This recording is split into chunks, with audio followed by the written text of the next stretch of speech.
Good afternoon, everybody. Thank you for being here. You're having a wonderful day. Thank you for joining us.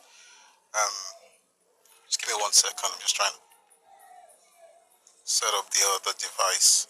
Trying to see if we can live stream today on the other platforms. So far, so good. I'm going to explain why that's affecting what we're doing right now. I might as well say right now. It's actually because when you stream music like that on YouTube, you get this copyright stuff. It affects, the reach or there are complaints essentially when you use songs.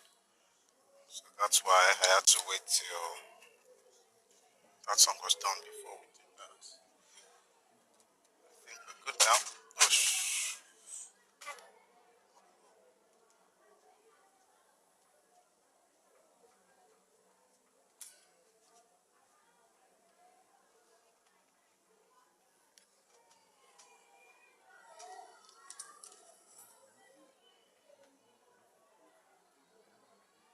Good afternoon, Mr. Solo 28.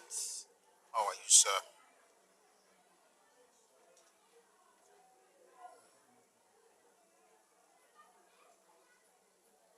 Just a couple more seconds, please.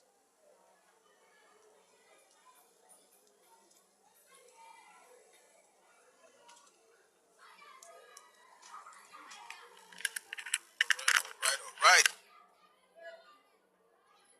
Good.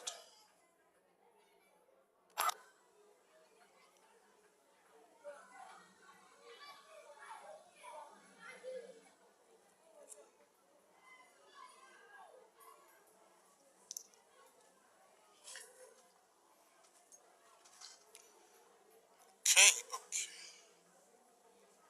Where's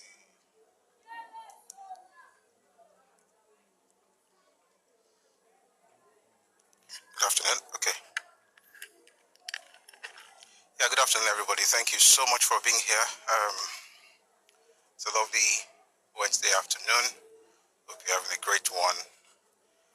So I was explaining that the reason I couldn't come up immediately was because we had to wait for that music to end. But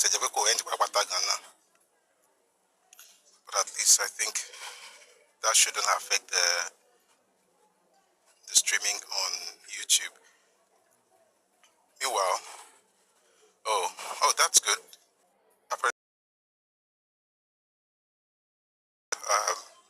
TikTok, YouTube, and on Facebook as well.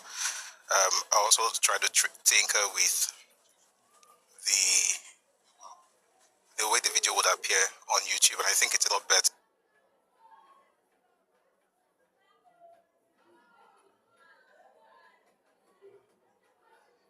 than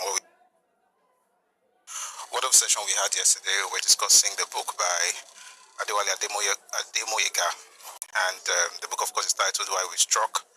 And I thought we had a very wonderful session yesterday. Please, if you haven't liked or shared the link or shared the live, please do so now so that other people would see it. I can tell you, I think the guys on Facebook and YouTube, you're not missing anything because you can actually read the comments in real time. I think the only difference is that there's no difference. If you type here as well, I'm going to see it on YouTube.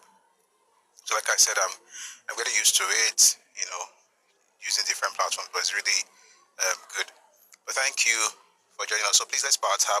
Again, if you hear me say power tap and you're on Facebook or YouTube, it's because that's what happens here on TikTok, which is the primary platform that we're using, and it requires that people engage the live session. So please, let's power tap. Let's share the live. Let's get the live on the FYP. If you're just joining us, please click on the heart icon beside Sui Oris here, and you'll be able to join the team. And if you are already a member of the team, please send a heart to me, send gifts. All those things actually help the live go far. All right, beautiful afternoon. It's afternoon. We're going to start today with some of the news making the rounds, especially the last 24 to 48 hours. And sadly, I'm going to be I'm going to begin with, uh, I'll call it a sad news. But, okay, it's a sad news. A man was taking his kids to school yesterday, twin boys, had an exam to write, and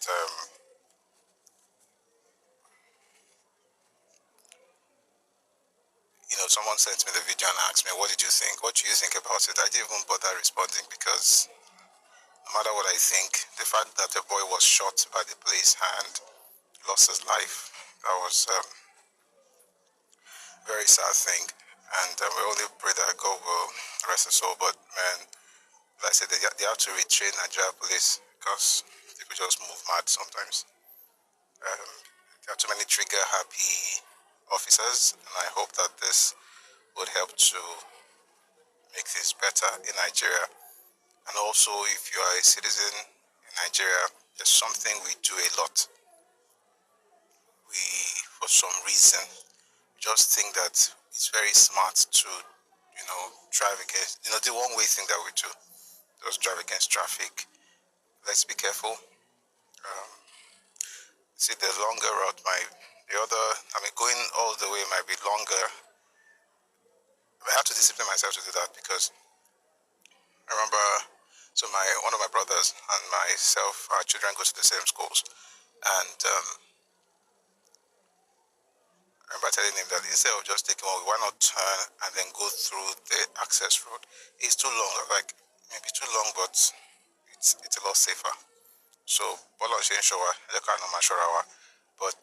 the police, they need to. Hopefully, that guy will be sentenced. I mean, it's going to sound harsh, but I think he should be sentenced to death. It should be. We have too many trigger-happy policemen. You have a gun. Okay, you're telling a car to stop. The guy didn't stop. Your brain cannot tell you to just take his plate number. You have to shoot a gun. Eventually, now hit a 14-year-old. So it's something that has to be worked on. So I'm hoping that the Inspector General of Police actually does the right thing in this matter. May God rest the soul of the young man.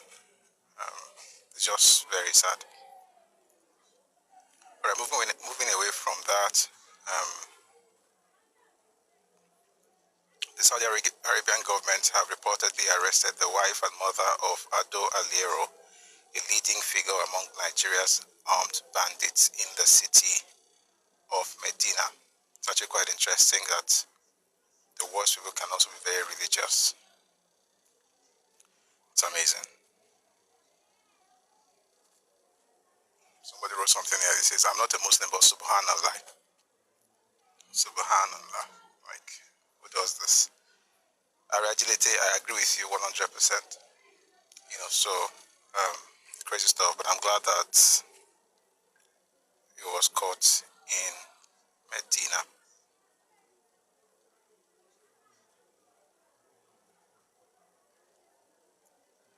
Also yesterday, Sapele youth set fire to a house, to a Hausa settlement in Sapele.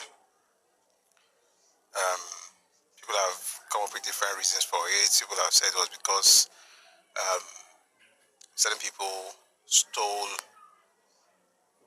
a new transformer, and they assumed, or for some reason, they said it was the Hausa people, so they burnt down their settlement in Sapele. Sapele is in Delta State. Bros Busui, did you hear what happened in Abeokuta recently? Many things have happened in Abeokuta. I don't know the one you're talking about. So maybe if you write it, I will know if I know about that one or not. So, of course, it's terrible that this would happen, that they will burn down a settlement because of this. Gas explosion, if it's gas explosion, I don't. That's what I got. All I got was that it was burnt down by people because of transformer. You know what? Let me play you the audio so that you listen. Okay.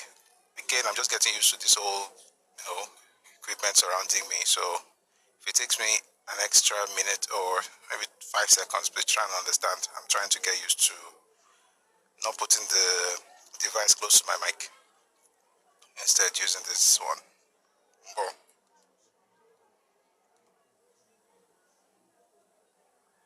So I think should I call it a commentary? Someone was talking as they were burning stuff down, so that would probably give us an idea what happened. All right.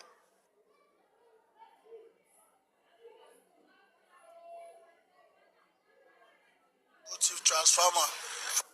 Direct Sape Road, Abokido Go Chief Transformer for PIU. Life and direct Sape Road, Abokido Go Chief Transformer. We don't need them again.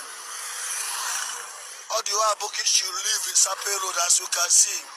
They burn their house. Everything where Aboki get, they burn their house. They go to new transformer where government newly give community.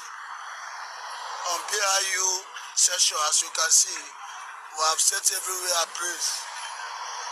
Here is Sape Road bypass. As you can see, we have set Aboki Quarter praise. Let them go.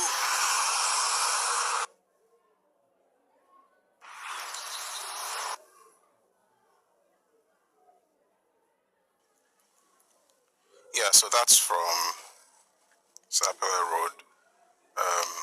Terrible stuff. I only hope that certain people in some parts of Nigeria will not experience this before they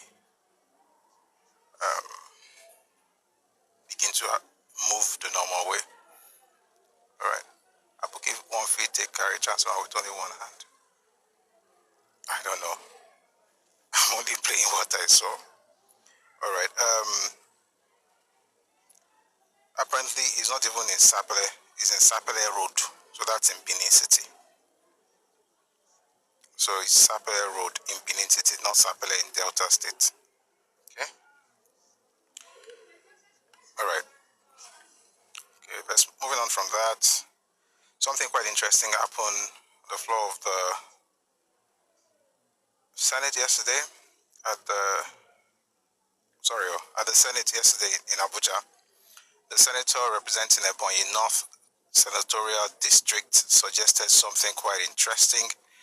He suggested to the parliament that villagers near the Abuja airport should be relocated, stating that he does not like seeing old See, if it's too funny, I will laugh.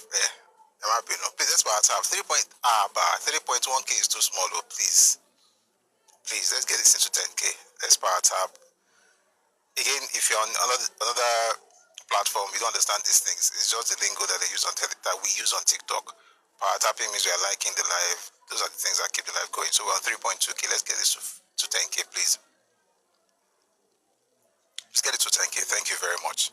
So it says here that he doesn't like seeing old houses when landing there, and it affects the image of the country. Take a listen.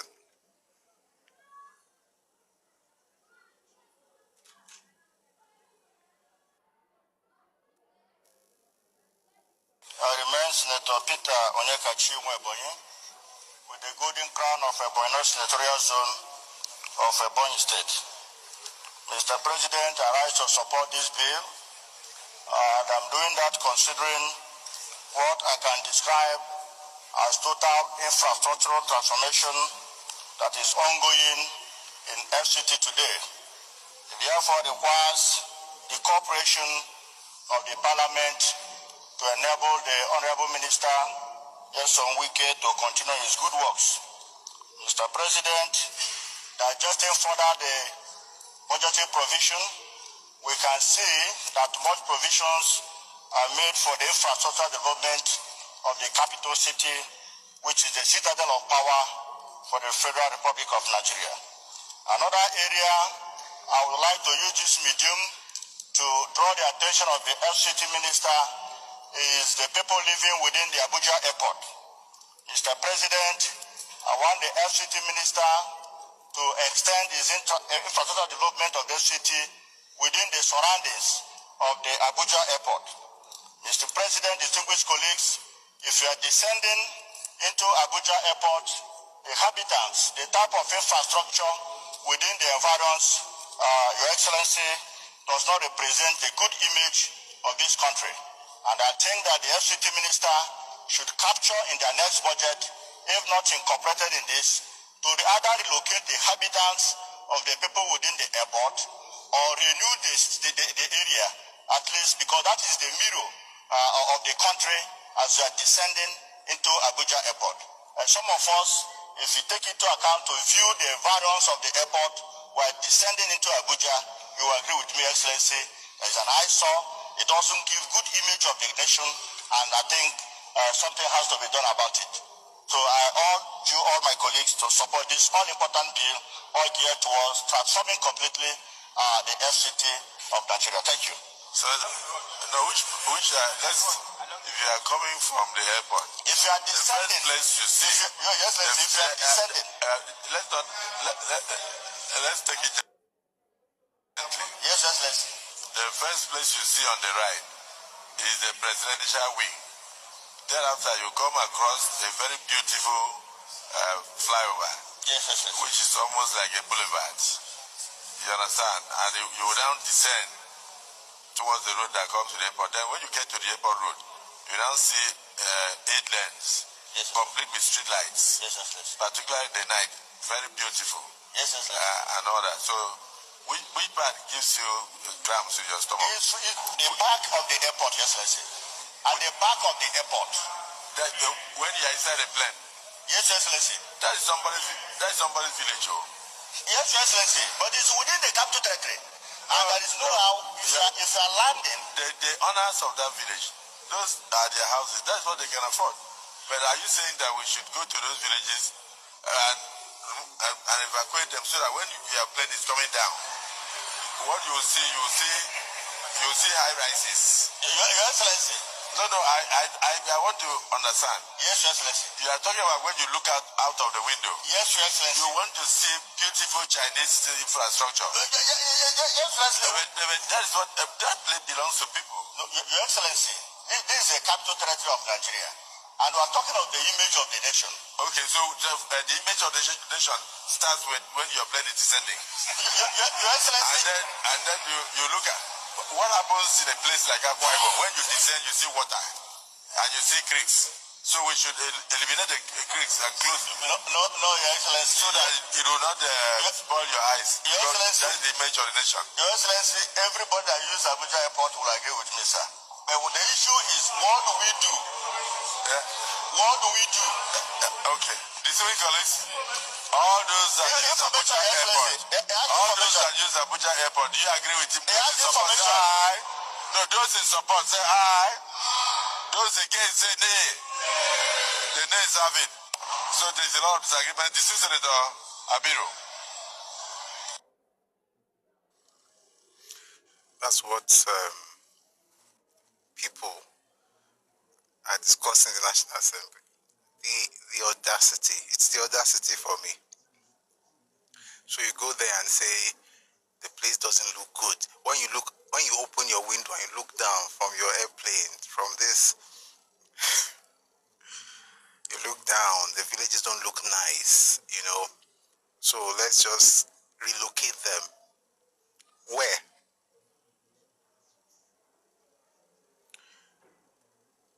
Because it's Federal Capital Territory. It's not enough that you already took land from these people. They've moved out. I know a lot of baggy people in Abuja, by the way. If you live in Abuja, most likely you'll meet some. And then, you know, they always move out. Like, this is what they do. They will move out of the way, like, a lot of times out of the city. So you have them in villages all around the place. And somebody's now saying that I'm in the plane. When I look down, all I see is, I just see villages. I want you to relocate them and just clear the place up. People's ancestral land, because it's part of FCT. You say they are starting no.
think don't angle. It's working. It's working. It's working now. It's working now. Alright. Again, I apologize for Again, I apologize for the let's get used to breaking transmission. Let's get used to the media lingo, YouTube or Facebook. podcasting lingo. If If you're YouTube or Facebook, I apologize for that break. Network. But let me try something.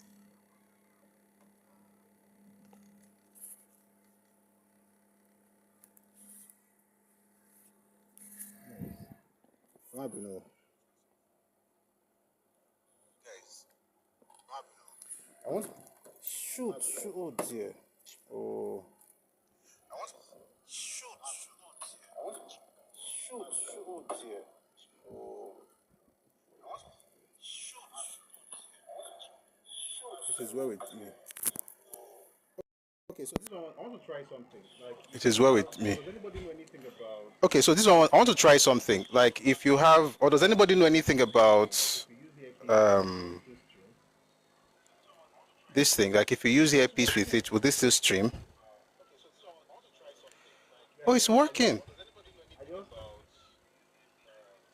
Guys, I just made a discovery. You know what? I don't have to be running up and down again. I already muted it here, so we're good. We're good.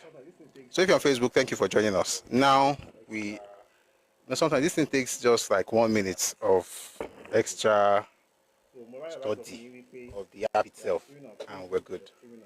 So Mobile Lights of Onyiwipe, we are streaming on Facebook, we are streaming on YouTube, and it's perfect, and it's not disturbing me, and I don't have to go up and down. Thank you very much for your support. Now let's get to the topic. Homes and properties were not words and opposites. Igbos. Let me respond to some things before we get to the conversation proper. Yorubas and Igbos are the oldest people on earth. Where do we go from here? It's a lie. Yoruba and Igbos are not the oldest people on earth.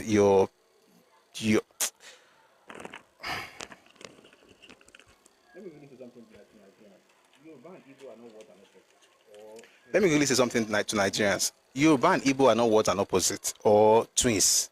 We are not. Like, it was thinking me, you.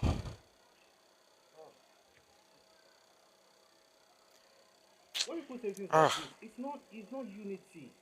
It's disrespect. When people say things like this, it's not unity. It's disrespect. It's this. You know. I've said it several times. I stop myself a lot It's of this. times because the things You know. that's about to come out I've said it several times. I stop myself a lot of times because the things that's about to come out of my mouth or a burukuni. Why? How? Do you know your history? How? Do you know your history?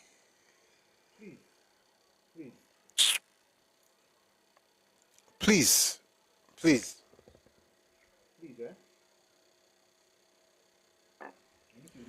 Please, eh? And this is me trying I'm really trying not to get into your history. Please. We are nothing alike.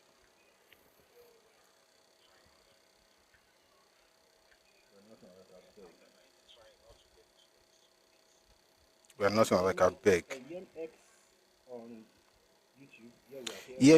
YemX on YouTube. Yeah, we are here. We've started this.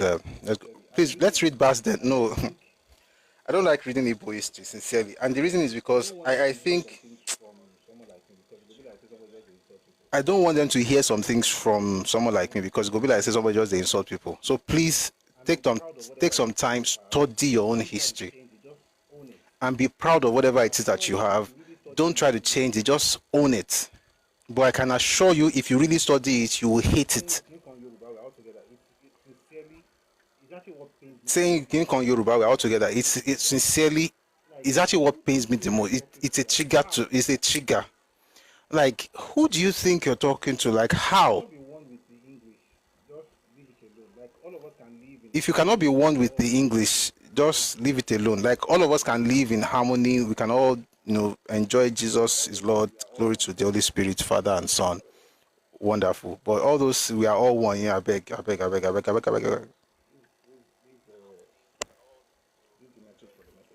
Leave the message for the messenger. All right. By the way, let me quickly say this. That does not mean we cannot unite and work together. But when people say things like we are all one, we are the oldest, number one, we are not the oldest. Even the research that was carried out where they found ghost DNA, which, by the way, some clowns on social media think is an insult, say, oh, you guys are ghosts. I'm like, do you really get what they're saying? They're talking about the fact that amongst these people, you find DNA that shows that they are descendants of archaic ancients and modern humans made these ones. Just like you go to Europe and you find Neanderthal DNA in some cases. Like these ones are ancient and modern. You were put together yesterday and you're laughing. Maybe like 5,000 years ago. Did we ever connect before? Maybe like 5,000 years ago. And I found that in a book, but I don't like talking about it because if I say it, they will take it to me something else. They say, oh, we are all from the same place. No. Maybe we are connected somewhere thousands of years ago. But guess what? If I was connected with you thousands of years ago, I was also connected to an Englishman thousands of years ago. Do I tell the Englishman today that we are one? No. So why should I tell you that we are one? Because we are both black? Look at the culture. Look at how people have evolved. Look at the cultures. And then you cannot judge for Look at the cultures. Look at how people have evolved. Look at your own evolution. And then you cannot judge for yourself. Are we really one? And we don't have to be one. By the way, why are you guys not one with Fulani? being one with you. Be one with Fulani. Be one with. Is there something about being one with Yoruba? Be one with Fulani. Be one with even Bini self. Be one with Bini. God will bless you. I like unity, but I hate erasure. This thing you're talking about is not unity. God will bless you. I like unity, but I hate erasure. This thing you're talking about is not unity. It's erasure. It's to erase whatever it is that makes me unique, so that you can feel comfortable being around me because you don't have what I possess. We don't catch you.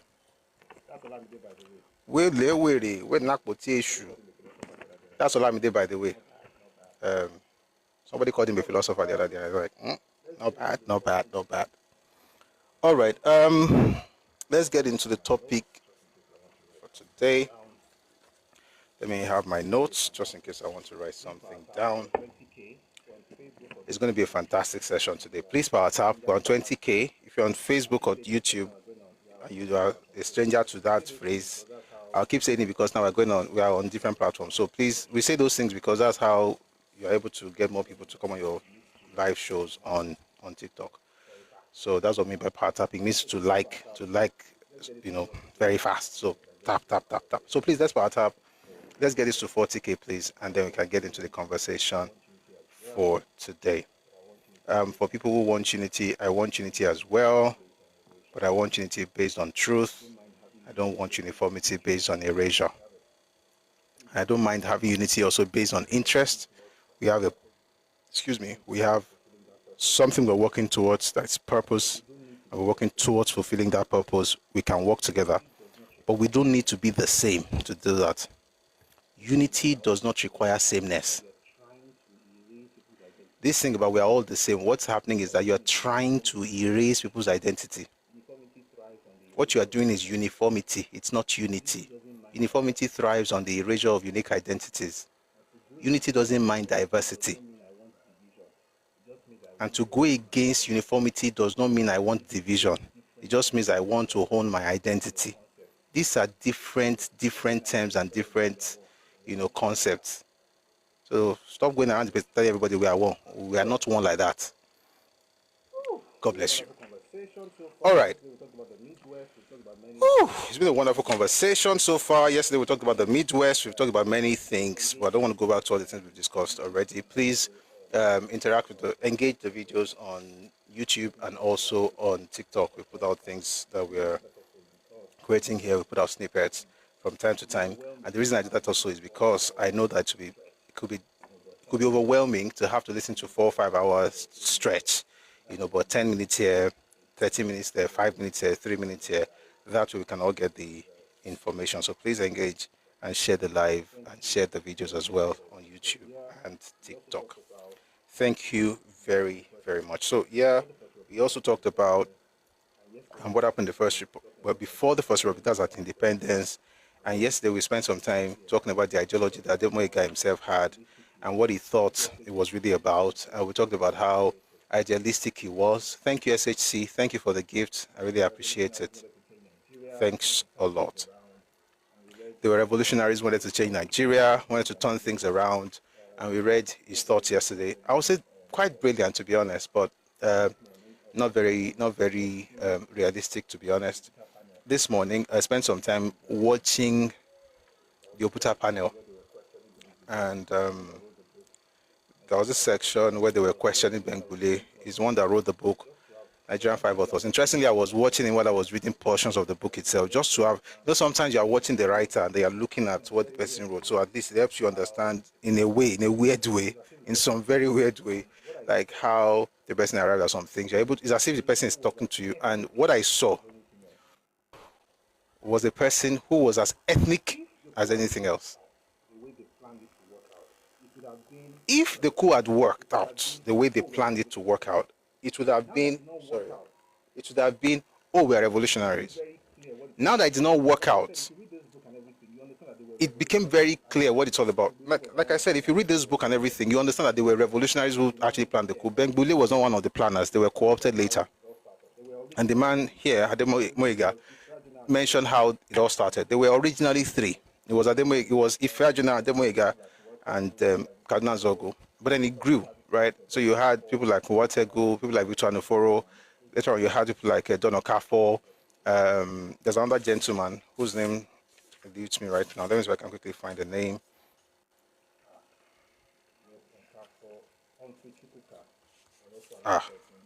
Yes, Okafor. Humphrey Chukwuka was also another person, making it 7, but there were 3 and then became 5. Then you now had 7 who were majors, and then other people that joined them, including people like Bengbule and Wobosi, who, for instance, was the one who unalived Akintola in Ibadan. You had all those people, put together.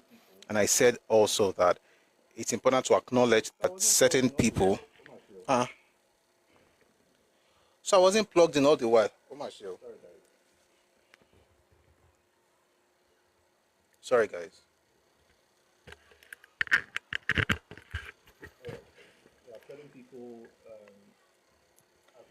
All right.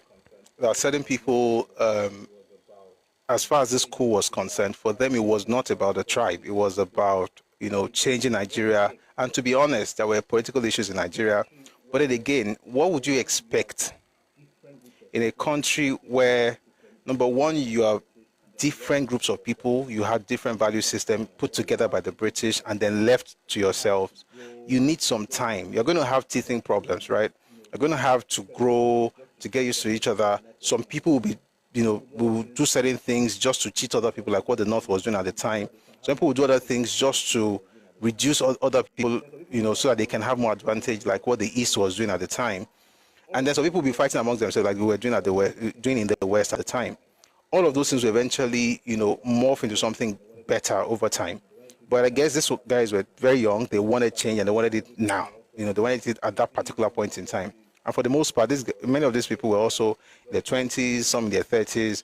But for Ademoyega and Zogo, for instance, they were both in their 20s, late 20s.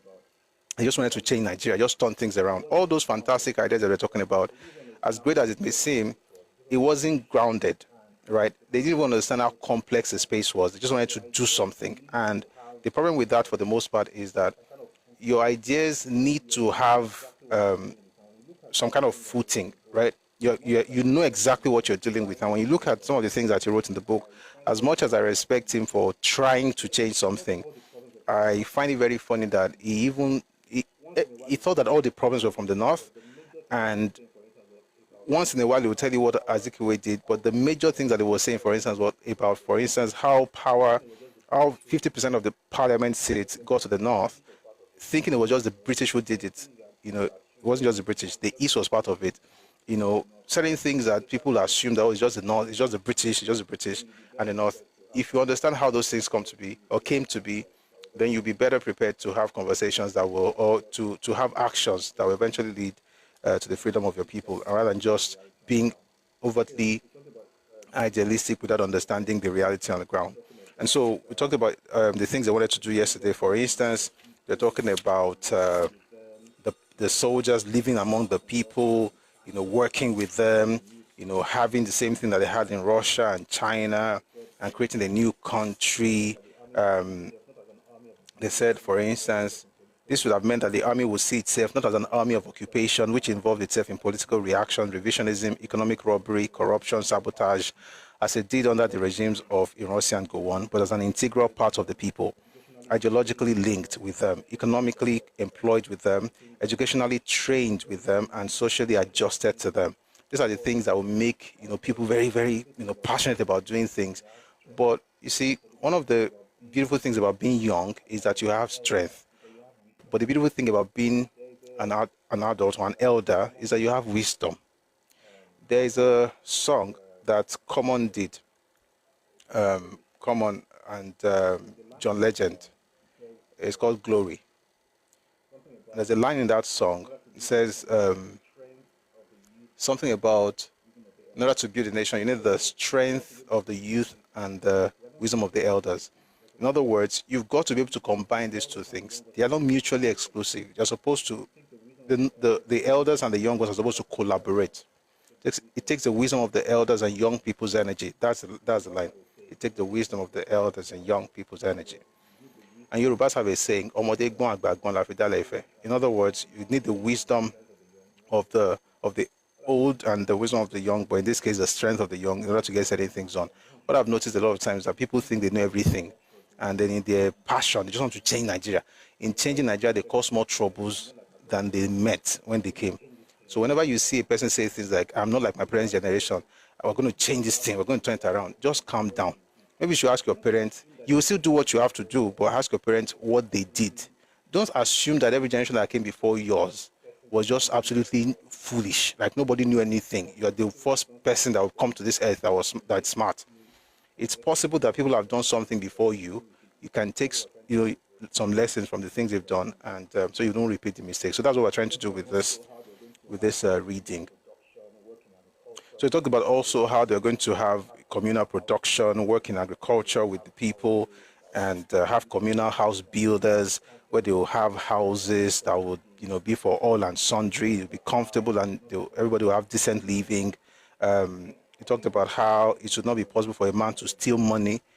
Again, I think he was talking about heaven, to be honest. The more I read the book, he said it should not be possible for a man to steal money, escape imprisonment through bribery and corruption, use the stolen money to build a few houses, raise the rents to the sky, and defy all the laws of the land with impunity by extracting 5 years' rent from tenants, and to start building more houses again and for the same purpose. In other words, he hates the idea of capitalism. And he said it in the book. He actually mentioned that, in the book, doesn't want capitalism. All this thing that they are doing doesn't really work. It says, for instance, the armed forces would no longer be separate from the people. They were only separated under the capitalist system, which we had inherited from the colonial masters and our present-day neo-colonial subjugators. Under the capitalist system, every professional and non-professional separates himself from the remainder of the people so as to exploit and cheat them. He does not see himself involved in the community any more than he can use it to further his own nest, and is always disposed to consider first, foremost, and finally his own personal and family interest. This is an extremely wicked system which perpetuated corruption, burglary, car snatching, stealing, highway robbery, ostentation, power grabbing, money grabbing, fraud, bribery, misappropriation of funds, and chicanery. Welfarism in the form of free education, free health services, and cheap housing will only dent the faces of the evil. It will never kill it. To kill the wickedness, the people have to be brought together, as was successfully done in certain countries, such as China and Russia. I said something yesterday. Number one, all these things is writing is just a joke. You have to have a revival to experience this kind of thing in the society, where there is no stealing, there is no burglary. Even in China, they steal money. If they don't steal money, how come we have all these records of people being sentenced to death because of corruption? It will reduce it, but you'll never eradicate it. It's just the way human beings are. People want to steal. But do you have a system that can check it? Right? Then he said, all this free education that we are doing in Yoruba land, because he was talking to us. Free education, free healthcare will only dent the faces of the evil. It will never kill it. How do you kill evil? By the move of God's Spirit.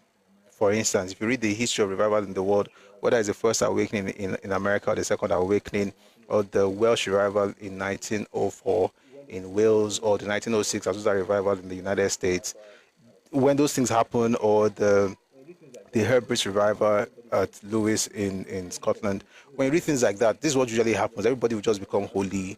Thank you for the gift. People become holy and nobody is stealing. For instance, it happened in Switzerland one time like that, where there were no crime. There was no crime at all in the society. Everybody, even the judges, didn't have any work to do. But that doesn't happen by legislation. That one happens by divine inspiration. And you cannot engineer it. What you can engineer as a human being is to build a system that will ensure that, number one, people they don't have that penchant to steal. In other words, they're taken care of, which was what democratic socialism of Chief Awolowo was actually about. Right?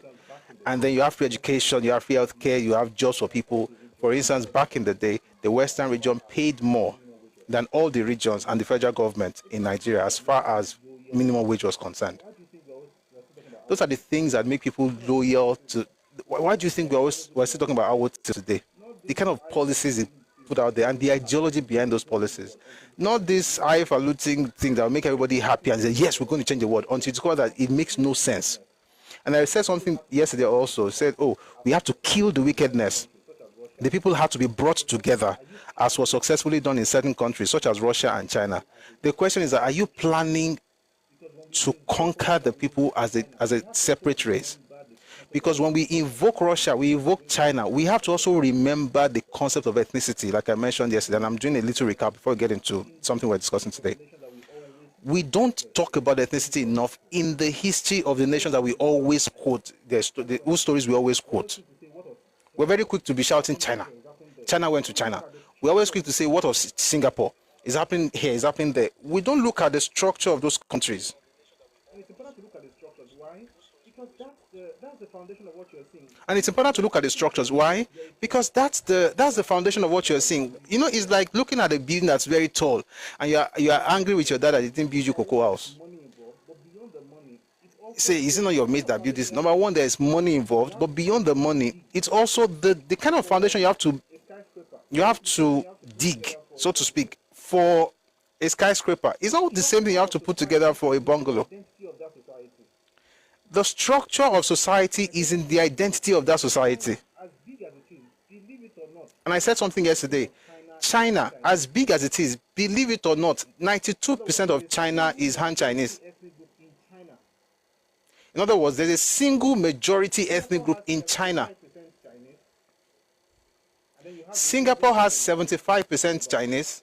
about 20, And then you have the Indians and the Malays constituting about 23.5%. 15%, one is 8%, So one is 1.5. 15%, one is 8.5%, and then you have 1.5 others. A particular You can fact check all these things, by the way. same thing in Malaysia. And so you have a particular group that's the majority. The same thing in Malaysia. It's majority Malays, and then you have minority Chinese and Indians and others. But the clear majority, over 70%, are Malays. The same thing for China. The same thing for America. And I've said it here before. Maybe we'll have another session on it. There's something called WASPs. WASP. Whites, Anglo-Saxon, Protestant. That is the identity of America. Although they are from different nations. Sorry. Although the people are from different nations in America, the core of America in the beginning was WASP. It was later that it became just white. So it used to be white, Anglo-Saxon, Protestant. Then you have different people. By the way, if you study, I watched an interview yesterday on when the Irish became white in America.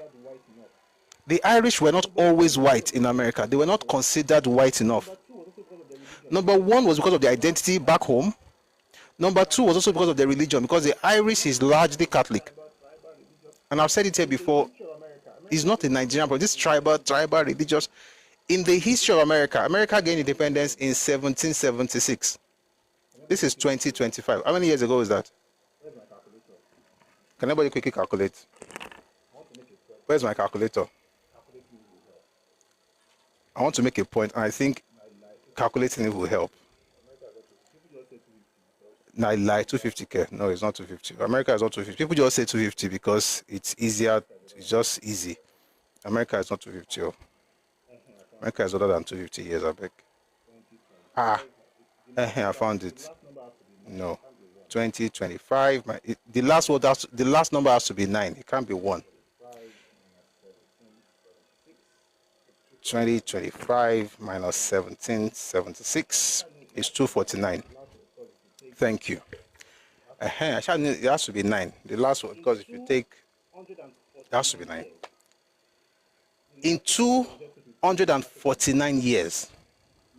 No, you said 250, then you said 251. Africa debunked. Numbers, we have to be very careful of. It's not 250, it's not 259, it's not 241, it's 249. All right. So this July, it will be 249 years. July 4th, 2025, it will be 249 years. So right now it's 248 years.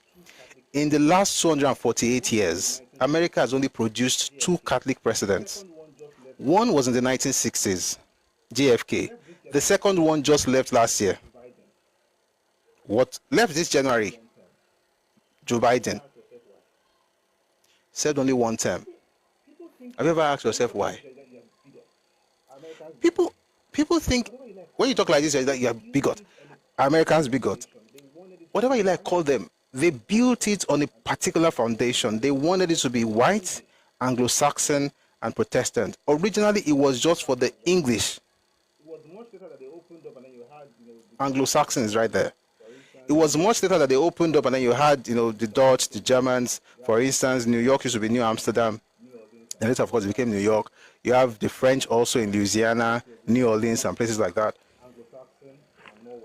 At that point, it was becoming less Anglo-Saxon and more white. Then it became less Protestant, but even then, that Protestant thing is still there. You see it in the way they conduct themselves and their religion. All I'm saying is that they built their identity for themselves.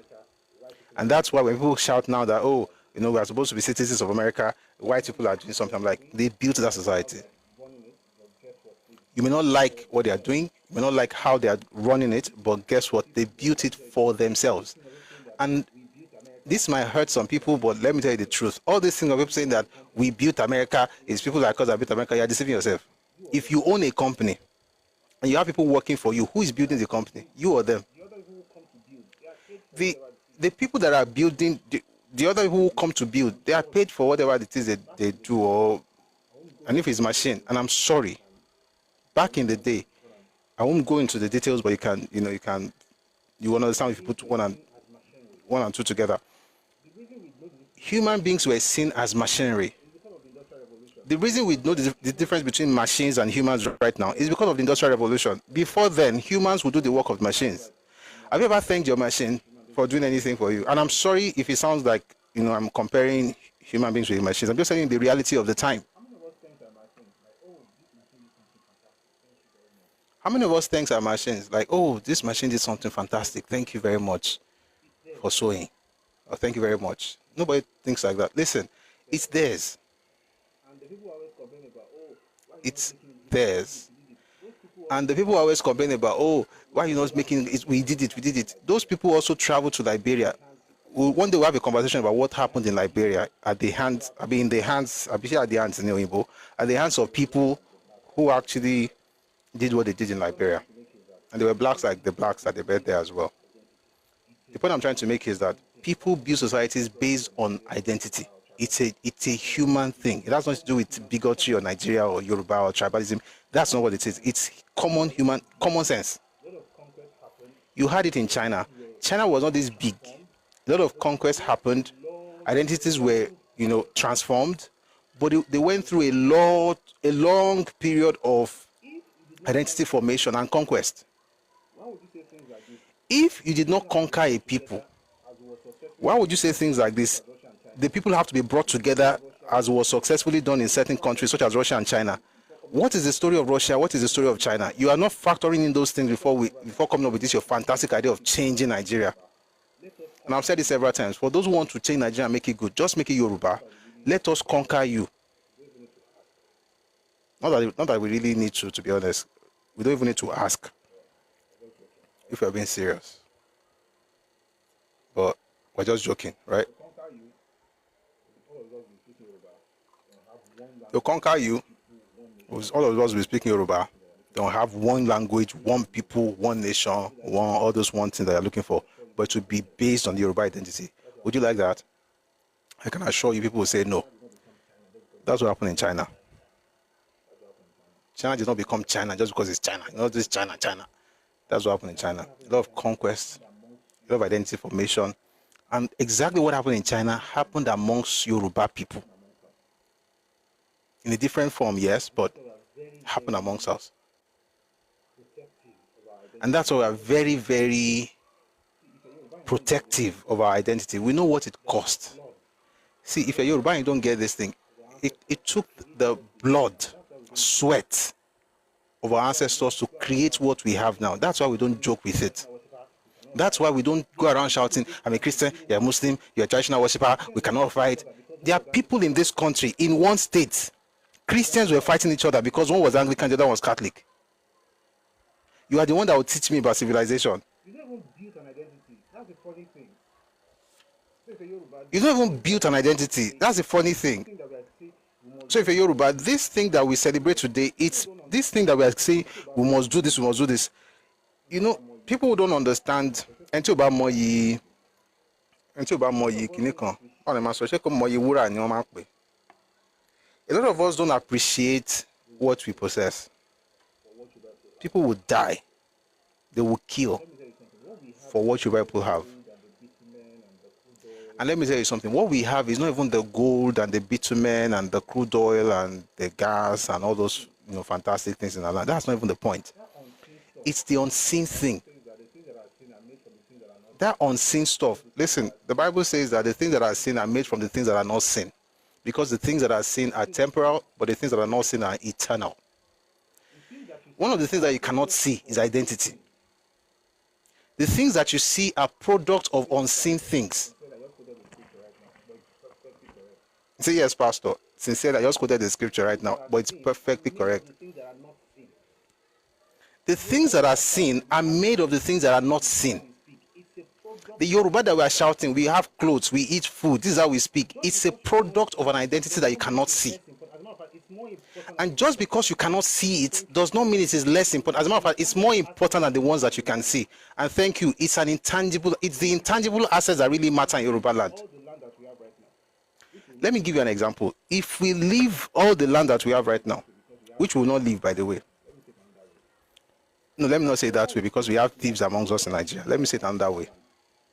Whatever it is that we have created that we see right now in Yoruba land, every single one of the things that you see that you like in Yoruba land, we can replicate it in 50 years. If we are really being serious, which is the conversations we need to be having as Yoruba people, not all this fighting. You are fighting with people that don't even count. I'm bigger than you, you are bigger than me. You are bigger than who? Why are you happy that you are bigger than this? You're comparing yourself with some that doesn't even appear on the radar. You have groups in Nigeria that cannot be compared to villages in Yoruba land. You are comparing, say, I'm Yoruba, you are this. If you have it here, you have it there. I'm like, say waiting. Everything we are seeing right now. Why? Because we have the unseen. We can recreate everything we are seeing right now. Why? Because we have the unseen stuff. What's the unseen thing? The identity, the philosophy. Those are the things that really matter.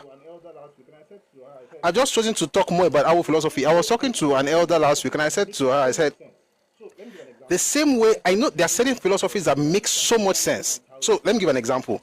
I studied Chinese history, for instance. I see Confucianism and Taoism.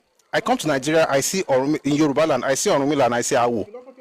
That's how I see these people. The philosophy of Confucius is the basis of the Chinese society today, regardless of your religion. There are people who see Confucius as like a deity and have Confucianism. But do you know that the spread of Confucianism itself, in the beginning or at some point in the history of China, was actually because of Buddhist monks. They were Buddhists as far as religion was concerned, but they took Confucianism seriously because it was the philosophy of the land, of their people. So they talked about Confucius, Confucianism, and but again, some people just think it's all about religion. That's why some Yoruba people too cannot see beyond worship. You think of Orunmila, and you think of his worship, and I respect that. But I'm telling you, there's more. Awo, for instance, you read his thoughts. This one is just mind. Take that mindset, work it. You will recreate everything times. You know, we can do way better now. Do you know how many hours we have today? We can rebuild our system. Everybody shouting Lagos, Lagos, Lagos. We can create that. We can do 10 Lagos in the next 50 years. Why? Because the foundation is already 10. You're not trying to recreate everything. The foundation Why? Because the foundation is already there. You're not trying to recreate everything. The foundation is there. culture. You Turn turn Okeogun to an agricultural hub. It's a Lagos for agriculture. You turn, some parts to manufacturing hub. That's the Lagos for that. You have recreated the entire landscape of Yoruba land, without having to be saying, I'm better than you, I am richer than you. You are talking about being richer than somebody that is not even supposed to be on the radar when you're having conversations. If you are so, some people are so poor, all they have is money.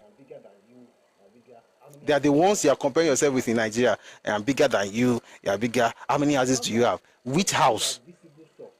The invisible thing actually works. The house that, all these things are visible stuff.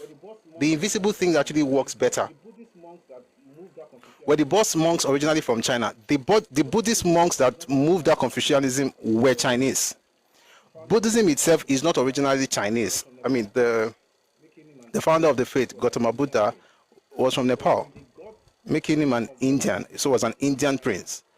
But when they got, converted to Buddhism in China, even till today, there are still people who study Confucius philosophy. There is a school operated by the Chinese government on his philosophy. And like I said, when you sit down and study some of the big greatest men, I mentioned two because, there are many. Hezbollah Gate, they are fantastic. There are many thinkers, but I just mentioned two because it's a lot easier when we don't have to, make it cumbersome. You look at Orumila's thoughts, and thankfully they are being written now. Look at it from a philosophical standpoint, which is how I look at it. If you look at it from a religious standpoint, my respect to you, but we are different. I look at it from a different perspective. I respect. It's like, for instance, I'm a Christian.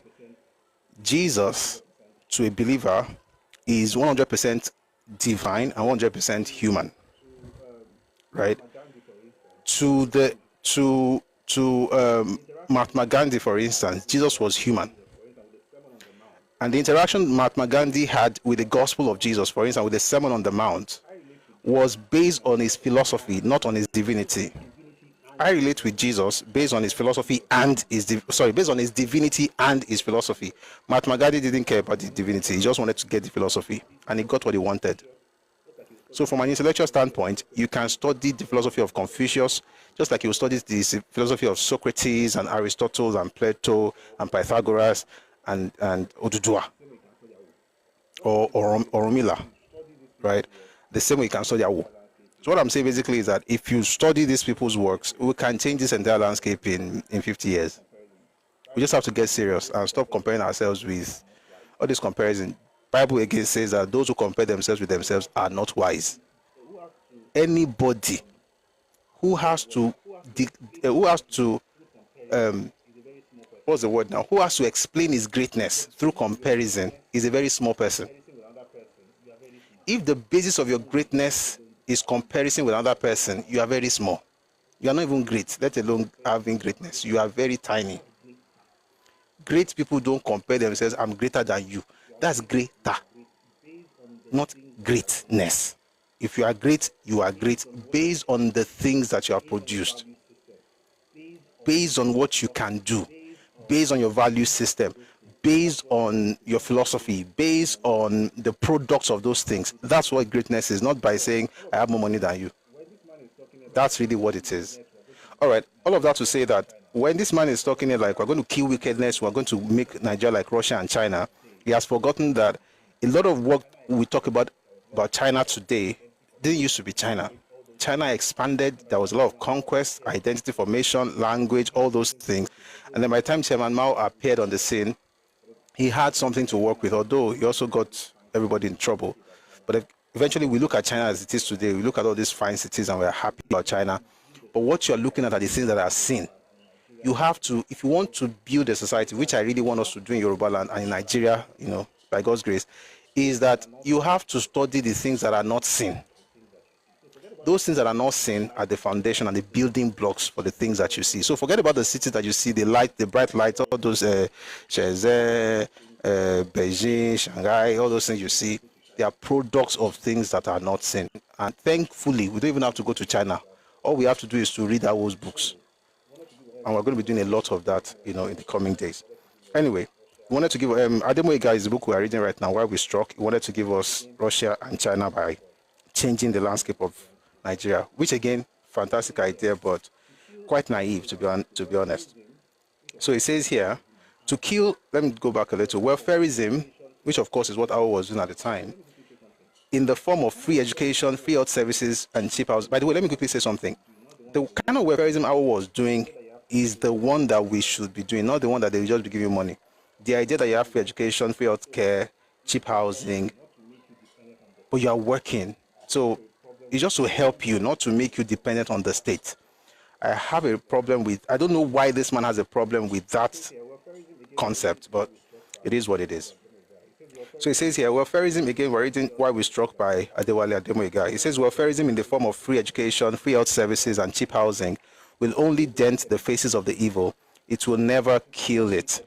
To kill the wickedness, the people had to be brought together, as was successfully done in certain countries, such as Russia and China. So you're thinking communism. But the extremely powerful capitalists who use money and propaganda to thwart and suppress the souls of men are every day using all available means to force us to believe that those two countries are not socially successful and that their citizens are not free to choose and practice evil and man's inhumanity to man. In other words, let's be like China, no freedom of speech, all those things, so that we can be the greatest nation. To be quite honest, is it not well known that the United States of America, which is said to be the freest nation on the earth, has at the same time the highest crime rate in the world?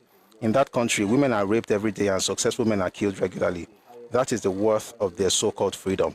But if the USA has the highest crime rate in the world, Nigeria of 1981, which has adopted the American system of government since October 1979, was closely following in her footsteps. So this man is writing this book in 1981. He was born in 1938, so that will put his age at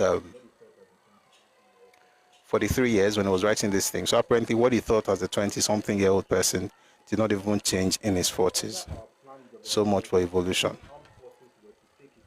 Under our planned revolutionary system, the armed forces were to take part in civil productions, working with professionals, and so on and so forth. There's a lot of things that they wanted to do. The government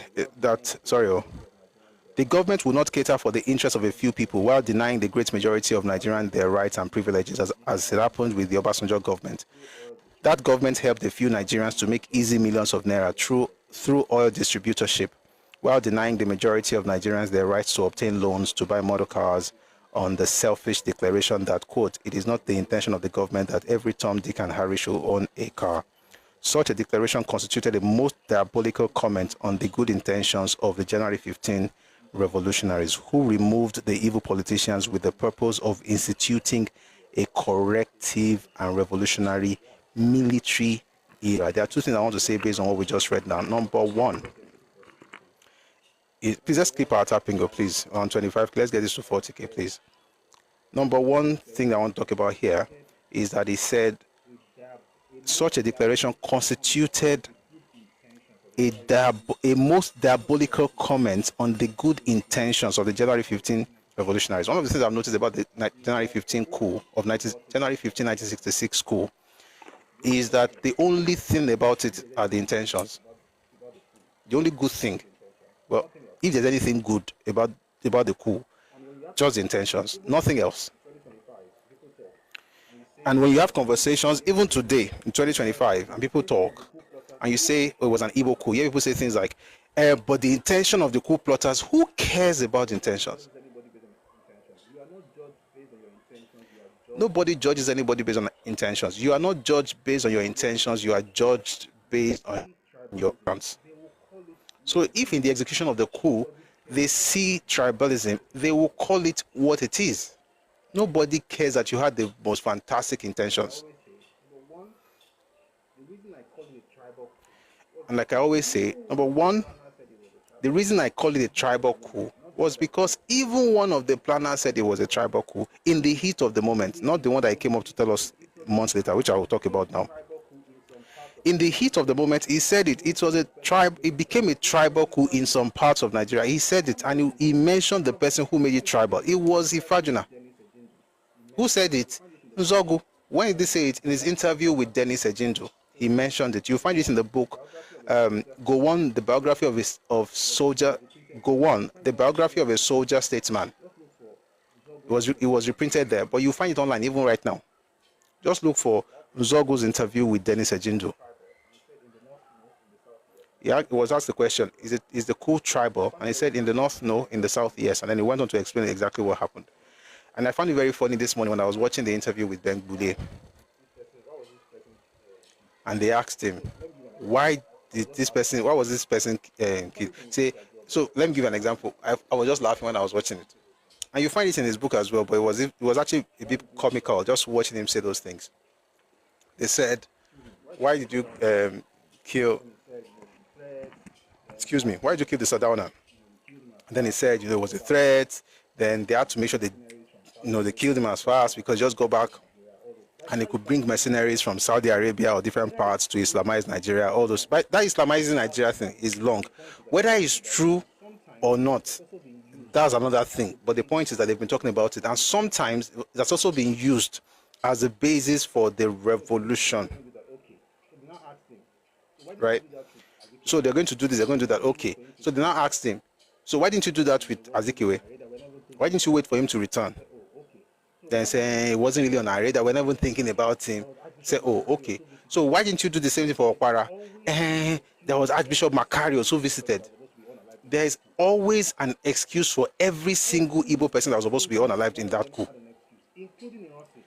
Every single one of them had an excuse, including Ironsi. And it's quite funny that this man will actually say that, Ironsi was supposed to be unalived. He said, we're not planning to unalive anybody. We didn't plan to unalive anybody. Then he just lived and said, Ironsi was supposed to be unalive, but even he heard about it. And then, okay. How could Ironsi be unalived when Ironsi himself was talking to his men but they said they were not going to kill anybody? So that means that if you ever told Ademoyega that you're going to kill Ironsi so that they will feel that they're doing something good, you only told him what he needed to hear. He would write it in a book. And he would not want to be seen as a fool. If you're Yoruba bots, listen to me and listen real good. You are only told what you need to hear to support the revolution, to support the agenda that certain people have. They just give you enough information to support it. Not enough information for you to actually understand what's going on, but just to support what they're trying to do. Because when I was in Badiwe, Frederick Forsyth wrote about him. I talked about this yesterday in his book, Biafran Story. He mentioned that Badiwe ran across the open lawn and he ran into the residence of the president at the time. And that was the only place the coup plotters did not search. That was the only place the coup plotters thought not to search. Those were his words. They thought not to search that place. From Badiwe, okay. Maybe just coincidence, Abi. Then you read the one about Okwara. Oh, Archbishop Macarius was visiting. That's why they didn't do anything. Okay. But wait, though. But Ifajuna went to Enugu after he killed the Prime Minister in Lagos. When he got there, why didn't he kill him? He had to move to Ghana. Oh, okay. How about Azikiwe? He said he was going on a cruise and he did not know about it. He just went, okay. How about Ironsi? Somebody told him, be like saying a palm. The palm that was unalived.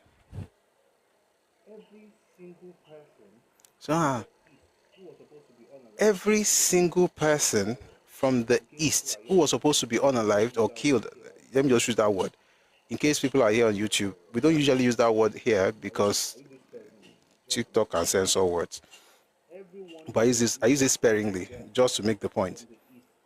Everyone that they marked for death from the east, all of them were either they were conveniently away or they had a reason to not do what they wanted to do.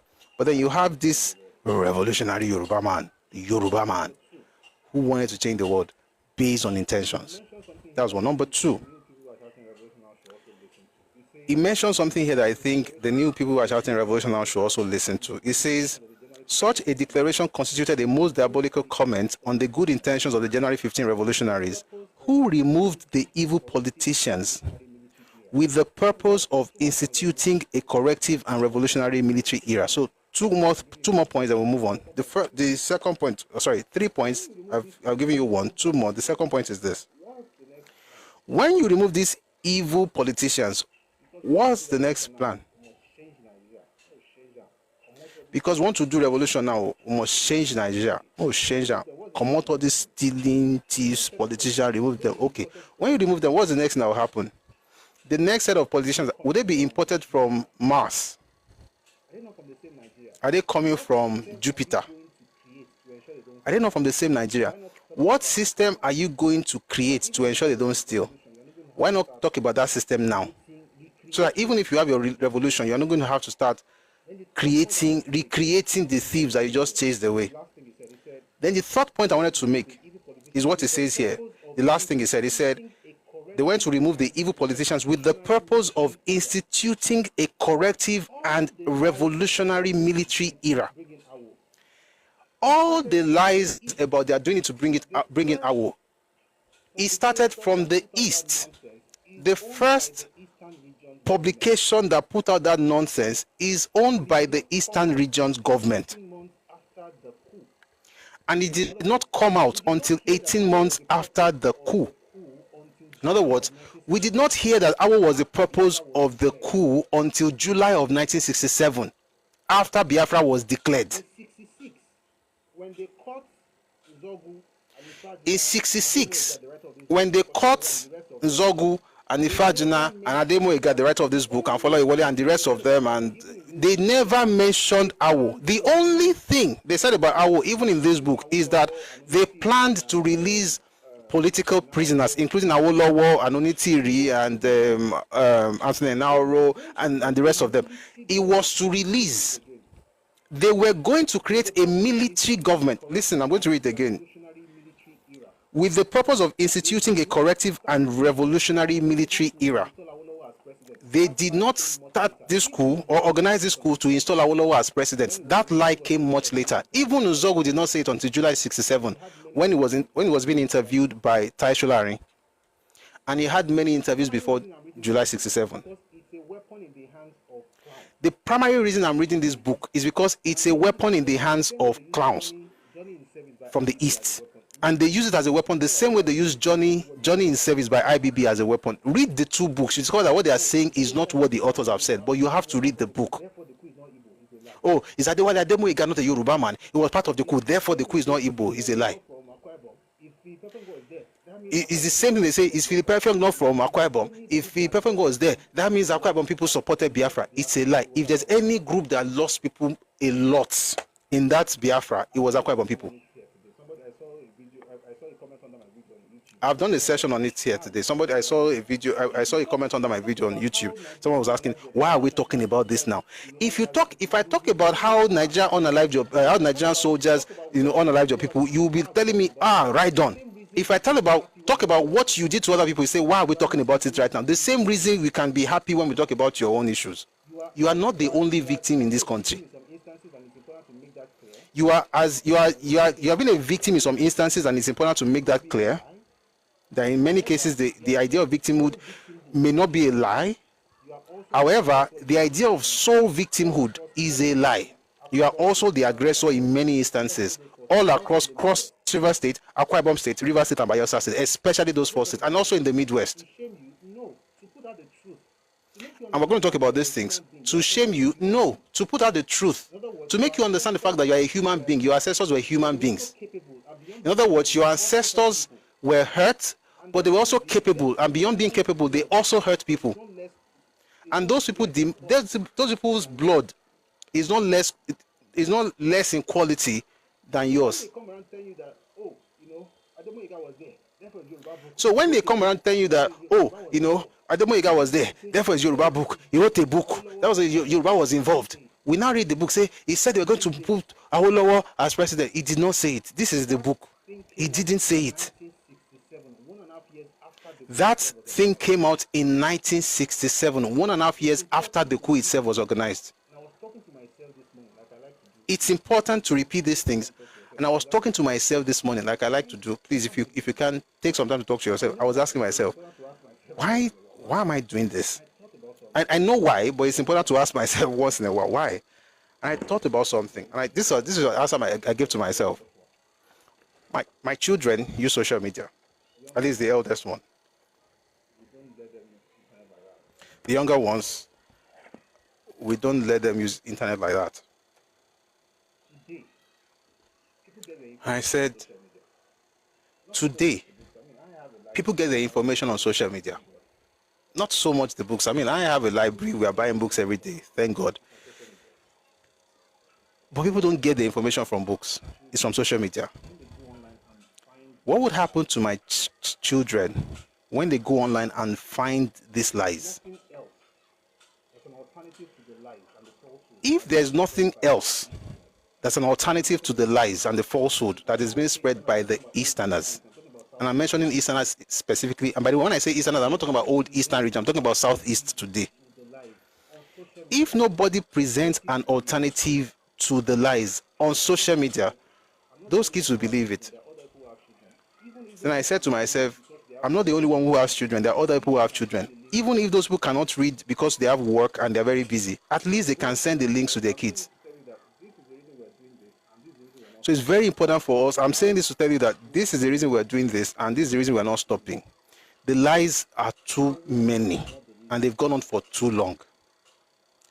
Awo was not the reason for the coup. The people who planned it said they wanted a revolutionary military era. There's no place revolutionary military era means they're going to install a civilian. So if you're Yoruba, and people will throw that at you and weaken you, and you just feel like, oh, maybe not true. There's no maybe there. It's a lie. And I'll say this: every single word everything that comes from the East that is called history, please, for the most part, is a lie. For the most part, it's a lie. And I say that respectfully, especially to those people who may not have known and you have been spreading it most of the time. One day, maybe I should do a session on the propaganda from the East. You will be shocked at the things we believe. Why do I speak the way I do? Because I hate people? No. Because I lack compassion? No. Because I read stuff and I'm like, how can you do this to people? And the crazy part is that the people they did it to, many of them are dead. The ones who are carrying on with the tradition right now were not even born. Why? But what has happened? They have received the baptism. It's a baptism in lies. And anybody who speaks against it is a hater. Guess what? I really don't care. If you like, call me a hater, that's your business. I don't hate anybody, but we're going to say these things.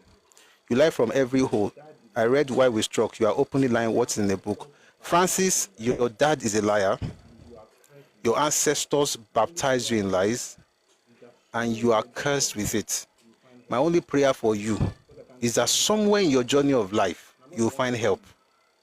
Because I can tell you that you are cursed, and I'm not the one cursing you. Mention one person that was killed in the coup that wasn't Awolowo, that is not an Awolowo enemy. Mention one person that was killed in the coup that wasn't Awolowo, that is not an Awolowo enemy. Guys, do you mind if I take a second to answer these foolish guys in the comment section? Because they're absolute fools. Let me answer you very quickly. In fact, you said one person. No, I'll give you 6. Ademulegun was not Awolowo's enemy. Shodende was not Awolowo's enemy. Lagema was not Awolowo's enemy. Kerr Mohammed was not Awolowo's enemy. Malari was not Awolowo's enemy. Do you want more? Palm was not Awolowo's enemy. Do you know what this is? You were cursed. You guys are do you know what this is? You were cursed. And you were cursed by one of your own with lies and propaganda. How was Ademulegun Awolowo's enemy? Tell me how was Ademulegun Awolowo's enemy? I just gave you 6 names. You are looking for one. I gave you 6. Was not Awolowo's enemy either. By the way, And Okotiebo was not Awolowo's enemy either. because of his own people. By the way, Okotiebo was one of those people who was against the creation of the Midwest because of his own people. He wrote a letter to Dennis Osadebe. We have the letter. We've read it here before. They did something in the Western region, which they did.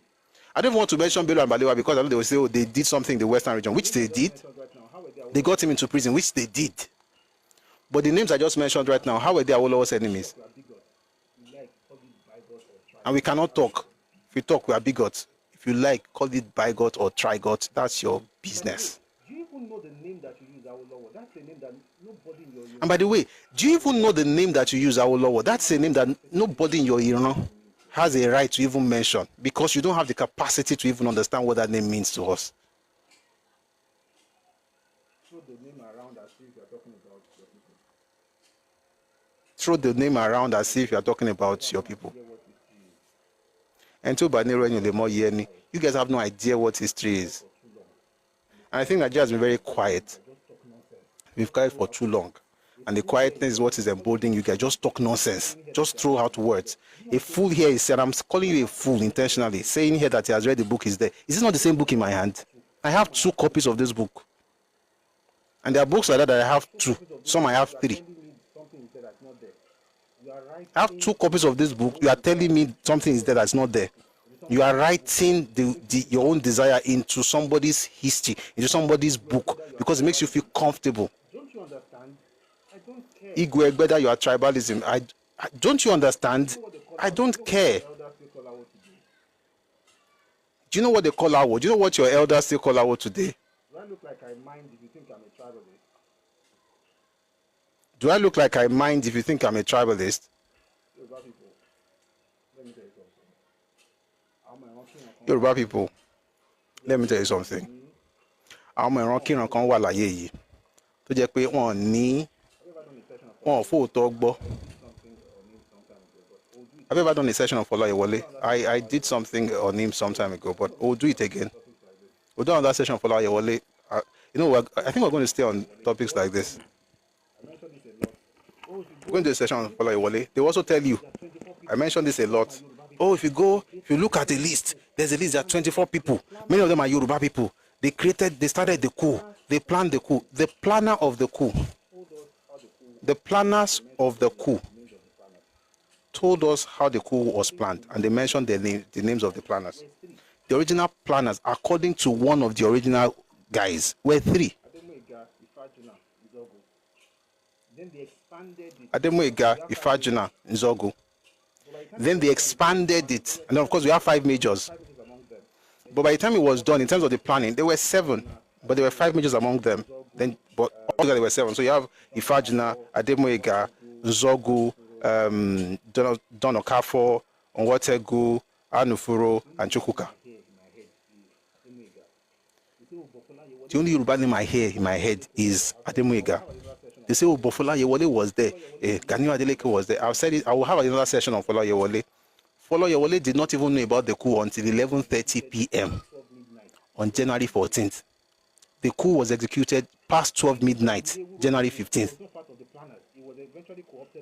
Even Bengbule, who wrote the book, was not part of the planners. It was eventually co-opted much later, but it was co-opted long before it happened. On Wobosi as well. But you see, because nobody responds, everybody just say, "We just have unity." That's not. You don't have. This is not unity. Uncle Fola said that, like, oh wow, please send me a message, sir. Rolly P. We don't want this unity that's like the peace of the graveyard, where everybody is quiet because we don't want you to feel bad. The only thing I owe you is respect. But that truth will be said. I will say it respectfully. If you insult me, I will insult you. You will collect.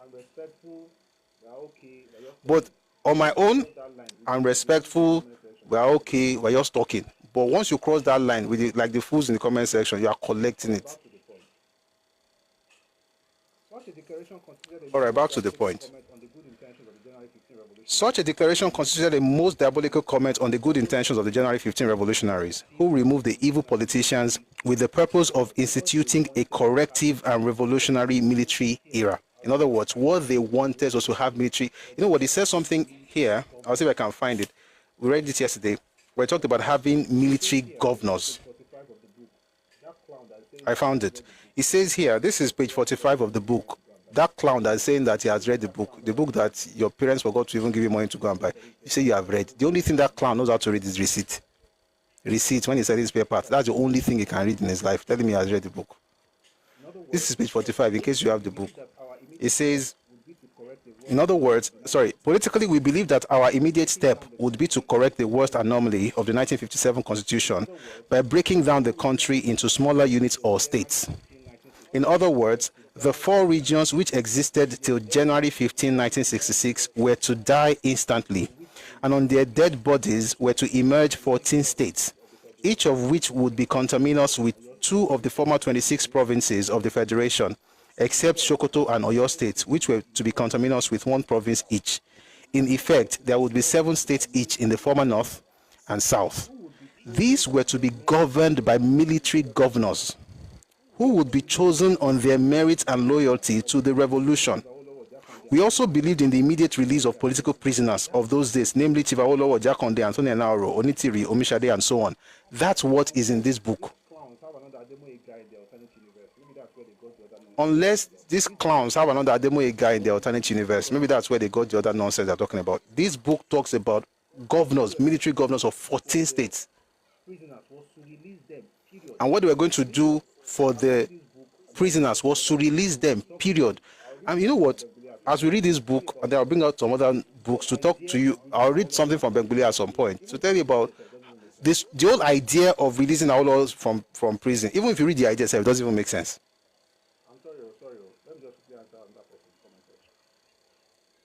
I'm sorry.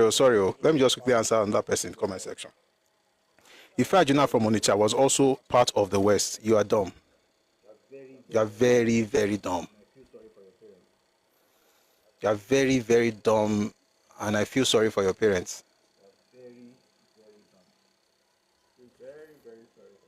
You are very, very dumb.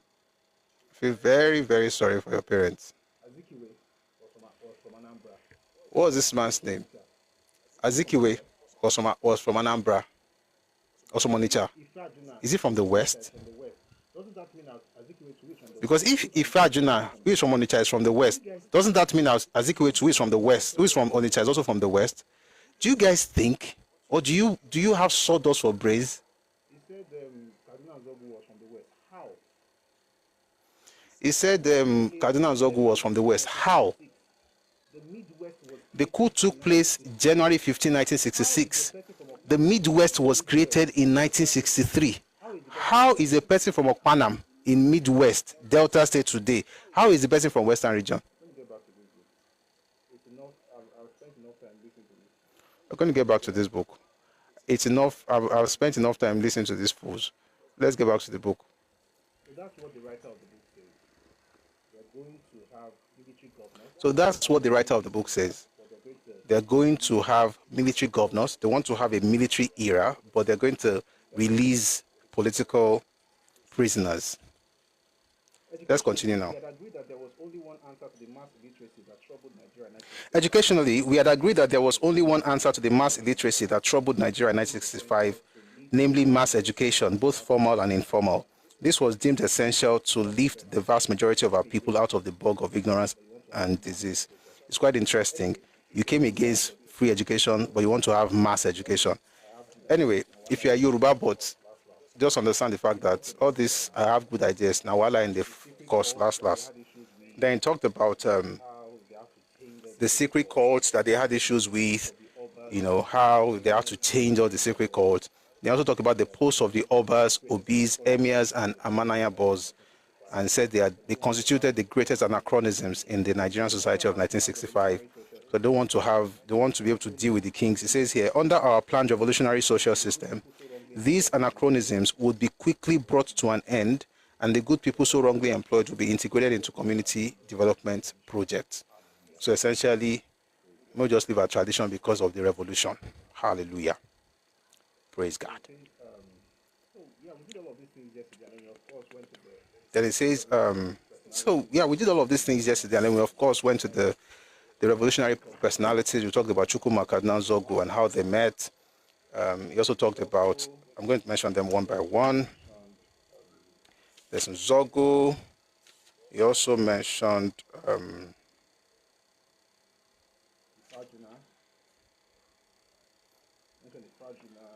Ifajina. Mentioned Ifajina. He mentioned Christian Anufuro.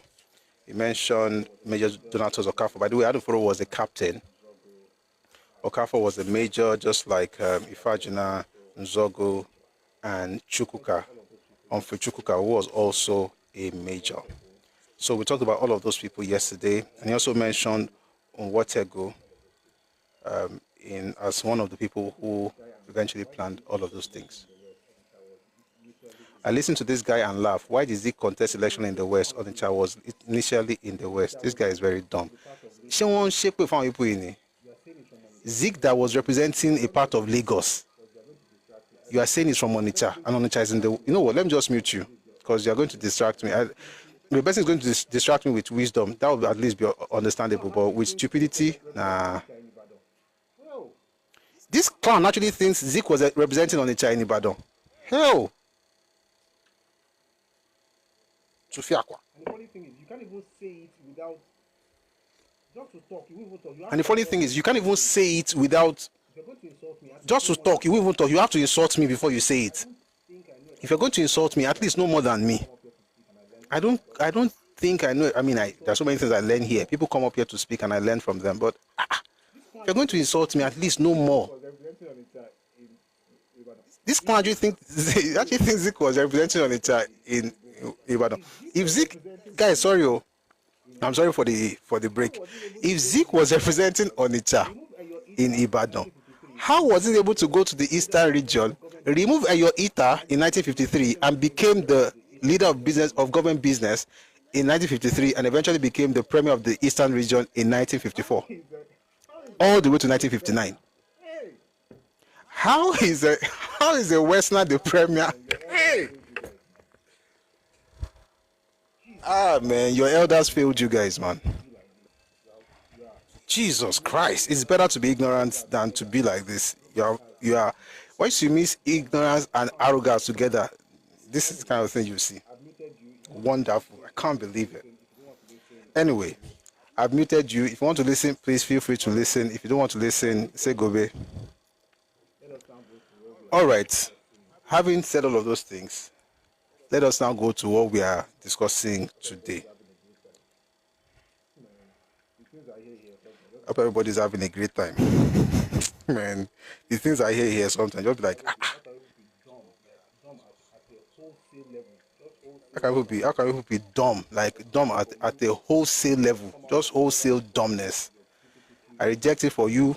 May you come out of whatever bondage your people put you in, and may you build a better society and influence younger generations the right way, because it's not supposed to continue like this. So Northern and Eastern region didn't have free education. I think that was why Igbo wanted to stop it.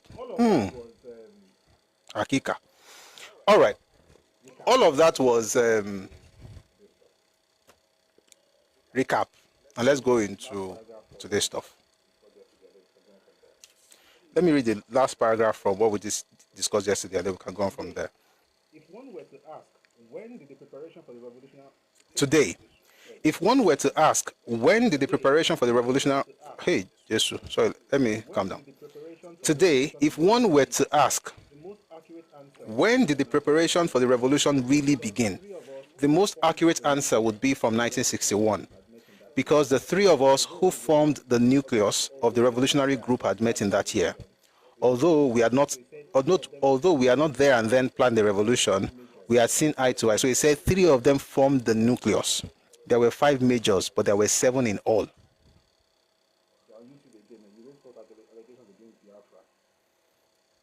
They're on YouTube again. You raise false allegations against Biafra.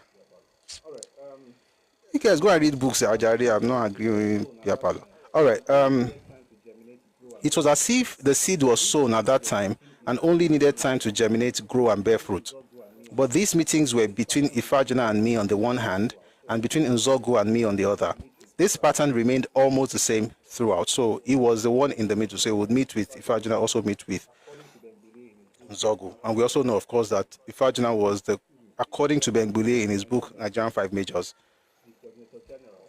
Nigeria's Five Majors, he mentioned that the coordinator general was Ifajuna, but the coordinator in the north was, the coordinator in the north was Nzogu. So let's go on to today's session. Please, let's power tap. Let me just take a second to get us to engage the live. Please power tap. Let's share the live. And please give me 30 seconds just to ease myself. And then we'll just dive right into this. It's going to be a fantastic session today. We have so many things to learn. And I have some other books here to help us understand this particular book. So please, let's power tap. Let's try and get this to 50K. But just give me 30 seconds, please.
No. Mr. Bisi, sorry about that. I'm back. Thank you very much for staying tuned. I hope I didn't spend more than 30 I'm back. Thank you very much for staying tuned. I hope I didn't spend more than 30 seconds. But yeah, glad to be back. Let's get right into it now. Thank you very much. Please keep our tapping. Let's get right into it now. Thank you very much. Please keep our tapping on 37.4K, but we need to get this up. So yeah, like I said, we're going to have a fantastic session today. Let's get on with it. Thank you, Madam Million. Thank you for your gift. Please, if you've joined the team before, please click on the heart icon here and drop a heart me. If you haven't joined the team, please click on the heart icon here and join the team. Your heart me's, your gifts, your likes, those things help the live to get on the FYP so people see it and are able to watch. And also, if you're on YouTube or you're on Facebook, thank you very much for joining us. I hope you're having a great time. We've been doing this for a few months on TikTok, and now we tried it a number of times to stream on Facebook and YouTube as well, but finally we've been able to find a good way to do that. So I hope you're enjoying the session. My Twitter handle is Busui Oris Works. Busui Oris Works. That's the Twitter handle. If you're on Facebook, thank you for joining. If you're on YouTube, thank you for joining. I hope you're enjoying yourselves. And it's going to be a wonderful session today. Thank you very, very much. I'm trying to hold on to get us to this live. Remember yesterday, that thing just went off. I want to make sure that we don't have that kind of thing happen again. Thank you for the gift, Madam Million. Thank you very much. I'm waiting for us, so please, let's get this up so that we can get into it. All right. I want to trust that we're going to keep power tapping. Sure, I can trust us, Abi. Thank you. So this section is called Active Preparations. The preparations for the coup started to warm up by July 1965 because by that time, the matter was more seriously and urgently discussed.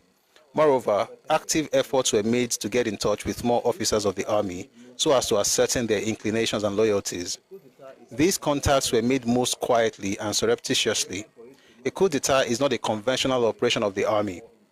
Preparations for it could not at any time be done in the open or in plain language. Therefore, when we discuss with officers, unless an officer showed serious interest, we always sounded casual and the matter was generally left unspecified and inconclusive.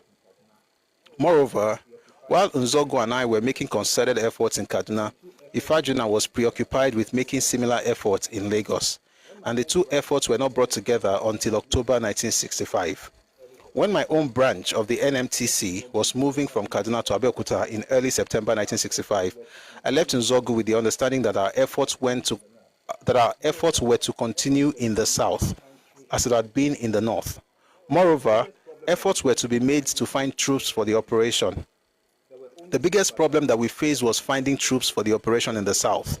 There were only 3 battalions in southern Nigeria in those days. One was stationed in Enugu under the command of Major Ogunewe, who was by the way, that's an Igbo name, just at Ogunewe, who was an officer commissioned from the ranks and was known to be totally conservative, apolitical, and loyal to the Balewa government. However, Major Chude Sokei, a revolutionary-minded senior officer of the unit, was our contact in Enugu. He was Sandhurst trained. He was in touch with Ifajuna and was willing to match his words with action. Another battalion was located in Ibadan. Sorry, 1 second. Let me unmute some of these people since we are reading books now. Hopefully, that won't be a problem. If you are here and the boss boss, that small boss made you feel uncomfortable, try and understand, eh? Some of us have to be we are not omolole logbesiwa, so it's important to respond to certain people. Right? Thank you very much for your understanding. I cannot promise you if there are people do that again, I will not respond though, because I will. All right, let's continue. So I was talking about Major Chude Soke. He was Sandhurst trained. He was in touch with Ifajuna and was willing to match his words with action. Another battalion was located in Ibadan, a very strategic position. But the commander of the unit, Lieutenant Colonel Lagema, was aggressively committed to the Balewa government, and his unit was being used politically to suppress anti-Akintola uprisings. The only answer was to find suitable officers in the battalion who would be willing to bring out sizable troops of the unit for our purpose. When all the officers of the unit were assessed, only 2 seemed likely to respond favorably. Hence, they were approached. One was a captain who promptly turned down the idea. The other was a major who not only refused but threatened to report the matter to his commanding officer, whom he knew would deal ruthlessly with us. So we ended up flattering him and assuring him that we were only joking. That put an end to the idea of using Ibadan troops. In the whole of Lagos, there was only the Federal Guards Company as the ready combatant unit, but the 2nd Battalion was in the process of getting settled at the Ikeja cantonment. The Federal Guards Company was commanded by Major Donatus Okafor, mentioned earlier. He had been approached by Major Ifajuna and had promised to turn his troops to our use. Although his words sounded hollow, they were not so easy to throw away or reject. In the army, unless troops were placed directly under one's command, one could not pull them out on operations.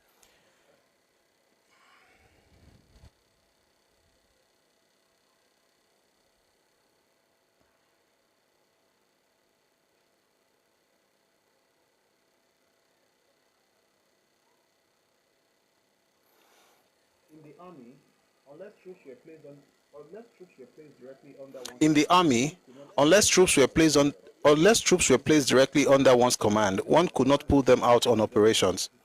If the troops commander said he would bring them out, it was not all that one could wish for, because merely saying so was not sufficient. This was where the situation in the south differed a great deal from that of the north. In the north, the NMTC had been in existence for 6 years and its powers were established. It was at first an officers' cadet school. From 1964, it became a center for the training of newly commissioned officers. For this purpose, it always had a demonstration company plus supporting services under its command. In effect, the unit always had its own troops available for its exercises. Nzogu was largely instrumental to the build-up of this ever-ready body of fighting troops. It consisted of a company of infantry and subunits of supporting arms and services such as the artillery, mortars, reconnaissance troops, engineers, and transport. As soon as he had achieved this build-up officially, he kept the troops always available for various exercises, which he organized. The subunit of the NMTC, which was moved, by the way, guys, if this sounds very boring, just stay with me. We're going to get to the exciting part, but we need to build up, That's how it is. Thank you. Please share the live, share the YouTube live, share the Facebook live. Just share. Thank you. Let's continue. The subunit, again, we're reading the book by Adewale Ademoyega. It's called Why We Struck, the story of the first Nigerian coup. That's from his own perspective. So let's continue. The subunit of the NMTC, which was moved to Abeokuta in early September 1965, was a brand new subunit placed under the command of Lieutenant Colonel Adekunle Fajuyi, who were to assemble the fighting troops and supporting services of this subunit in Abeokuta for the first time. We were to run a battle group commander's course for captains and majors, and it was the highest course to be run in Nigeria at that time. Therefore, it tapped the resources of the whole army to the fullest. The dates and facilities for the course were fixed and arranged by the army HQ, and there was practically no room for flexibility in the matter. Moreover, because of the disturbed political situation in Western Nigeria and Lagos at that time, the movements and deployments of troops were very closely watched. There was hardly any room for unauthorized, arid, unscheduled exercises. This meant that there could be no dry runs or rehearsals of a planned secret operation. For this reason, there was no way of proving the fidelity of Donatus Okafor's promise to bring out his troops of the Brigade HQ at Apapa to come out with weapons and ammunition on the D-Day. There was no way of testing the effectiveness of the arrangement. All the same, preparations had to go ahead, contacts made, dates fixed, and other actions performed. There are many other things that he says here, but I want to see if we can just jump to something else. I think we already get the idea. Some people were not interested, some people were threatening them. Eventually, they had to come up with something. Let me just read. I'll just read part of it until the D-Day is where we're really going. But there's a reason I want us to read these things, because it helps us understand the context of the events. It will be recalled that by late 1965, the efforts of the Balewa government to northernize the top echelon of the army were already bearing fruit. Some northerners were already holding most of the strategic positions in the army. Those positions could easily be used to thwart our attempt to change the government. Sheer caution dictated that we should be sure to neutralize those officers so that our revolution would have a chance of taking off and succeeding. Later events did fully justify our apprehension, since it was the escape of only one of those marked down for arrest that brought us intense hardship and finally compromised our success. What did he say here? I'll just take it one by one. Tashinka, Mama, explain. Again, if you watch Oputa panel and you listen to the testimony of Bengbuli, he said that they were not going to kill anybody. I don't know what neutralize means, so maybe it means something else. Anyway, he says these positions could easily. Sorry, where was I? Yeah. Sheer caution dictated that we should be sure to neutralize those officers so that the revolution would have a chance of taking off and succeeding. Later events did fully justify our apprehension, since it was the escape of only one of those marked down for arrest that brought us intense hardship and finally compromised our success. There was no plan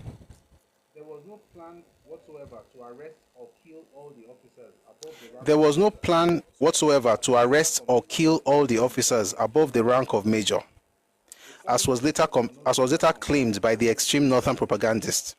The following officers were known to be around and not holding any strategic positions: Brigadier Ogundipe, Lieutenant Colonels Gowon, Njoku, Fajuyi Kurubo, Effiong, Ojukwu, Ejo, Banjo, and Basi. None of these were marked down for arrest. We knew that when our coup had taken shape, they would not be in our way.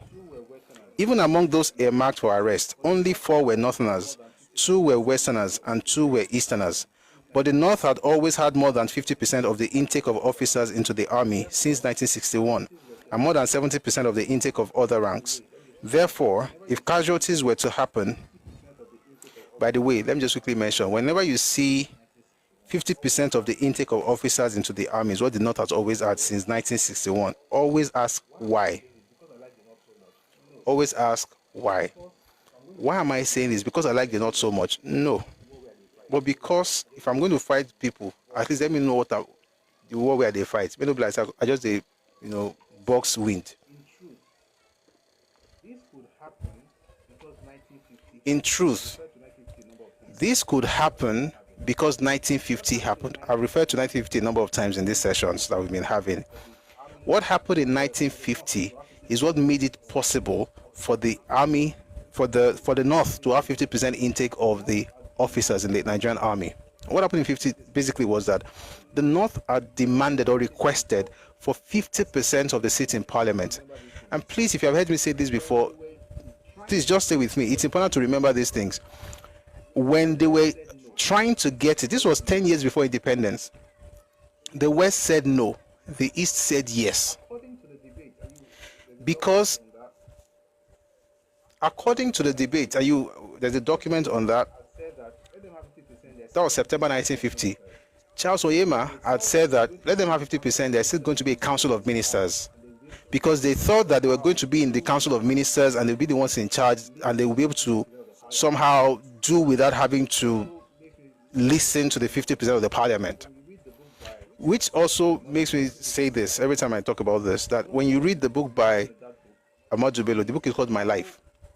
And one of the things that he mentioned in that book is how people look at Northerners like uneducated people and how they use it to their advantage. In other words, you assume that they are stupid, so you give them 50% because you think you're going to be able to use Council of Ministers to override whatever decisions they made.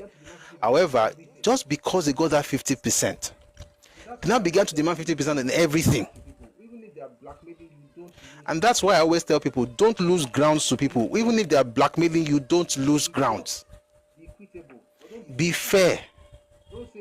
Be just. Be equitable. But don't be stupid. Don't say, if I don't give it to them, it will be as if I'm a tribalist. Let it be like that. You know in your heart you're not a bigot. They also know you're not a bigot. They're just trying to gaslight you. Do the right thing by everyone, but don't let somebody just come around and sweep you off your feet with the talk about, oh, you're a bigot, you are trying to take my thing. Because they got 50% of the seats in parliament, they began to use that same thing in everything in Nigeria. If they had people that could get in there, they will use it. And come to think of it, perhaps that's the reason the East also used whatever power they had in NCNC and at the federal level to fill the federal civil service with Igbos. And I've done a session here on that before. More than 50% of those working in Nigerian railway corporation were Igbos. About 70% of those working in Nigerian Ports Authority were Igbos. Same for Nigerian Airways. Same for betting. Nigeria Pool Company. So what you see basically is that people just use what power they have to get whatever favors they thought that, the point is, whatever thing people are asking for, if you think it's fair and it's just, do whatever you can do. But in being just, don't be naive. And so it may not be like, say, I don't care what it be like, say, just do the right thing, but don't lose ground. Because once you lose that parliament, you're going to lose military, you're going to lose civil service, you're going to lose everything they can get. Because they're not the ones that told you to not be, I don't blame them. They saw one for Labata, one your Betty. Since they went to power, who mind? Where were we? The North had always had more than 50% of the intake of officers into the army since 1961, and more than 70% of the intake of the other ranks. Therefore, if casualties were to happen, it was more likely to be in that proportion than anything else. The wicked propaganda that followed the coup was only made possible by the weakness and non-revolutionary principles of the Iransi regime, which bore no semblance to the well-ordered and well-controlled government that was envisaged and could have been run by us if our plans were fully executed. Finally, it was unanimously agreed that at that meeting that the coup should be staged simultaneously in all the regional capitals of the Federation. To this end, since there were no troops stationed in Benin, the Midwest capital, A small unit was to be sent from Enugu to put the plan into effect therein. Nzogu was named as the commander for North. This also, I don't have to read the book. I was going to actually read Bengbule, but this also confirms what Bengbule said. He is the commander for the North. Chude Soke for the East and Midwest. Ifajuna and I for Lagos and the West, respectively. So Ifajuna for Lagos, Ademoyega for West. The need to bring more of the middle-level officers, majors and lieutenant colonels, into the planning and execution of the coup was discussed, but the few names that could be mentioned had to be dropped because their interpersonal connections would compromise the security of the planning. After 90 minutes of discussion, the meeting was over. Guys, I'm hearing the BP sound. Just 1 second. Let me just touch something here.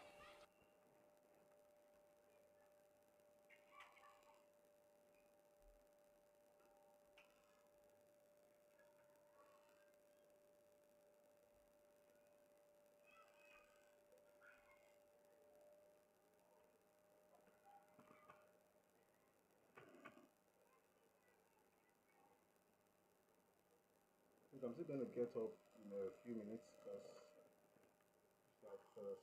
in a few minutes because it's like the source of light would have to be changed at some point, but we're good for now.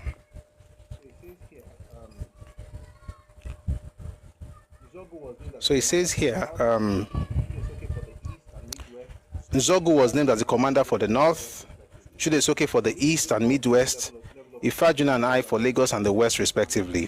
The need to bring more of the middle level officers, majors and lieutenant colonels into the planning and execution of the coup was discussed, but the few names that could be mentioned had to be dropped because their interpersonal connections would compromise the security of the planning. After 90 minutes of discussion, the meeting was over.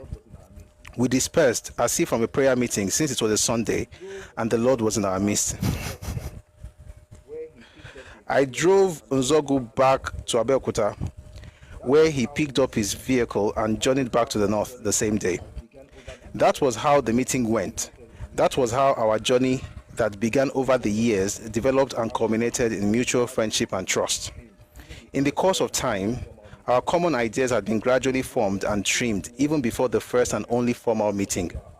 Who stayed where and who did what was entirely decided according to our army postings, over which none of us had any control.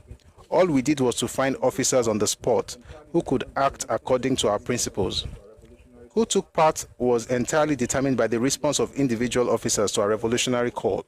It is therefore extremely impudent of Major General Alexander Madiebo, by the way, his Major General was in quotes, to say he did in his book that Major Nzogu selected for his Lagos operations Majors Ifajuna, Anuforo, Okafo, and Ademoyega, who had personal grievances against senior military commanders, end quote.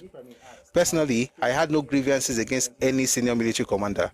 And if I may ask, are coups staged merely because of grievances against certain officers? Were the postings in the Nigerian army done to enable aggrieved officers to be in Lagos for the coup?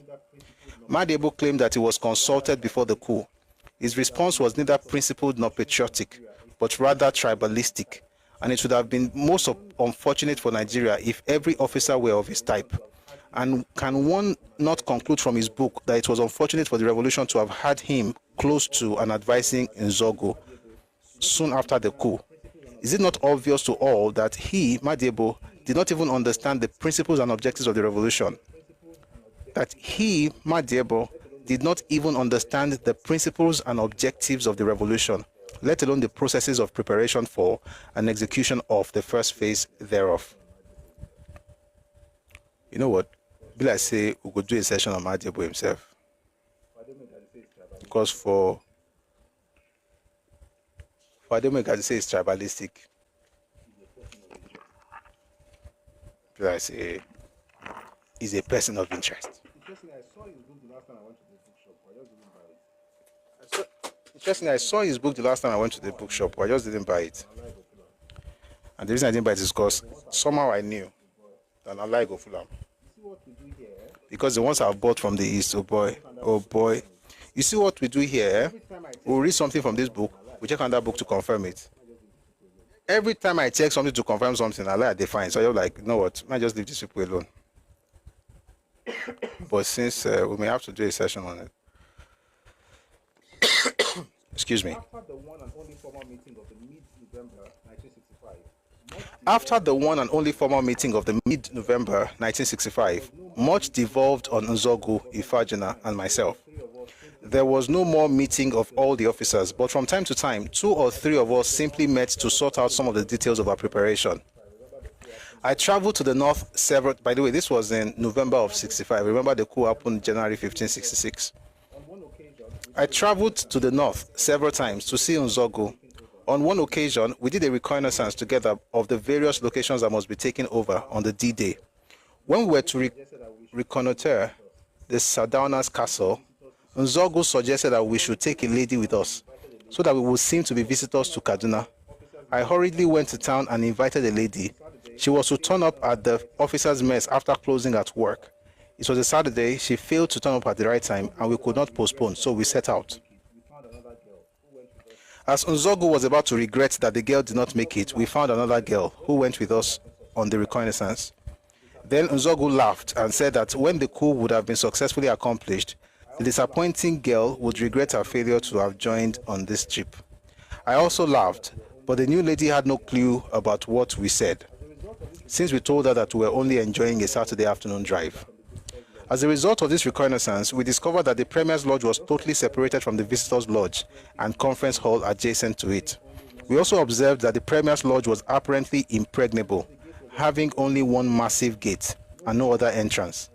Unless the gate was opened officially, no one would gain an entrance without blowing off the gate.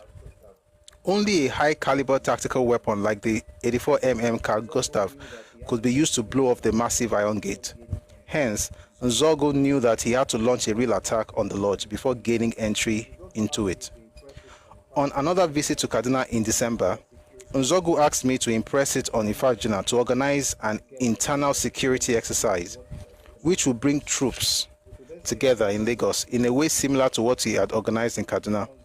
We could then safely use those troops on the D-Day. I conveyed this point to Ifajina, and he actually attempted it, but he was immediately cautioned by his commander, Brigadier Mai Malari. It was thus obvious that rehearsals were not possible in Lagos as they were in Kaduna.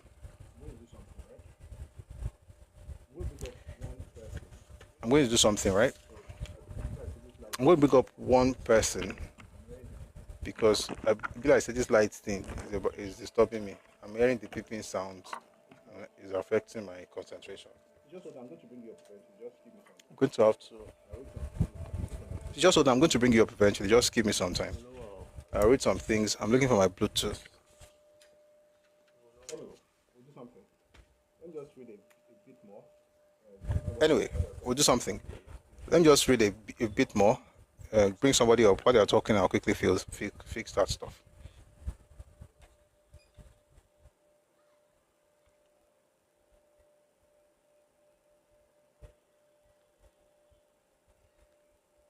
The battle group course went on without a hitch in Abeokuta until the first week of December 1965. There were 20 student officers on the course, all captains. I indoctrinated and orientated them towards the revolutionary thought concept. I also held personal interviews with all of them.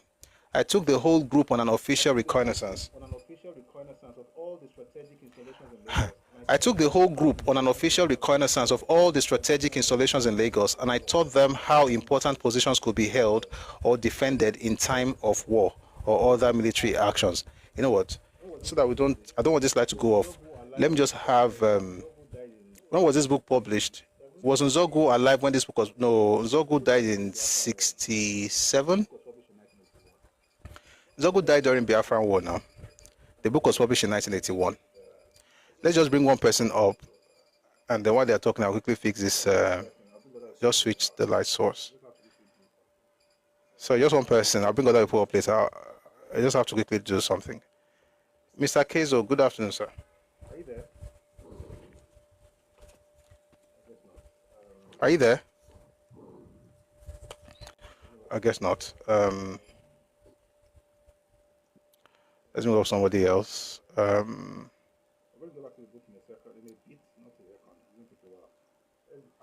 going to go back to the book in a second, in a bit, not a second. It's going to take a while. Let's have ourselves Global. Mr. Global, good afternoon. Good afternoon. Welcome, Chief. Professor. Yeah, Professor Buzui. Yes, sir. Hello? Yeah, good afternoon. Yes, I'm here. Good afternoon. Yes, sir. You have I don't know, you sent me to school again. Hello? Am I on? Hello? Yeah, good afternoon, everybody. Hello? We can hear you. Please, Okay, thank you. First of all, let me appreciate Dr. Buzui for the good job he's doing. He's really impacting the society. And I can tell you, I'm not being patronizing here. This is very serious. For a while, some of us have been longing to see some of the information he's dishing out. We knew, but for some reason we couldn't come out. Number one, because there's no social media. Number two, because of some other things that we're involved in. So what he's doing is really very important to nation building, and he is indeed also a patriot. That being said, I want to also counsel as many people that are on this platform that are not Yoruba to know that this is not a racist agenda. This is not a hate platform. It is educative, and it is the process of nation healing. Sometimes some of our Eastern people, Igbo people, think that they are the only one that is affected by the Nigeria, or they are the only one that Nigeria happened to. Sometimes they erroneously assume that they are the a victim here. Yes, they might be, but all of us are. All of us are. For instance, we couldn't move. Imagine how many years ago, since 1914, Nigeria could not move. We could not move. Millions of people have died without their hopes and aspirations. Hello, I hope I'm on. Without their hopes and aspirations fulfilled. A lot of people's vision for Nigeria never come to fruition. Why? Just because some people are just too weak to take responsibilities. Just because some people are so selfish that they will not allow anybody to move except they are in front.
Sources have not been made available. You just be talking and talking.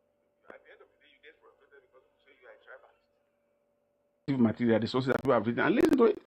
Even the opposition, the books that Achebe and all of them wrote, when you list, I've read those books, you will be alarmed and say, no, this can't be. But you need other sources to condemn it, and he's doing that. So I'm very happy. I'm very happy. Every day I look forward to the opportunity to be free and quickly jump Thank in you and very this much, is what sir. he's talking about. God bless you, my brother. God bless you. I want you to Amen. know that we are rooting for you, and I believe that you will get there, and Nigeria will get there in Jesus' name. Amen. Thank you for listening. Thank everybody that is supporting him, gifting him, and doing whatever we can to get this platform on the air every day. God bless everybody in Jesus' name. Amen. Thank you. Amen. Amen. Thank you so much, sir. Yes, sir. Appreciate that. All right. So again, I'm in Nigeria, so I use the three sources of of light. So we have to quickly do something. So yeah, I'm gonna have to take it down now. Thank you very much. So I can get back to the book. I will bring you back up later No problems. when it's time to also talk again. Thanks a lot, sir. All right. Let's remove this background and we can get on with it.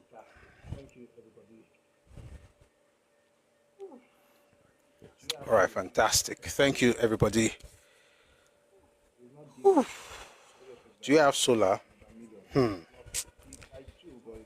It's not giving. Let's just put it that way. Madam Million. It's not. I do, but it's not. It's not. It's not giving. It's not doing. It's not doing what it needs to do.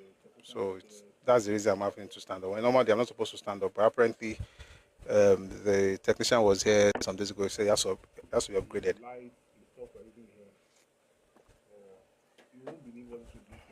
The lights, the stuff we're using here, you won't believe what this place looks like if you see it outside.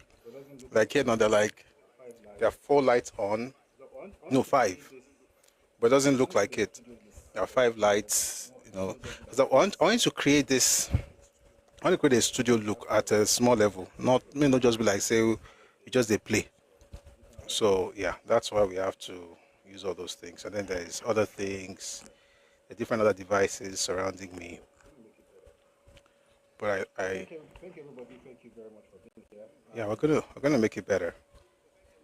So thank everybody. Thank you very much for being here. Umbo.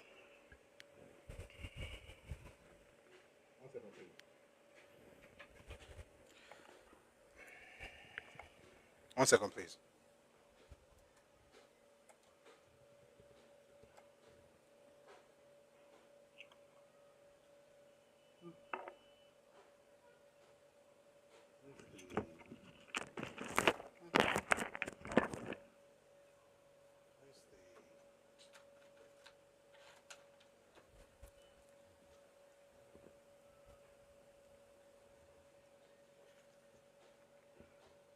All right, we're good. Let's get back into. All right, we're good.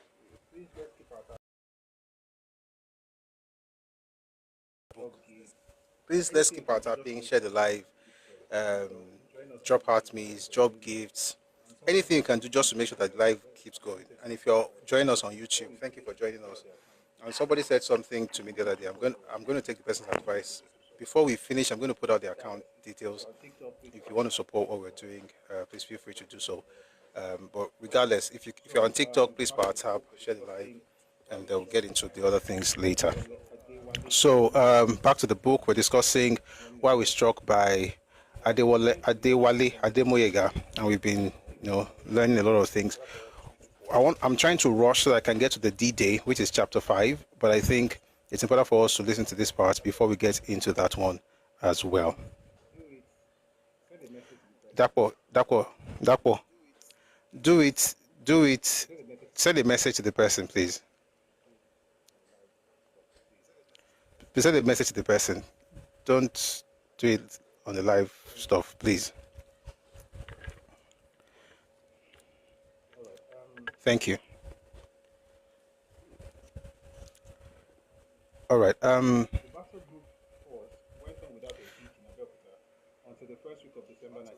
The battle group course went on without a hitch. There were 20 student officers on the course, all captains. I indoctrinated and orientated them towards the revolutionary thought concept. I also held personal interviews with all of them. I took the whole group on an official reconnaissance of all the strategic installations in Lagos, and I told them how important positions could be held or defended in time of war or other military actions. This was acknowledged as a very successful exercise, introduced to the practical aspect of their defensive duties. If the coup took place before the course ended, many of the officers would have carried out any duties allotted to them without holding back, and our Lagos operation would have been as successful as the Kaduna operation came to be. But the course ended, and both the student officers and the troops dispersed before a date could be fixed for the coup. Hence, the usefulness of the troops and the availability of the student officers was lost to us. And this was one of the crucial factors that made all the difference between our Lagos and Kaduna operations. Nonetheless, of the 20 student officers, only 3 came out tops as regards their capability and response to revolutionary ideas and practices. These were Captains Abisoye, Bule, and Iwaya. Incidentally, Abisoye was also the highest rated student on the course. 1 second, I want to confirm something.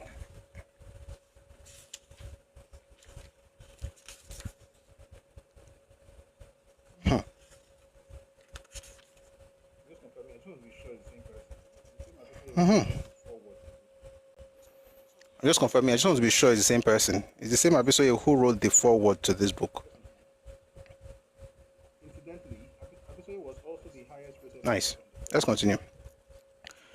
Incidentally, Abisoye was also the highest rated student on the course.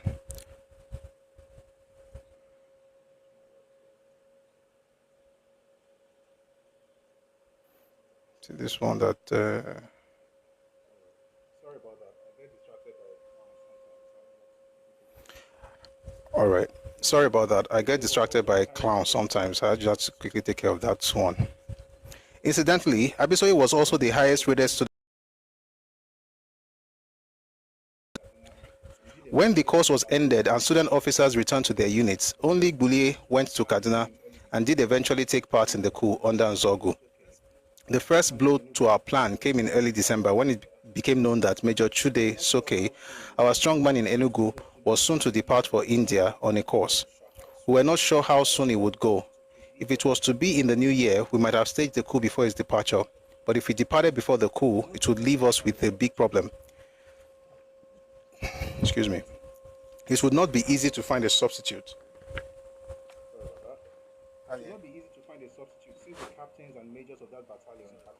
Sorry about that. It would not be easy to find a substitute since the captains and majors of that battalion had proved irresponsive. Soke made efforts to postpone his departure for as long as possible, and our normal operations continued. Exercise Damisa. Now we're getting to the meat of this. So if you've been sleeping, we're about to get into the cool part, right? Cabo, how are you?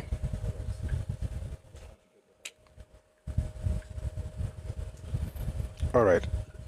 Just trying to get the other device set up. As was earlier explained, it was not possible to organize rehearsals for the coup in Lagos, but this was possible in Kaduna. Therefore, exercise Damisa was planned and organized by Nzogu. Damisa is the Hausa word for leopard. In African folk tales, a leopard could change the color of its skin, and that was what the exercise was about. Cabo.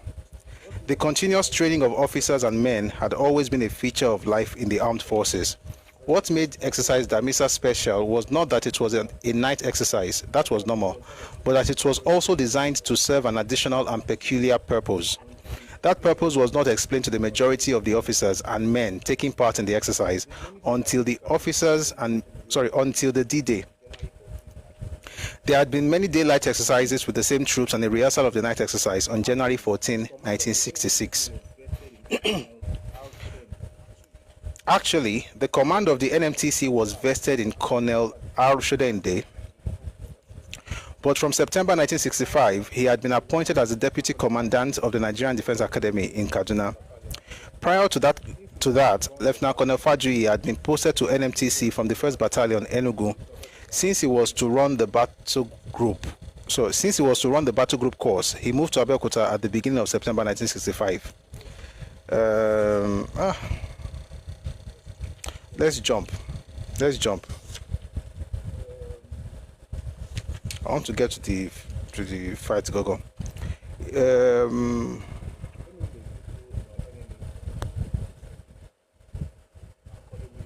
Okay, let me read a little about NNA plan to wall up the West. Bankole Willoughby, good to see you, sir. Welcome. At this time that I met Chief H.O. Davis for the first time. He was a famous politician who had been in the national... It was at this time that I met Chief H.O. Davis for the first time. He was a famous politician who had been in the nationalist struggle since 1941. Actually, he got into the nationalist struggle since 1930s because he was one of the 4 people that started NYM, one of the 4 leaders of NYM in 1937. But yeah, again, if he has any mistake, we'll correct it. He was then a federal minister in the Balewa government and had come to spend the New Year holidays at his retreat just behind the army chalet at Takwa Bay. I discovered him just by chance. I had gone to the back of the chalet and was attracted by the presence of a lady standing in the adjacent compound. As I moved closer, I saw a gentleman sitting nearby. I had a second look and I thought I could recognize the person. I greeted him and asked if he was Chief Davis, and he said yes. As I soon got into deep conversation with him on the political situation in the country.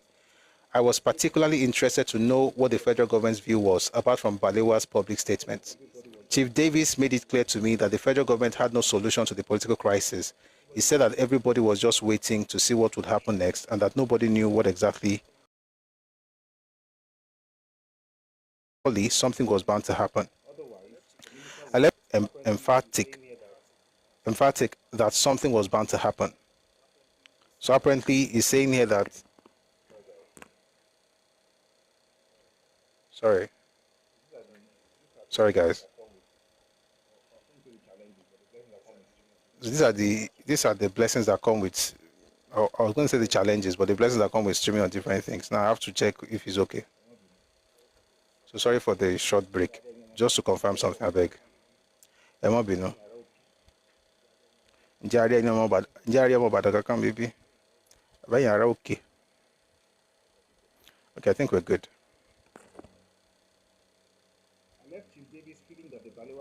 We're good. I left Chief Davis feeling that the Balewa government had something up its sleeve. Otherwise, the minister would not be so emphatic that something was bound to happen. When I returned to the officers' mess at Papa on January 3, 1966, I went to work with Ifajuna. After the extensive prodding, we discovered that the Balewa government had a terrible plan to bring the army fully to operate in the West for the purpose of eliminating the elites of that region, especially the intellectuals who were believed to be behind the intransigence of the people against the Akintola government. It was for this reason that the government had attacked the intellectuals of the region, especially those at Ife, intimidating and victimizing them for their refusal to support it. People like Taisho Lari of Mayflower School, Ikene, were among those marked down. It was also intended that if the plan succeeded in the West, the next target would be the East. The federal government was to use loyal troops for this purpose, and the 4th Battalion in Ibadan, commanded by Lieutenant Colonel Lagema, and the 2nd Battalion in Keja, temporarily commanded by Major Igboba, was soon to be taken over by Lieutenant Colonel Gowon.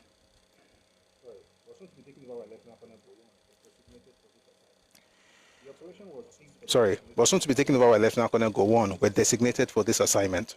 The operation was fixed for the 3rd week of January 1966, when the Sardauna would have returned from his pilgrimage, and Lieutenant Colonel Gowon would have completed his takeover of the Ikeja Battalion. In preparation for this horrible move by the federal government, the high echelons of the army and the police were being reshuffled. Major General Ironsi was ordered to proceed on leave from mid-January. He was to be relieved by Brigadier Memelari over the head of Brigadier Ademulegun. Lieutenant Colonel, by the way, Ademulegun was supposed to actually be the one that would be GOC before Ironsi was appointed. I mean, that was according to the recommendation of the British GOC who was living at the time. Lieutenant Colonel Njoku was to temporarily command 2nd Brigade HQ at Apapa. In the police force, Inspector General Edet was sent to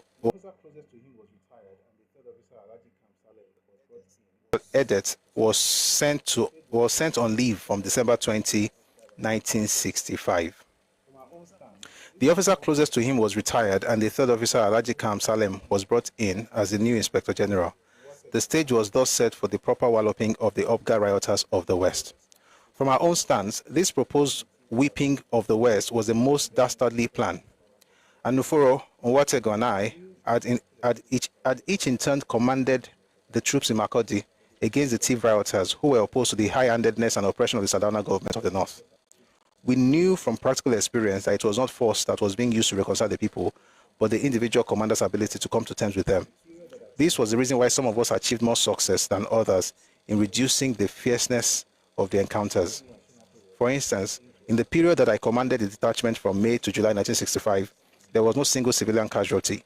But before me and soon afterwards, things were much different. Let me just quickly say something based on that before we continue with the reading. It is true, to be honest, that there was political crisis at the time in 64, as a matter of fact, from 61, 63, 64, 65. It's true. And it's true that it may be true that the Balewa government was planning all these things in the Western region, of course. However, I still don't know if that coup was,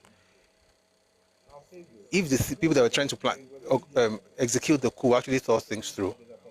And I'll say this, Nigeria was we're very young at the time. This was just barely 5 years after independence.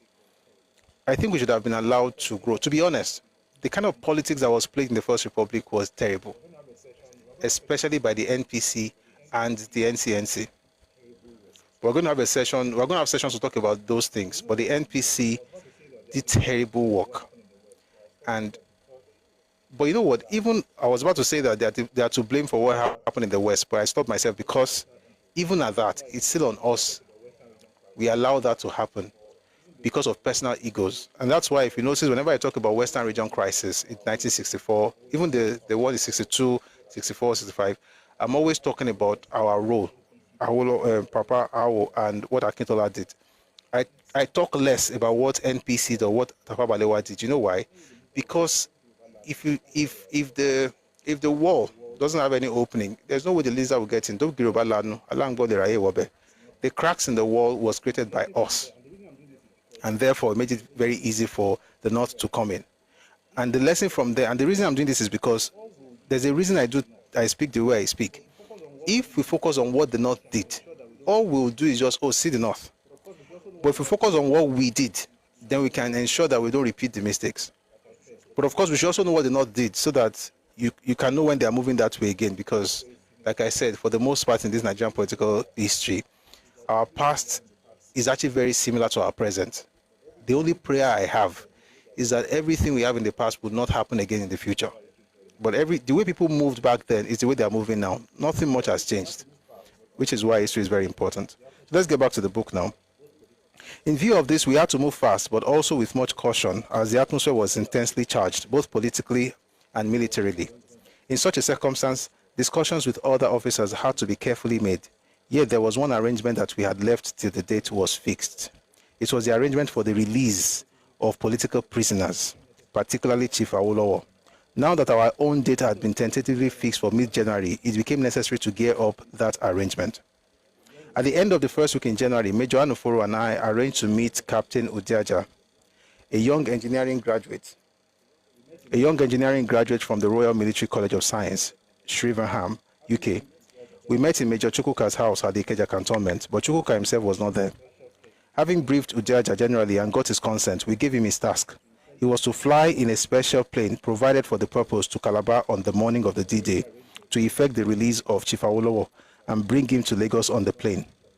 We had already arranged for a plane for the Nigerian Air Force to be made available for that morning. This was done through Major Nzegu, not Nzogu, of the Air Force. The captain was to be assisted by a young officer on the D-Day. Udiaja accepted this task and soon left Anuforo and I to continue with our discussions. About 20 minutes later, Anuforo suddenly gripped me and said, "Look, Wale, there's nothing stopping Udiaja from revealing the whole plan to Lieutenant Colonel Arthur Unegbe, with whom, please," there are two things I'm going to say at the same time. I just want to finish reading this thing first. There's nothing stopping him from revealing the whole plan to Lieutenant Colonel Arthur Unegbe, with whom he was known to be quite close. Of course, Unegbe would have immediately given the whole plan to Brigadier Memalari, who in turn would have related everything to Balewa. In the twinkling of an eye, we jumped into my sports car I had never sped so fast within the metropolis of Lagos. Within 17 minutes, we were at the gate of the officers' mess at Papa. We met Captain Odiaja, just coming out of the mess. Where are you going? We asked him. He replied that he was going to see Colonel Lunegbe. In another minute, he would have driven off and we would have been finished without having struck a single blow. We called him into my quarter in the mess and warned him of the danger of revealing the plan to Unegbe. That night, he did not go to see Unegbe. But the long-dreaded blow fell on us earlier that week. Major Chude Soke had left for India, and before his departure, he could not find a substitute for our operations in Enugu and Benin. Before I leave that point, let me just remind us that every time this person mentions Awo, what do you hear? Release of political prisoners, not making him the president. So, again, this is the book that they always tell you, go and read the book. He said that they want to make Awolowo president. He did not say that. And let me tell you something. If people from a particular part of Nigeria tells you, if they tell you go and read the book, I can assure you 100%, I'm not even saying 90, 100% the person talking has not read the book. But they are mentioning that book to throw you off their scent. Let's continue. The long-dreaded blow fell on us earlier that week. Major Chude Soke had left for India, and before his departure, he could not find a substitute for our operations in Enugu and Benin. Once again, Ifeajuna and I went to work. It took another week to find a young officer, Lieutenant Oguchi, who was to return to Enugu after a short course in Lagos. Lieutenant Oguchi, who was to return to Enugu after a short course in Lagos. This young officer was briefed on his assignments, which were simply the arrest of Premier Okpara of the East and Premier Osadebe of the Midwest, and their right-hand men. As a young officer, Lieutenant Oguchi was not competent to move a lot of troops out of his unit, but acting discreetly, he could move anything up to a platoon of 30 men. To justify himself in case of any serious challenge, he had to be covered by an order given him by a senior officer. But his unit, the 1st Battalion based in Enugu, was under the operational command of the 2nd Brigade based at Apapa, of which Ifeajuna was the Brigade Major, BM. He would therefore be covered by an order given by the BM. This was not the correct military procedure, but it would do. Hence, the subaltern was given written orders to carry out the operation on the 8th hour of the D-Day. Lieutenant Oguchi took the order and promised to comply. This young officer left Lagos on January 13, just about the time the D-Day was fixed. He therefore had, thank you for the gift, thank you. Thanks a lot, I appreciate. Omokaro Ojire, welcome, good to see you. Abami, thanks for the gift, sir. God bless you. This young officer left Lagos on January 13, just about the time the D-Day was fixed. He therefore had the correct idea of our final timing. However, he was to wait for the order to move, which was to be officially communicated to him when the Army Net Communications communicated to him over the Army Net Communications on the eve of the D-Day. Events moved very fast that month. By January 10, I was again in Kaduna. Through some senior civil servants, I telephoned. Events moved very fast that month. Excuse me. By January 10, I was again in Kaduna. Through some senior civil servants I telephoned, I was able to confirm that the Umrah Hajj group led by the Sardauna will be back in Kaduna on January 12 and 13. It had been confirmed in Lagos that the Commonwealth Prime Minister's Conference was due to end on the 12th and that most of the delegates would leave Lagos almost immediately. Therefore, Nzogu and I fixed the D-Day for Saturday, January 15. I was to confirm this by signal from Lagos. When I returned to Lagos, Ifeajuna and I resumed work to confirm movements and date.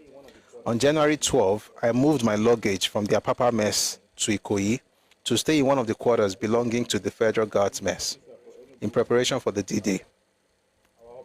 By the 13th, our new officer for Enugu and Benin had departed. Our operations were now being finalized. Therefore, I sent a signal through the Army Communication Network to Nzogu saying, quote, Major Ademoyega will leave Lagos after 41 days holiday and will arrive in Kaduna after 51 days, end quote.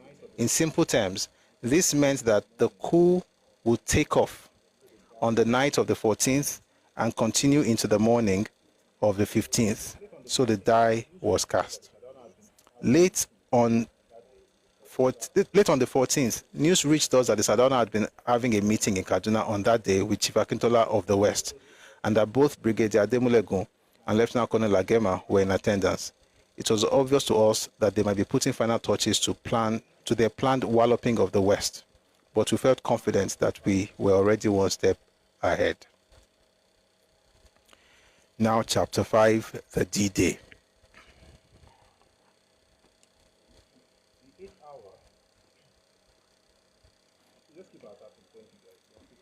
The 8 hour. Please let's keep our tapping. Thank you, guys. We're on 54.5. Let's try and get this to 75,000, please. So we can get the live on the FYP, can keep it going. Please click on the heart icon, drop a heart to me, drop gifts, join the team.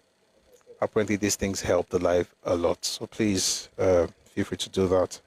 Like I said, I'll be doing something every time we come here now.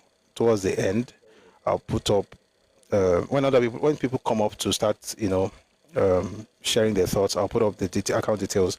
I've been told that I should be doing that, so I'll just do it. But that will be towards the end when I'm done reading, so that I don't get distracted. Thank you, everybody. Thank you for your support. Please power tapping, share the live. And if you're joining us on YouTube, good to have you here. Thank you very much for your presence. Please also share the live with your friends. I see we have a number of people there. Wow, this is actually quite good. Why is everybody asking me about Edmond Obilo? Everybody's always asking about Edmond Obilo. Don't worry. Everybody will be okay. Let's just keep putting out the truth. By the way, if you're on YouTube or Facebook, we'll try and come up at 11:30. Sorry, at 1:30 p.m. every day. Because coming up at 1 p.m., excuse me, because we are streaming music, we can't stream music on YouTube. It's going to flag it for copyright issues. So if you are watching on YouTube, it will be or Facebook, it will be 1:30. That will start. You can watch at 1 o'clock, but all you will see would be, thank you. Thank you for the gift. I really appreciate it. J-Links, thanks.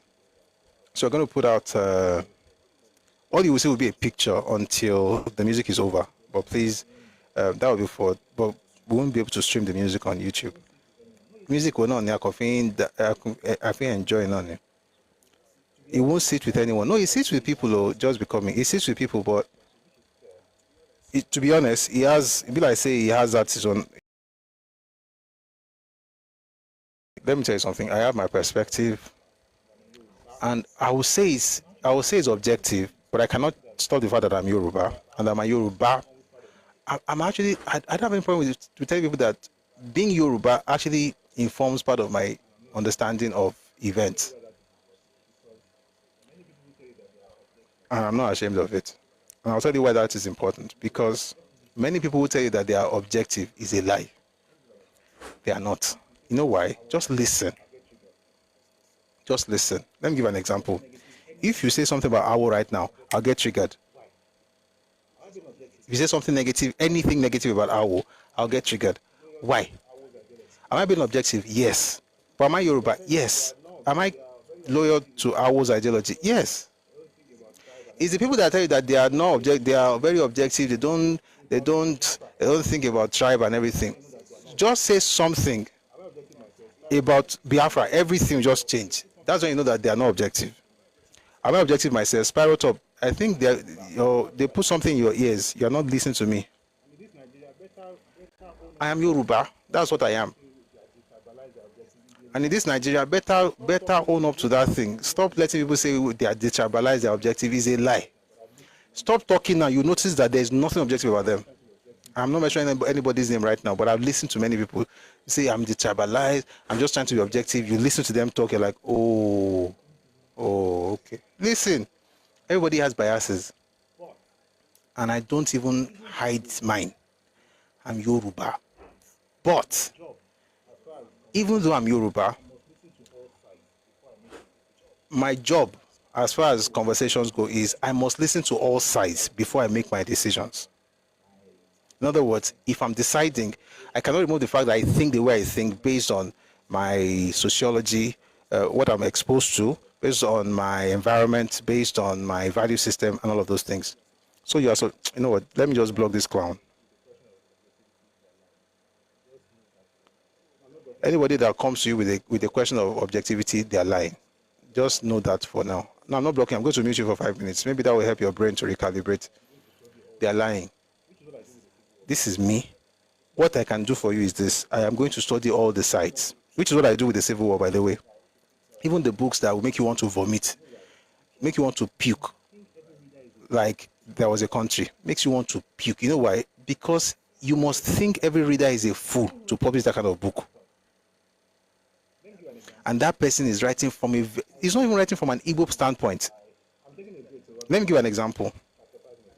I read Enough is Enough by, I'm taking a break. We're going to chapter 5 in a second. I just want to take a break for a second. I read Enough is Enough by Ukwabi Asika. And I think I've talked about Ukwabi Asika here before. His son is the owner of Storm Records, where you had Netosi, that's Asa Asika's, I think, uncle or something. Anyway, Ukwabi Asika wrote Enough is Enough. That paper is an Igbo man. It's from an Igbo perspective, but it was objective. He wrote as an Igbo man, but he also wrote as a Nigerian. If you're reading that stuff, you can tell that this is from an Igbo perspective. But guess what? You will also respect what he did. He was not using his Igbo perspective to lie. He was just writing from that place because that's his own frame of reference, which is fair. You can look for it. Enough is Enough by Ukwabi Asika. By the way, they don't like him in the East. They used to call him Sabo. If you are fair, they will call you Sabo. You have to be a victim to be a true son of the soil. Which is why I tell people, I'd say that we need a lot more Ukwabi Asikas in Nigeria. He was credited with rebuilding the East Central State back then. So the point I'm trying to say is not that when you use Igbo perspective, you'll be biased. Not necessarily, or you'll be subjective, or you'll be wrong. Not necessarily. Ukwabi Asika was Igbo. He wrote as an Igbo person. You could tell he was writing from an Igbo perspective, but you could also see the truth in what he was saying. Chinua Achebe, on the other hand, is Igbo, but was writing as a propagandist. You mean the guy that just got married, father? No, the guy that just got married will be his grandson. It will be his grandson. Ukwabi Asika is Agbalagba. I'm talking 1967, 68, he became administrator or governor of the East Central State. So this one will be his grandson because Obi is his son. Obi is the owner of Storm Records. I think Obi is Asa's uncle. I'm not sure about the family dynamic, but it's the same family. What I'm saying basically is that you read Asika's work, you read Ajuluchukwu, these are Igbo men, and they are not ashamed of it, and they shouldn't be ashamed of their Igbo-ness. But you can tell that they are still telling you the truth.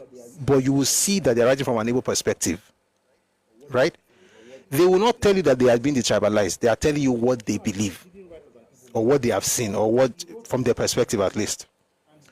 Chinua Achebe didn't write as an Igbo man. He wrote as a propagandist. And just to be clear, he worked for Radio Biafra, for Voice of Biafra, whatever they called it back then.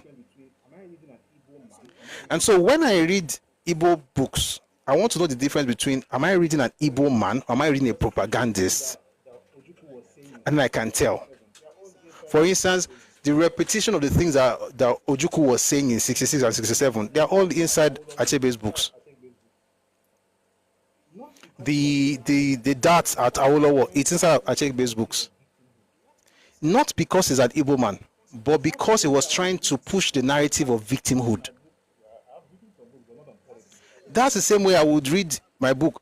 If you read my book, well, I've written some books, but not on politics. I've written more on faith and Yoruba, poetry and stuff.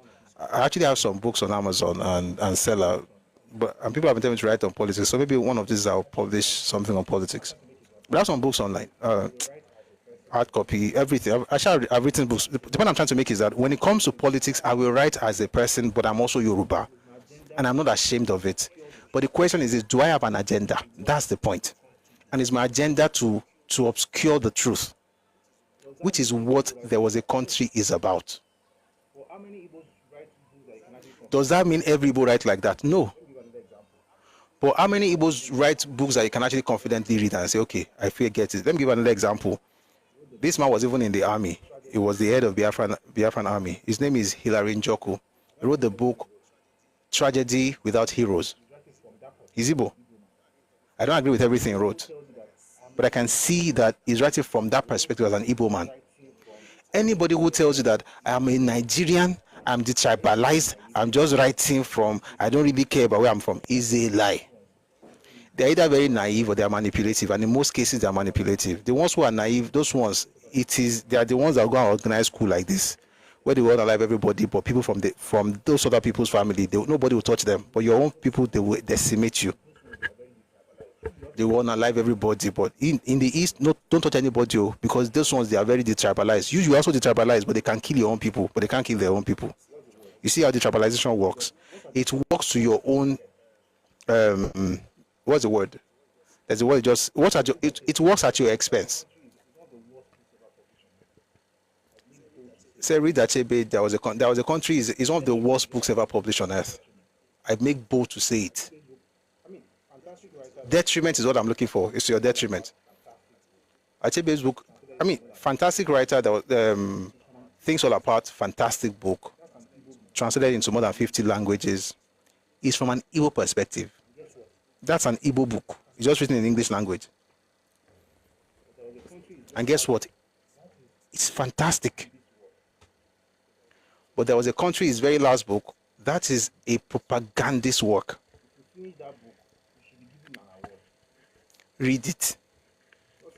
If you finish that book, you should be given an award. You just feel like puking. Anyway, all of that to say that all this thing about whether somebody has tribal, Kineko, I don't care. And the person you're talking about, I think he does, but he also always acting as if he's one Nigeria. It's a lie. We know all these things. But I won't mention anybody's name, but you get the point. But again, it doesn't change the fact that he's a fantastic person. It's just I don't like it when people make it look as if I have no biases. Listen, everybody, all of us, we have it. The only problem is this: what are you using it for? Are you using it to lie? So, for instance, like I said earlier, if you see anything about Awo that is wrong, I will speak up. Why? I am biased. Proudly so. Proudly so. But would my bias not let me see the mistakes that Awo made? Of course not. I'm biased to what's the word now? I'm biased to defend his honor. Right? I won't just let you talk about him and just say, oh, you just have an opinion. No, you don't have an opinion. If you talk nonsense about Awo, you are talking nonsense. And I will tell you. But am I blind to whatever mistakes he may have made? No. And so I'm not going to say, oh, he's just perfect, never did anything. Of course he was wrong. He was a human. So you expect him not to talk about the atrocities of the Nigerian government? No, I expected him to talk of the atrocities of the Biafran government. What you guys did to the minorities. That's what I expected him to do. And by the way, on my videos now, YouTube, TikTok, tears everywhere. We never did it. We could not have hurt a fly. Our fathers were good. They are the saints of heaven. You are liars. In fact, guys, since we're taking a break, we're using this one as break. We'll go back to the book in a bit. Just give me a few more minutes. Let me give you one example. 1966 May 24. Was it 24? No, Decree 34 was promulgated in May of 1966. And it led to riots and killings in the north. And then there was counter coup. With the counter coup, Hausas were unalived in the east. The counter coup was against the soldiers, officers of Eastern origin. But Hausa, regular human beings were unalived in the east. Not one, not two, not 100, not 200, not 300, not 500, not 600, not 1,000. They were unalived wholesale. Nobody talks about that thing. Why? Read every single book I have read, written by an Igbo man. I have not seen that thing there. My question is, why?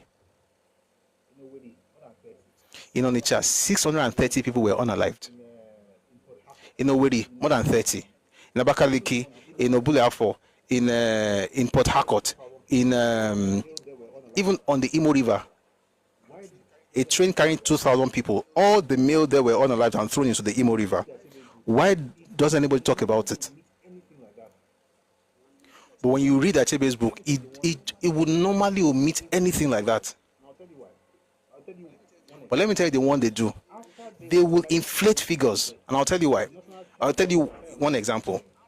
After they were unaliving people in the east, the Northerners heard about it and started unaliving people there in the north as well. At the end of this whole terrible, episode, the numbers came to, and again, it will don't disturb me in the comment section. There's never been a genocide in Nigeria's history. Stop being stupid. They're always crying about everything. The ones that you killed all the people in South, in Cross River and Akwa Ibom, that was not genocide. Somebody slaps your face now and be shouting genocide. I beg. Wabi Wasi. Where was I? 1 minute, you come back and start typing again. But I don't like it when people just come around with doing sub stories all over the place. These are the problems. They've just taught you about how you were unalive. There was genocide. There was this. Where's the genocide? What does it even mean? Do we even know what these words mean? Just throw words around. Genocide. What's genocide? Let me finish what I was saying, Jerry. We're going back to the book in a bit. We're taking a break now. When they were done with the, of course, unfortunate incident, people died in the north, people died in the east. It was terrible. The numbers came to, these are the figures, was 7,000, between 7,000 and 8,000 people. That was the official numbers. Guess what? Even the Eastern Nigeria government, the Eastern region government, came up with the same thing, with the same figures. Please stay with me. This was around August, September 1966.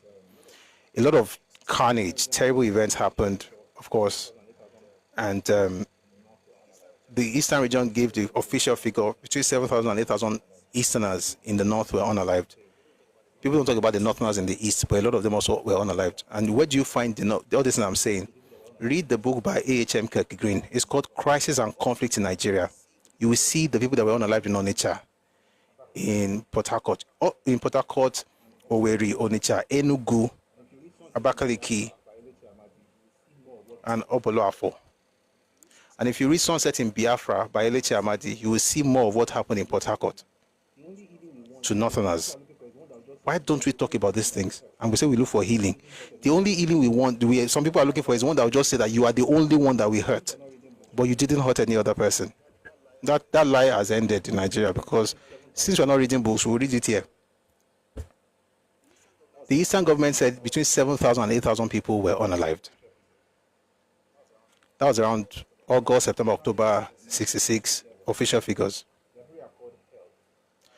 By January of 1967, the Aburi Accord held. Of course, the Aburi Conference held. That's the conference that Aburi held. And Ojukwu said to the world that 10,000 people were unalived in the East.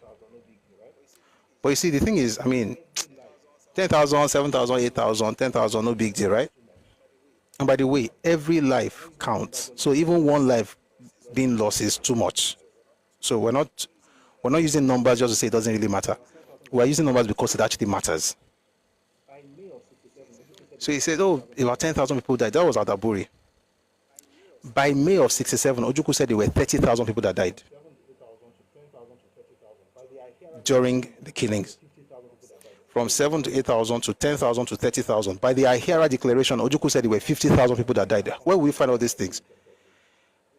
The volume 2 of that same book, Crisis and Conflict in Nigeria by A.H.M. Kirk Green. That 30,000 figure is what you're going to find in Achebe's book, There Was a Country, is what you're going to find in Frederick Forsyth's book, Biafran Story. That's what you find there. In our lifetime, let me not even go there. I said something that December last year, I had a meeting. Excuse me. It was a chance meeting, but I cherished that meeting. It was with an 80-year-old Igbo man.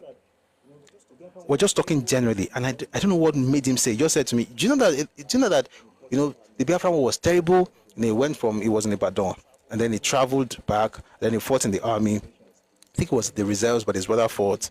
And then he told me, he just volunteered this information, that did I know that about 300,000 people died on all sides? I was like, all sides, sir. All sides. Wow. He said, listen, the Nigerian army, the Biafran soldiers, the civilians, everybody put together was 300,000 people. I said, how? I said, have you not heard, sir, that they said about 2-3 million? I said, it's a lie. You know the truth. I asked that question intentionally. Every single book you read on the Biafran war, apart from the ones from the East, will tell you between 300,000 and 1 million people. And when they use that figure, they're not talking about Igbo people. They are saying Nigerian soldiers, Biafran soldiers, Nigerian civilians, Midwest civilians, Eastern minorities, and Igbo people civilians that died, unfortunately. The number is between 300,000 and 1 million. Now, again, that's a lot. Even if one person dies, that's too much. So between 300,000 and a million is a lot. But guess what you hear today? It's 3 million. It's 2 million. It's 6 million. I've seen somebody say it's 21 million. My question to that person is that what was the population of the Eastern region?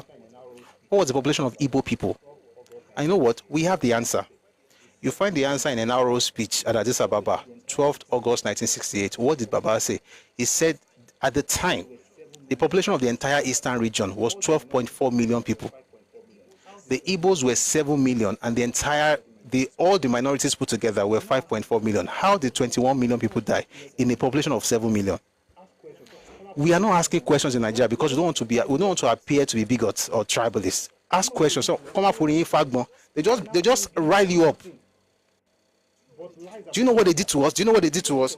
You are now angry on nothing but lies and propaganda. That figure is what you're going to find in Achebe's book. We've got to ask the right questions. Why? Because we don't want to be blackmailed into doing things we're not supposed to do, just like Ademoyega was eventually used and dumped.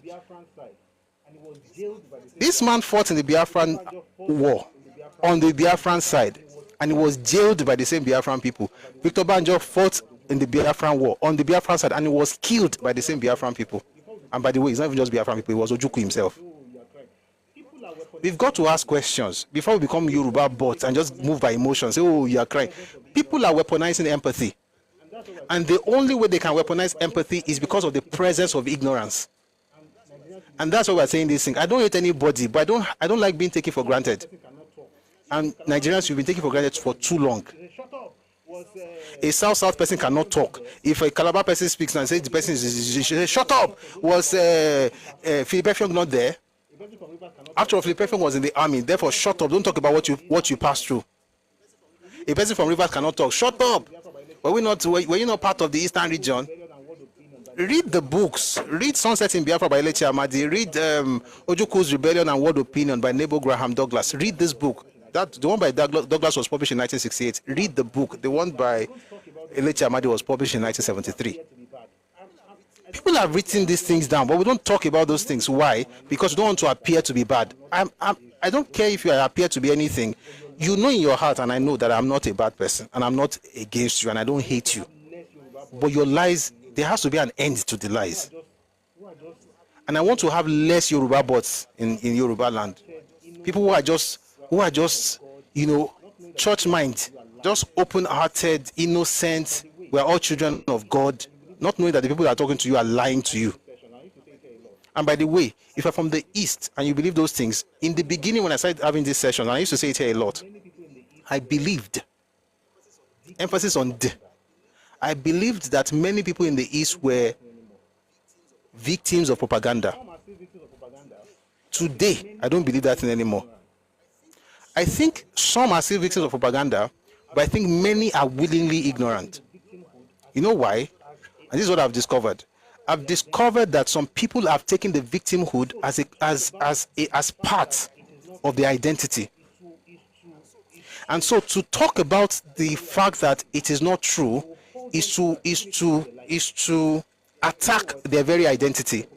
And they will hold on to that even if it means their life. In other words, they are not victims of propaganda, They are believers in the lies, and they are willing believers in that lie. And guess what? For those people, there would never be a healing process. It will never happen. You will be angry. My H factor just came in. I'm proud of Yoruba. You will be angry. You will be against everybody.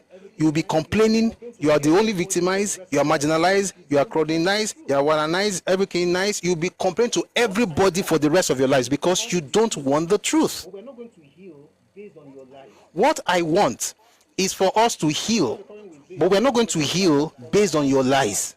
I am not against you, but So if you have a problem with this, just understand the fact that from my heart to your heart, I am not against you, but I'm sick and tired of you lying every time. Is it the victim that makes you guys clearly telling the other people that they can't rule? Who told you you cannot rule? This break is too long. It's getting too long, oh. But I'm like, let me just answer this person one more, just one more, and then we'll go to the book. I promise. Who told you you cannot rule? Listen. Since we are here, let me tell you something. In this country, if you want to rule, you are going to have to play the game. There's no leverage for anybody. I've said these things before. People, if you have heard me before, permit me to say it again. In Nigeria, nobody has any leverage. The war is not a leverage. I thought the war doesn't matter anymore, respectfully. Do you know why? The reason, and I've said this before, let me say it again. There's no country in this world that had a civil war and the losing side produced the vice president 9 years after the war. If you have any example apart from Nigeria, please let me know. Nigeria started in 1999. 1979, we had a VP. Because people think that Nigeria started in 1999. 1979, we had a VP from Igbo land, even though Igbo lost the civil war. Why do you think that happened? It happened because people decided to allow the Igbos in that particular thing to find national healing. It was the purpose of national healing. There were three major political parties in 1979. There was NPN. That was Shehu Shagari, was the presidential candidate. His vice was Igbo. There was MPP. The presidential candidate was Igbo. That was sorry, let me go back again. There was NPN. That was Shehu Shagari. That was the president. The vice president was Igbo. That was Alex Ekweme. There was NPP, the presidential candidate was Igbo. That was Azikiwe. There was UPN, the vice president was Igbo. Awolowo was the presidential candidate, but the vice president was also Igbo. It was a Christian ticket in 1979. The vice president's name is Philip Umeadi. Why did we have Igbo as president or vice president or presidential candidate of those three major parties in 1979? Because they were trying to heal the nation. The card worked. Alex Ekweme became the vice president. No nation, maybe I've not studied enough, but if you have, please let me know. Any other nation on earth where the losing side produced the vice president in 9 years? Not even America. You use that leverage, you use that ticket in 1979. It's not going to work again. Guess what? Yoruba people also used our own ticket in 1999. We had something that happened in 1993. Based on that, there was a gentleman agreement in PDP. It was going to be a Yoruba person, although they were not supposed to have primaries, but Alex Ekweme still had primaries. But anyway, he lost, and Tinubu was one of this wonderful man. Olusegun Obasanjo became presidential candidate of PDP. Then we had Olufalaye from AD. Although that was not the Yoruba candidate, Obasanjo won, and it's Yoruba. Today, we cannot use that leverage again. Say, 1993, you want to become president. It's not going to happen again. The South also use their own leverage. They bomb things up. If you bomb things up in your place right now, it's just you and your people that will suffer. That's why sit at home on Monday doesn't affect anybody but you. It's a sad reality. They bomb things up in the South, Niger Delta. They had to come up with something. Obasanjo was like, wait, let's have Goodluck Jonathan from the South become vice presidential candidate. Eventually he became president in 2011. Every region don't use their own leverage finish. If you want to become president in Nigeria right now, blackmailing me will not make you get close to Abuja, let alone Aso Rock. You've got to play the game.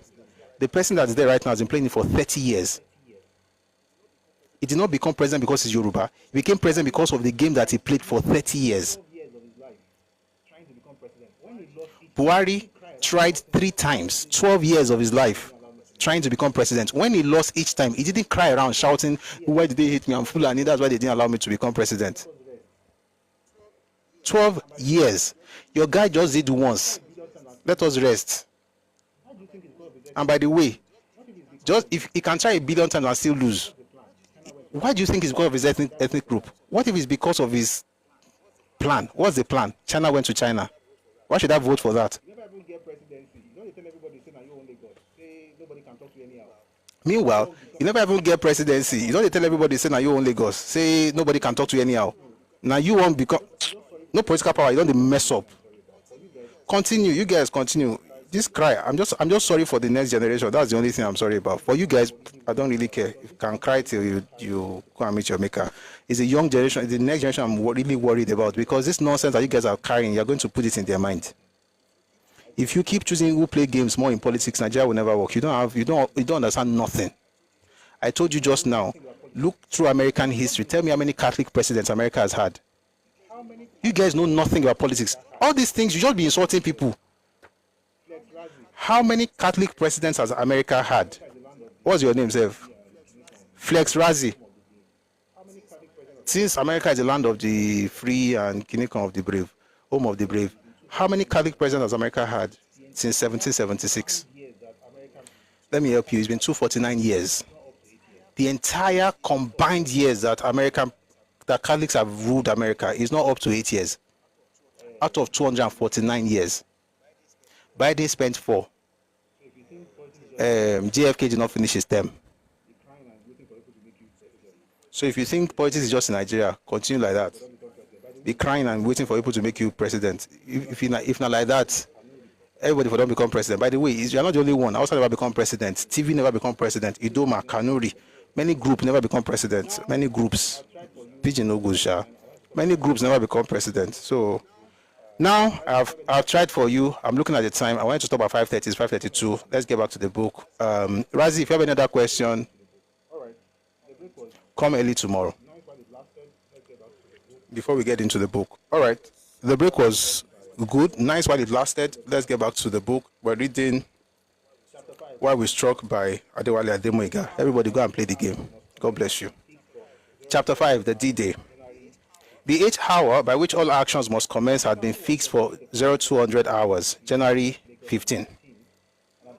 The officer who was to execute the plan in Enugu and Benin had left Lagos on the 13th and had only to be notified to carry on within the early hours on the 15th.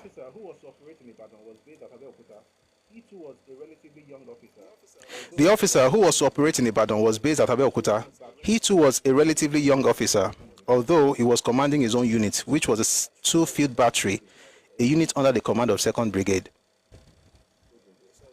Sorry guys, I have to mute this one. I don't think you are ready to learn anything. Say Gobe.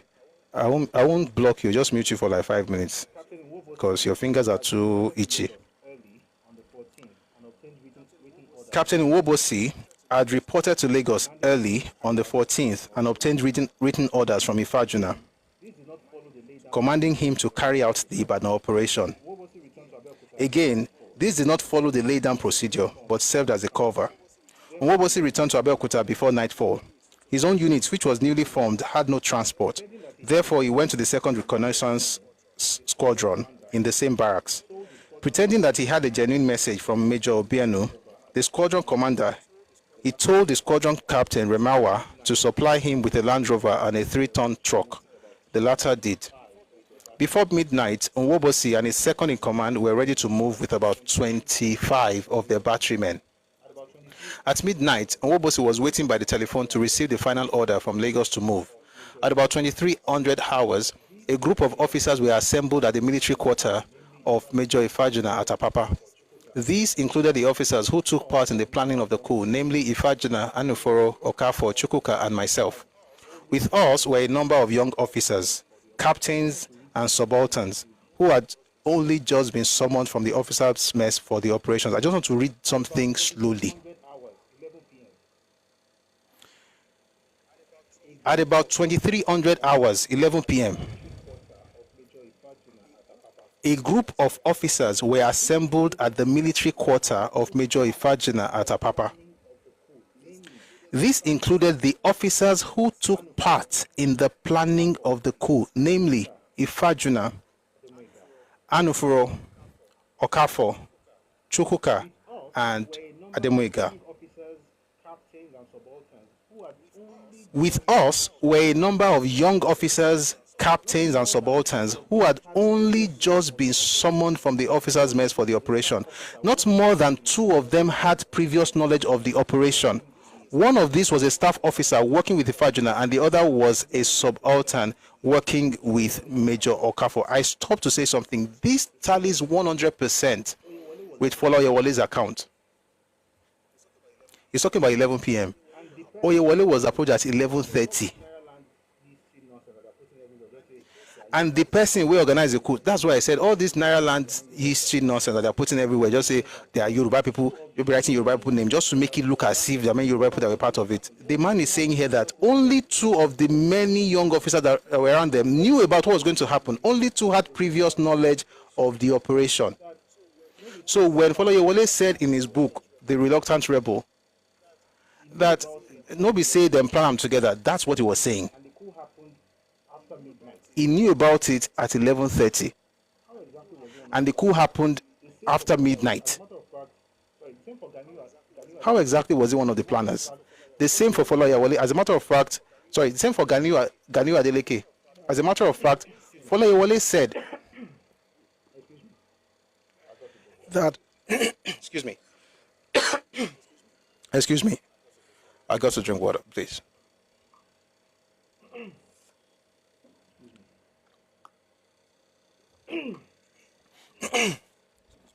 Excuse me. All right. Oyewale said that Ganiu Adeleke was going to All right. Oyewale said that Ganiu Adeleke was going to look for an excuse to go out and talk to his family or whatever about what they were going to do. And you know what? I'm going to read that. You know what? So it's not going to be like I just a talk. Let me see if I can quickly find it and read it out in your hearing. So this will help. It will help drive the conversation. I hope I can quickly find it. Because I referred to him a number of times, but I don't like the fact that I'm just saying it because I think it's not going to help. People just be like, and so what? You're just saying it. You're just saying it. So let's read from the man himself. I found it, by the way. I just want to find the portion I'm looking for. All right. This is Oyewale. All right. By the way, like I said, This is Oyewale. detained, being part of the coup planners. By the way, like I said, he was detained for being part of the coup planners, although he wasn't a coup planner. He was one of the executioners, so to speak, or executors. And he also fought on the Biafran side, just like Victor Banjo, who was unalived by Biafrans, Adewale Ademoyega, who was jailed by Biafrans, and Ganiu Adeleke. Those 4 people, amongst others, fought on the Biafran side. So this is an interview that was conducted for him. Let me look for the date. In 2019, 5th May 2019. It was on the allegation that you were among the people that planned that coup, that you were detained by the federal government. We want you to assess the situation then that really prompted the military to strike. That was the question, and this is his answer. I was not one of the master planners of the coup. It will interest you to know that by 11:30 on the night of January 14th, 1966, I had no clue about the coup. No clue whatsoever. Precisely, I was friendly with Emmanuel Fajina, who was the brigade general, and then after they had planned and done everything possible, as the saying goes, some of the people who agreed to what they had agreed decided not to take part. It was a matter of getting everybody who could help, and by virtue of my position, I had a telephone in my house, which was the same thing that happened to most people there. The original planner started telephoning, "Where are you? I want to see you." It was an emergency period. I was second in command to the transport brigade in Apapa, and we were on 24-hour alert. So like they would say something like this, something is happening in Ogumosho, blah, blah, blah. Can you help out? We did get instructions 24 hours. It didn't come as a surprise. So that is what happened. They drove to my house at about 25 minutes to 12 and asked me to come to Fajuna's house. I got there and I saw a lot of officers sitting down, and they had even finished what they were talking about, and they said, you stay and I will brief you. Does that align with what Adewale Ademoyiga said? This was in 2019. This one wrote his own, 81. And then you have the Twitter clowns and Neraland propagandists. They had already finished their meeting before they brought these people together. This was around 12 midnight. One more thing I want to see if I can find it.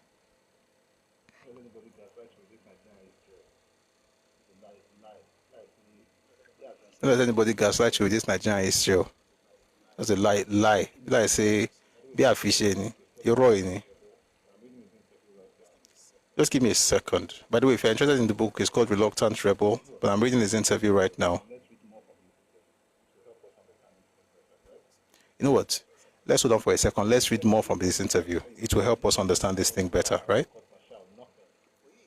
Were you effectively court-martialed before you were detained? No. There was no trial, no court-martial, nothing.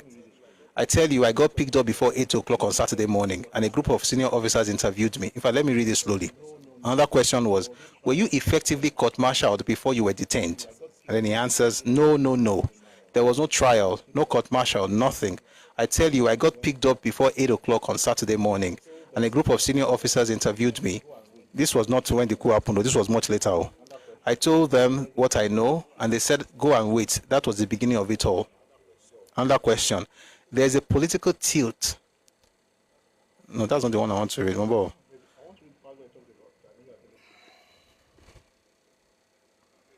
I want to read the part where I talked about Ganiyu Adeleke. Okay, you know what? I know what to search for. 1 second, please. I just want to make this point, then we'll go back to that book.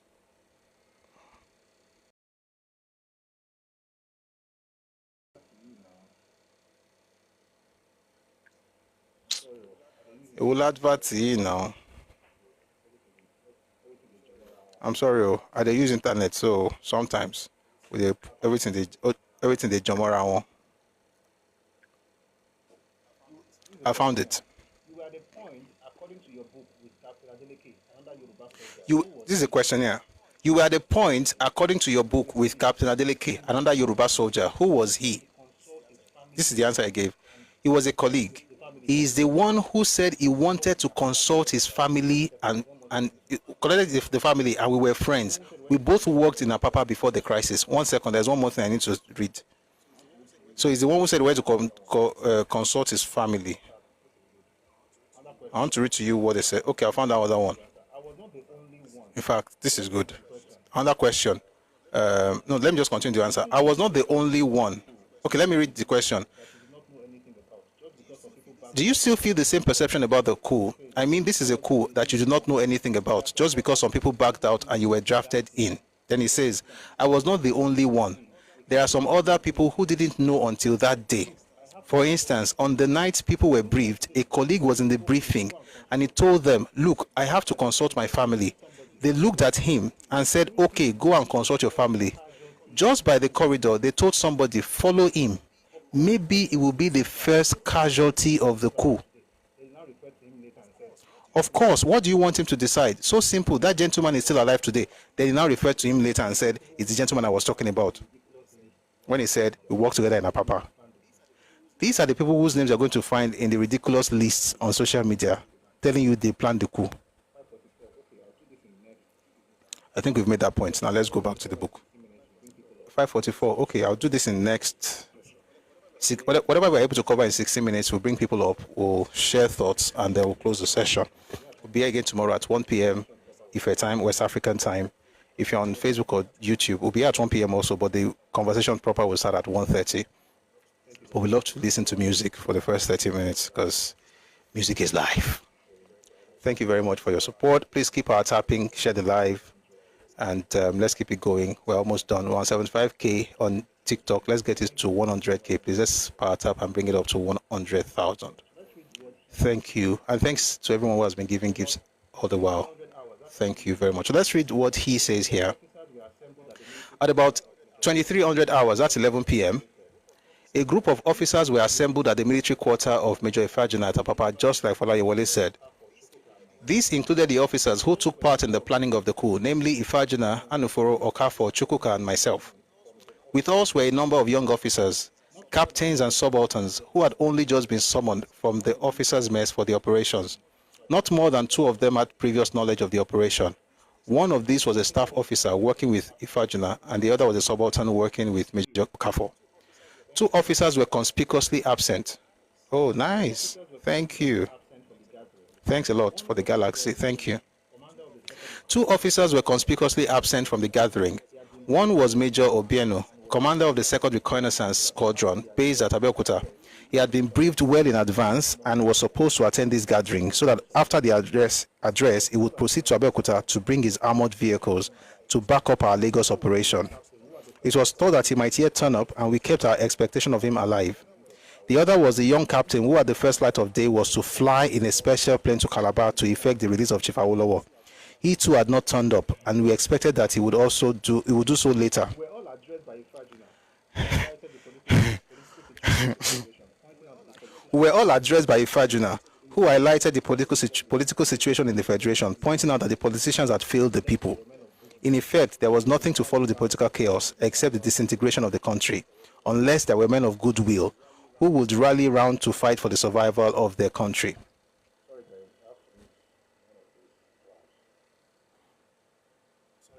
Sorry guys, I have to mute one of these clowns.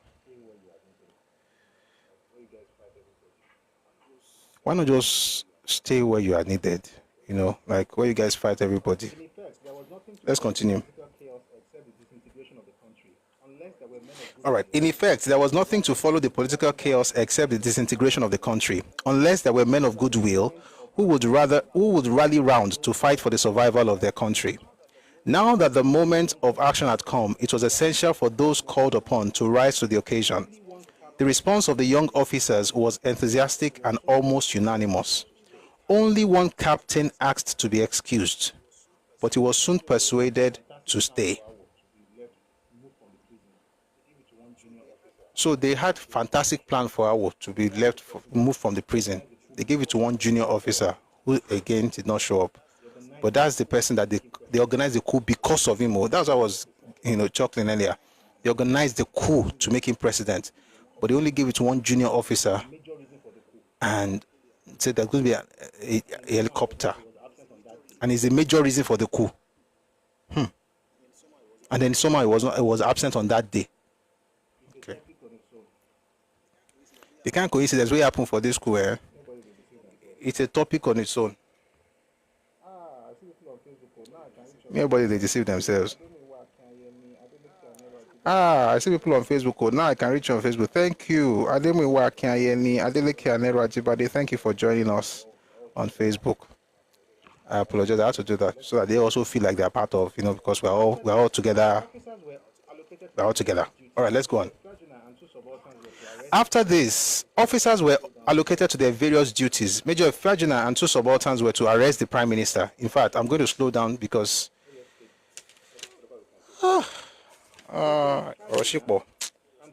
let's just take whatever we can take. Major Ifajuna and 2 subalterns were to arrest the Prime Minister. To do what? To arrest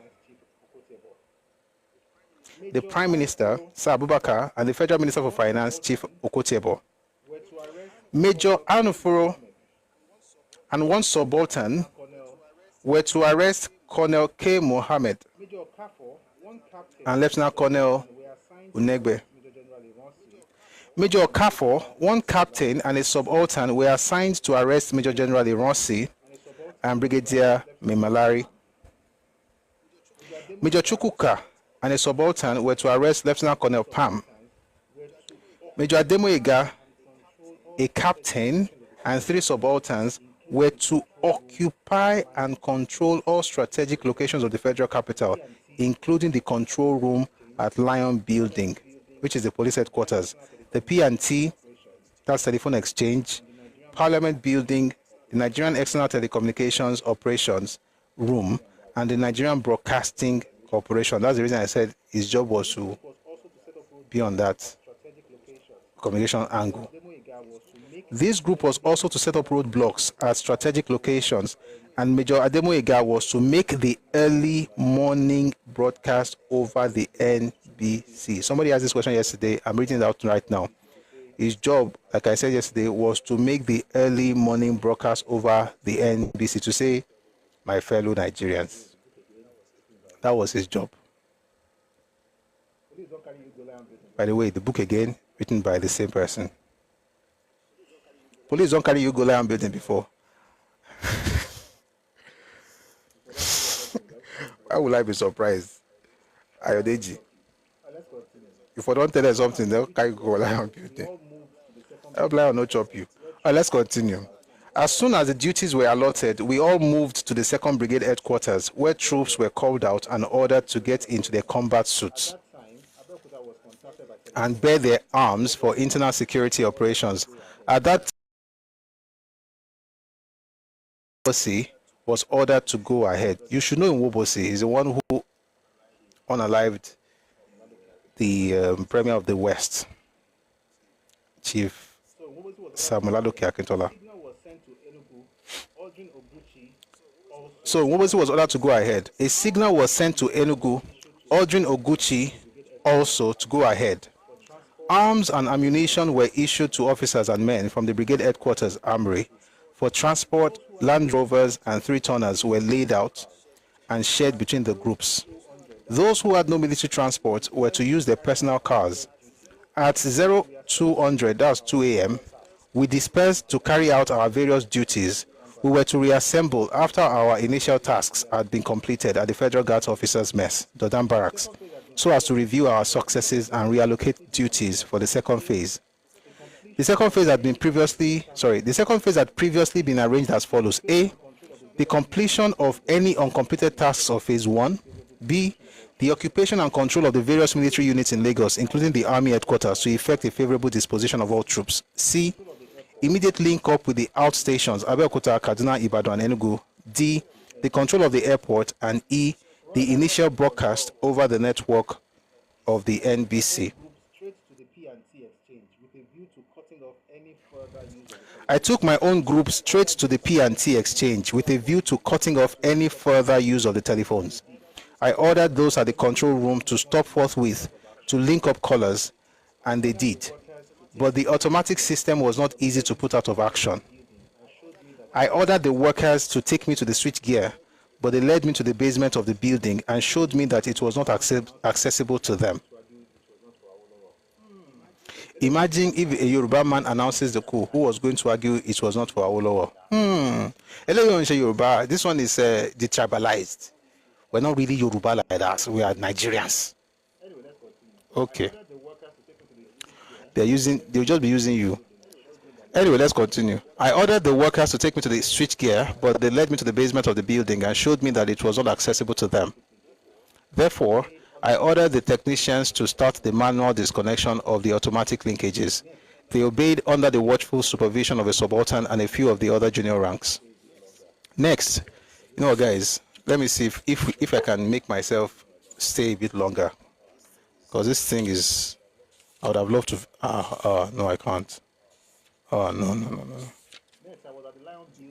Tomorrow we'll go deeper. Next, I was at the Lion building. At both the security desk and on the ground floor and at the control room upstairs, I told the officers and men on duty that the army was engaged on special operations. I ordered them not to receive it or transmit messages by radio or telephone, and I instructed a subaltern and some men to see that my orders were carried out. After that, I was at the NET, and I went straight to the officer in charge and ordered him to stop receiving and transmitting any messages whatsoever. He obeyed. I then detailed a subaltern and some junior ranks to take charge and see that my orders remained effective. I drove straight to the NBC, which was yet closed down. It was at 0320 hours, that's 3:20 a.m. I posted a few other ranks under the command of a sergeant to the station to hold the ground until I had returned much later to make a broadcast on the events. After that, I posted a few other ranks to the parliament buildings. I also ordered roadblocks to be set up as strategic locations on the two main exits from Lagos to Ojota via Maryland and Lagos to Agege via Moshe. After this, I was at, by the way, notice what he said, Lagos to Ojota, Lagos to Agege. You would wonder, is Agege not in Lagos. It's also not in Lagos because they understand what Lagos really meant. It's talking about Lagos, the island, the town. After this, I was at the Federal Guards Officers Mess, Ikoyi. Close on my heels came Major Anuforo's group. They had accomplished their own tasks, having arrested Colonel K. Mohammed. Lieutenant Colonel Unegbe had resisted arrest, and in the scuffle, he had been shot. I'm going to stop here for a second. I want to read something to you from a book. I hope I can find it. It's something about Unegbe because there's a lot of noise about, oh, Unegbe was there.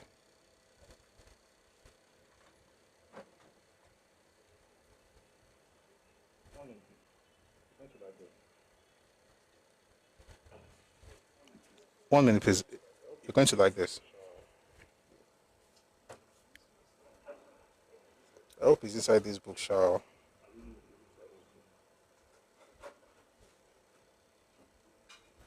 I really hope it's inside the book. Thank you on 80.7K. Please keep our tapping. Thank you on 80.7K. Please keep our tapping.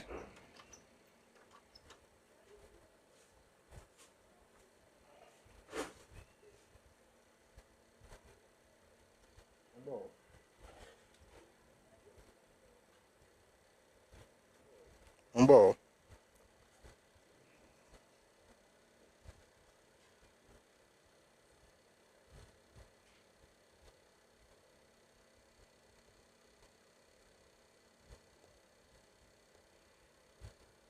Okay. Just a few things about Unegbe. Okay. Just a few things about Unegbe before we continue.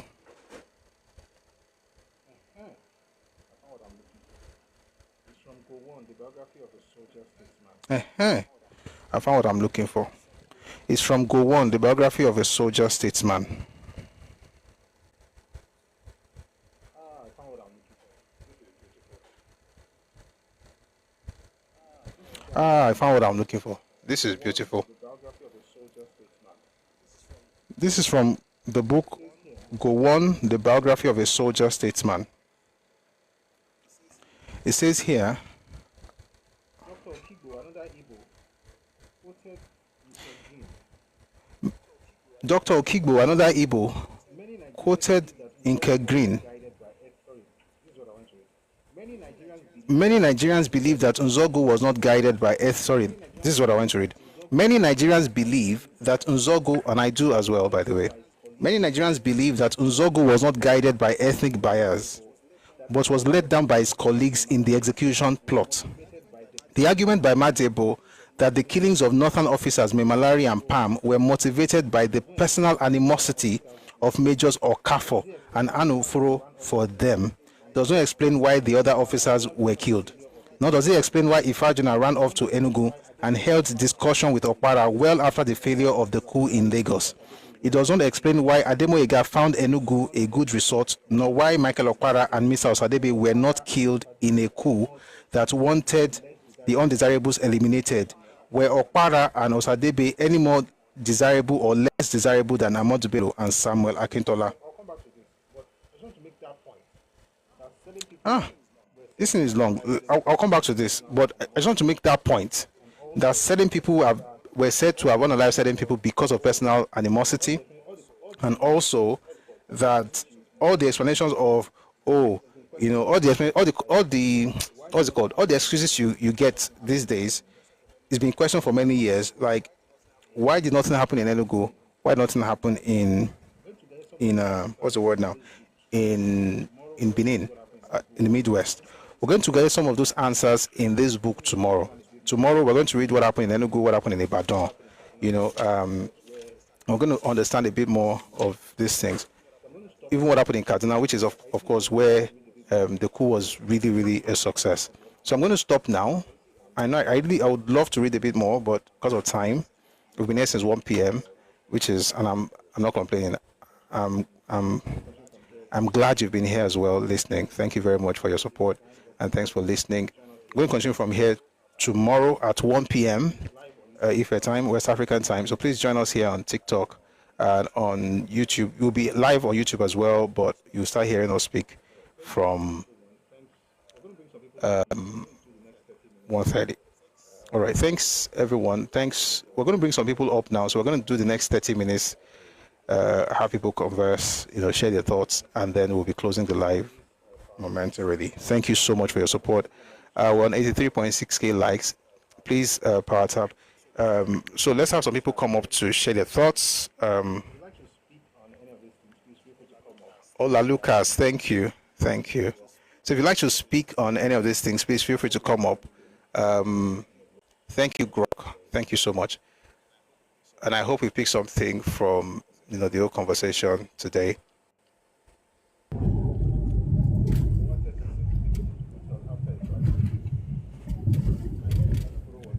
Nwategu seemed to be the most brutal after Ifajuna. I heard Anufuro was terrible, was brutal as well. I heard Anufuro was brutal. He was the one I think who unalived Onegbe. Anyway, let's have a doubter. If any other person wants to speak, please feel free to come up and then we can have your thoughts as well. Good evening, Edoto. Sorry, 1 second, Edoto. 1010, Victor Badjo was not part of the coup, but we'll talk about him after Edoto's submission. And go Edoto, Ekaso, have you a crawler? Yes, sir. I want to thank you once again for bringing this up, and not just reading from that book alone, reading from Fola's book too, his interviews and his books. We would also shed some light on what actually happened. Do we actually need to know what happened at that time? Yes, because if we do not know it, all this gaslighting that is happening right now will not be put into proper perspective and shoved into the mouth of the idiots that do it. The whole book, if I remember what I read and what you've been reading to us, the whole book borders on just one thing. It borders on the stupidity of a useful idiot. Because if you are not a useful idiot, you will not have been part of what you weren't properly briefed about. You wouldn't be part of things that the persons that concocted it, their intentions you didn't know. And that has led us to where we are today in Nigeria as a country. And it has also litigated against us becoming a beautiful country with nice ethnic nationalities. My submission actually will go to two things. Yesterday I wasn't able to speak. Olowoduru asked the question about what actually happened to Ademoyega. If he passed in a normal way. Supposedly Ademoyega would have been written to have passed in a normal way, and he also left with arrogance of not having any regrets. But Ademoyega as a person is an example for some Yoruba bots. What are the examples that should be drawn from his attitude, his disposition towards the coup, and his being a useful idiot? The example is that whilst you have the time as a Yoruba bot to retrace your step, please do. Victor Banjo was never that lucky. Now that you have the time as a Yoruba bot, retrace your step. And I've always said this: anybody that does anything against Yoruba land, our forebears had already caused the person. See, don't say because I use the word caused, it means what they have done is bad. No, they have done that either knowingly or unknowingly to protect their land. And if you are a Christian or a Muslim, you see how people are being caused for things like that. Anybody who goes against Yoruba land by pandering to some nonsensical thoughts of eroding us or of erasing us, those persons, their family name, their lives will not amount to anything in this country. You can imagine If you look at Ademega, if you look at his peers in the army, if you look at his age mates in the army that come from Yoruba land, we know them today. We know how people quickly mention their, even Alabi Sama. We know how people talk about them. We know how General Anakiri Ade. We know how people till today. We know how people still refer them also. Who is Ademega? Nobody knows his family. Nobody knows him. Ó ti parun, ó ti ṣègbé. Àwọn ẹbí ẹ̀ ti ṣègbé dànù. Ìran ẹ̀ ti ṣègbé dànù. Táwọn ọmọ ẹ̀ bá ń gbọ́ kọ́ máa gbọ́. Wọ́n ti ṣègbé. They can never become anything on this land. Àfi táwọn Yorùbá mọ̀. This land is meant for us to be protected so that we can hand it over to the people coming. So when you become a Yoruba bot, there are several things that await you. And I know that people become Yoruba bots unknowingly. I have a friend on Twitter, one fantastic human being, very beautiful soul, is my friend. When I say my friend, is my friend. I don't want, if I say what he did, people will quickly know him. That guy has been writing all sort of nonsense on Twitter, and I'm like, Bobo, history ni? More history ni? The reason why we read all of these things is for us not to make the mistakes the people before us made. It is not enough that we complain about their mistakes. What we should do is to learn from those mistakes. Now, the people that I want to know, the people that found those areas. Imagine all of us agree that we are going to unalive some certain people to create progress. And, by the way, Ademega is a useless dreamer. All the dreams he had in his books, in this book, all the dreams he had in these books are nothing short of what a second grader would have. Omo primary 2 really man right here. You can imagine if he wrote this kind of book in 1981. That will tell you the kind of brain Tiademo Egani. So you understand? It will tell you the kind of brain. It will tell you the kind of is a brainless idiot, and that is an attribute of a Yoruba bot. A Yoruba bot is somebody who cannot think, who is very slow. Arojine will say, you people here slow, man. A Yoruba bot is somebody who is very slow, who won't see things on time.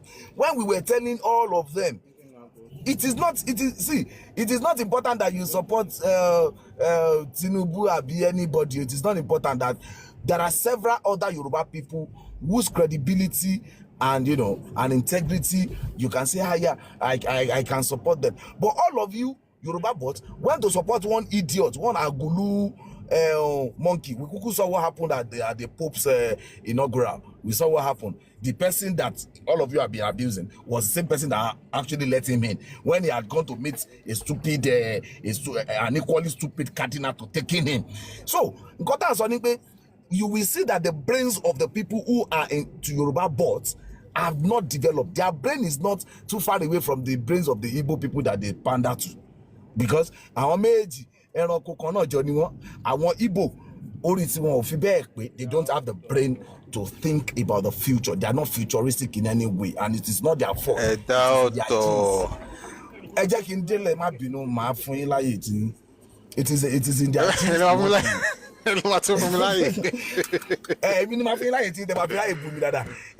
genes. It is in their genes to láti ṣe orí burúkú. But a Yoruba person, yeah, you are like English word orí burúkú. It's you are unfortunate. Orí burúkú ni Yorùbá ń pè bẹ́ẹ̀. So I want to ọpọlọ tí tóbi tó. So it is not their fault that their brain is not even big like that. Àwọn àti chimpanzee ọmọdún méje wọn yàtọ̀ síra wọn. But ìwọ Yorùbá bot náà tó bá tún wá ń bá rẹ nírú situation yẹn, ó ṣòun pé orí ẹ ò pé ó dẹ̀ máa jìyà gbẹ̀yìn ni. Now, apart from whatever Ademoyega had written, apart from whatever they had written that we can lay our hands on today to discuss what's happening in Nigeria, it also shows that Ademoyega had been given enough time to restitute, to change, to say, ẹ̀yin mi mo sorry, nǹkan tá ro yẹn, idea tá ro yẹn, orí mi ò pé mo mọ̀ gbà tó ń ṣe kinní yẹn. But he never showed it. And that's why you will never, ever hear anything about him. Nítorí àwọn ọmọ ẹ̀ táwọn ọmọ ẹ̀ bá láwọn ṣe oríire, wọ́n ṣe agbájé lówó bàbá ẹ̀ lóògùn fáǹfààní ìdílé wọn ni. Tọ́ba ń gbé validity létí wọn nìyẹn but fún ilẹ̀ Yorùbá yìí they can never amount to anything and any Yorùbá gbogbo ọ̀rọ̀ tá à ń sọ láti gbàdá ti bẹ̀rẹ̀ ìwé why we struck yìí the thing that comes up all the time is that ò lè bá Yorùbá sọ pé a gbọ́dọ̀ bá ọ̀bọ jáwúra àwa kì í sí ọ̀bọ kí ni wọ́n bá ọ̀bọ jáwúra fún so ó ti ṣóhun pé àwọn Yorùbá board àwọn ọ̀lẹ́ àti ṣe oríire ní orí ilẹ̀ Yorùbá yẹn ó máa ní agbára fún wọn because gbogbo àwọn tí wọ́n everybody know ancestors máa sọ fáwọn èèyàn pé àwọn ancestors tẹ́ ń pè ancestors yẹn èyí tó bá ṣe bí wèrè láàrin wọn tẹ́lẹ̀tẹ́lẹ̀ àwọn ọmọ ẹ̀ náà tó wà ńlẹ̀ ń ṣe bí wèrè náà ni wọ́n ṣe máa ṣe wọn ò dẹ̀ ní amount sí anything so irú Adémọ́yègà ń sìn ancestor àwọn Yorùbá bọ̀ tí ń sìn Victor Banjo ancestor àwọn Yorùbá bọ̀ tí ń sìn náà even Fola himself and look at kí ló happen. No, Fola is not ancestor Yorùbá bọ̀ tó pé ẹn tó release ẹ ló jà fún ni ẹn tó release ẹ ló jà fún ṣé pé lóko ẹ Ojukwu ló release àwọn people yẹn and kí ni ẹni sọ̀rọ̀ kí lójú kì í bá ṣe jàre ó máa release wọn ní because ẹ máa gbọ́ ó máa kọ́ release wọn ó ti mọ̀ pé. I think they felt a sense of gratitude, to be honest, and also that maybe during the time they were in prison, like this not how people really want to do. Therefore, this is an opportunity to fight on this. I mean, we'll have a further Yewole session and Victor Banjo session. If you read the book by Nia Borishade, Colonel Victor Banjo, Revolutionary Betrayed, you will see his thought pattern and why he did what he did. He was wrong, but to be honest, I think the problem with some of our people is that they trust the wrong people, and it's like we always repeat that mistake. Any attributes you bought me become slow. Sorry. Imalade Nimi. One second, Doctor. Imalade Nimi. That's not what happened. They did not support the enemy to fight their own. No, they supported the enemy because they thought they were fighting the North. That was why when we went to go to the West, read the letter that the sister, Professor Adeton Ogunṣeye, the letter that the sister wrote to him, she said where she mentioned Afonja, and she mentioned Afonja. Like we're going to have a session of Victor Banjo, but it's not like one bad person wants to fight Yoruba people. It's a bit deeper than that. No, Emagbo. We have had that session before. At any session. Some people have not. We want to see me, but I say ni. Emagbo. Okay. At any session Victor Banjo rí, and ìgbà tá máa parí ìwé yẹn kí la rí ńbẹ̀ òpònú la bá ńbẹ̀. Ṣé rí Harriet Tubman ó sọ pé òun kàkà kóun ṣe kinní kan fún àwọn ọ̀tá òun ayàkú ni. So nígbà tí ó pè yín kẹ́ ẹ kúkú sọ́wọ́ àwọn ọ̀tá yẹn dàn pé kẹ́ ẹ ran ọ̀tá yẹn lọ́wọ́ láti gba orírun yín. Now Victor Banjo gbogbo wọn torí pé wọ́n slow torí pọ́pọ́lọ́ wọn ò pé wọ́n slow. But question is ní Doctor, ṣé wọ́n fẹ́ help àwọn ará àpẹ láti gbalẹ̀ wọn ni àbí ṣé ẹ mọ̀ orúkọ tó pé army. So let me just take an opportunity to explain. Sorry. Victor Banjo had the 101st Brigade of the Biafran Army. He named that army Liberation. Sorry, there's a lot of noise coming from background. Okay. It's called the brigade called it the Liberation Army of Nigeria. When you asked him why were you doing this, in his mind, and this is what he said, and this is what is written in that book, and there are about 3 books that we'll probably consult when we want to have that conversation. He said that they went to liberate Yoruba land from the grips of the North. In other words, listen to what was happening though. I don't know how people cannot even see this basic thing. I'm talking about how he didn't see it. He was going to use Biafran army to liberate Yoruba land from the grip of Nigeria. Meanwhile, the Biafran army was going to occupy Yoruba land to take over Yoruba land. So basically, we're exchanging one master for the other. But in his mind, he was trying to liberate us. I don't know who was in bondage. Bondage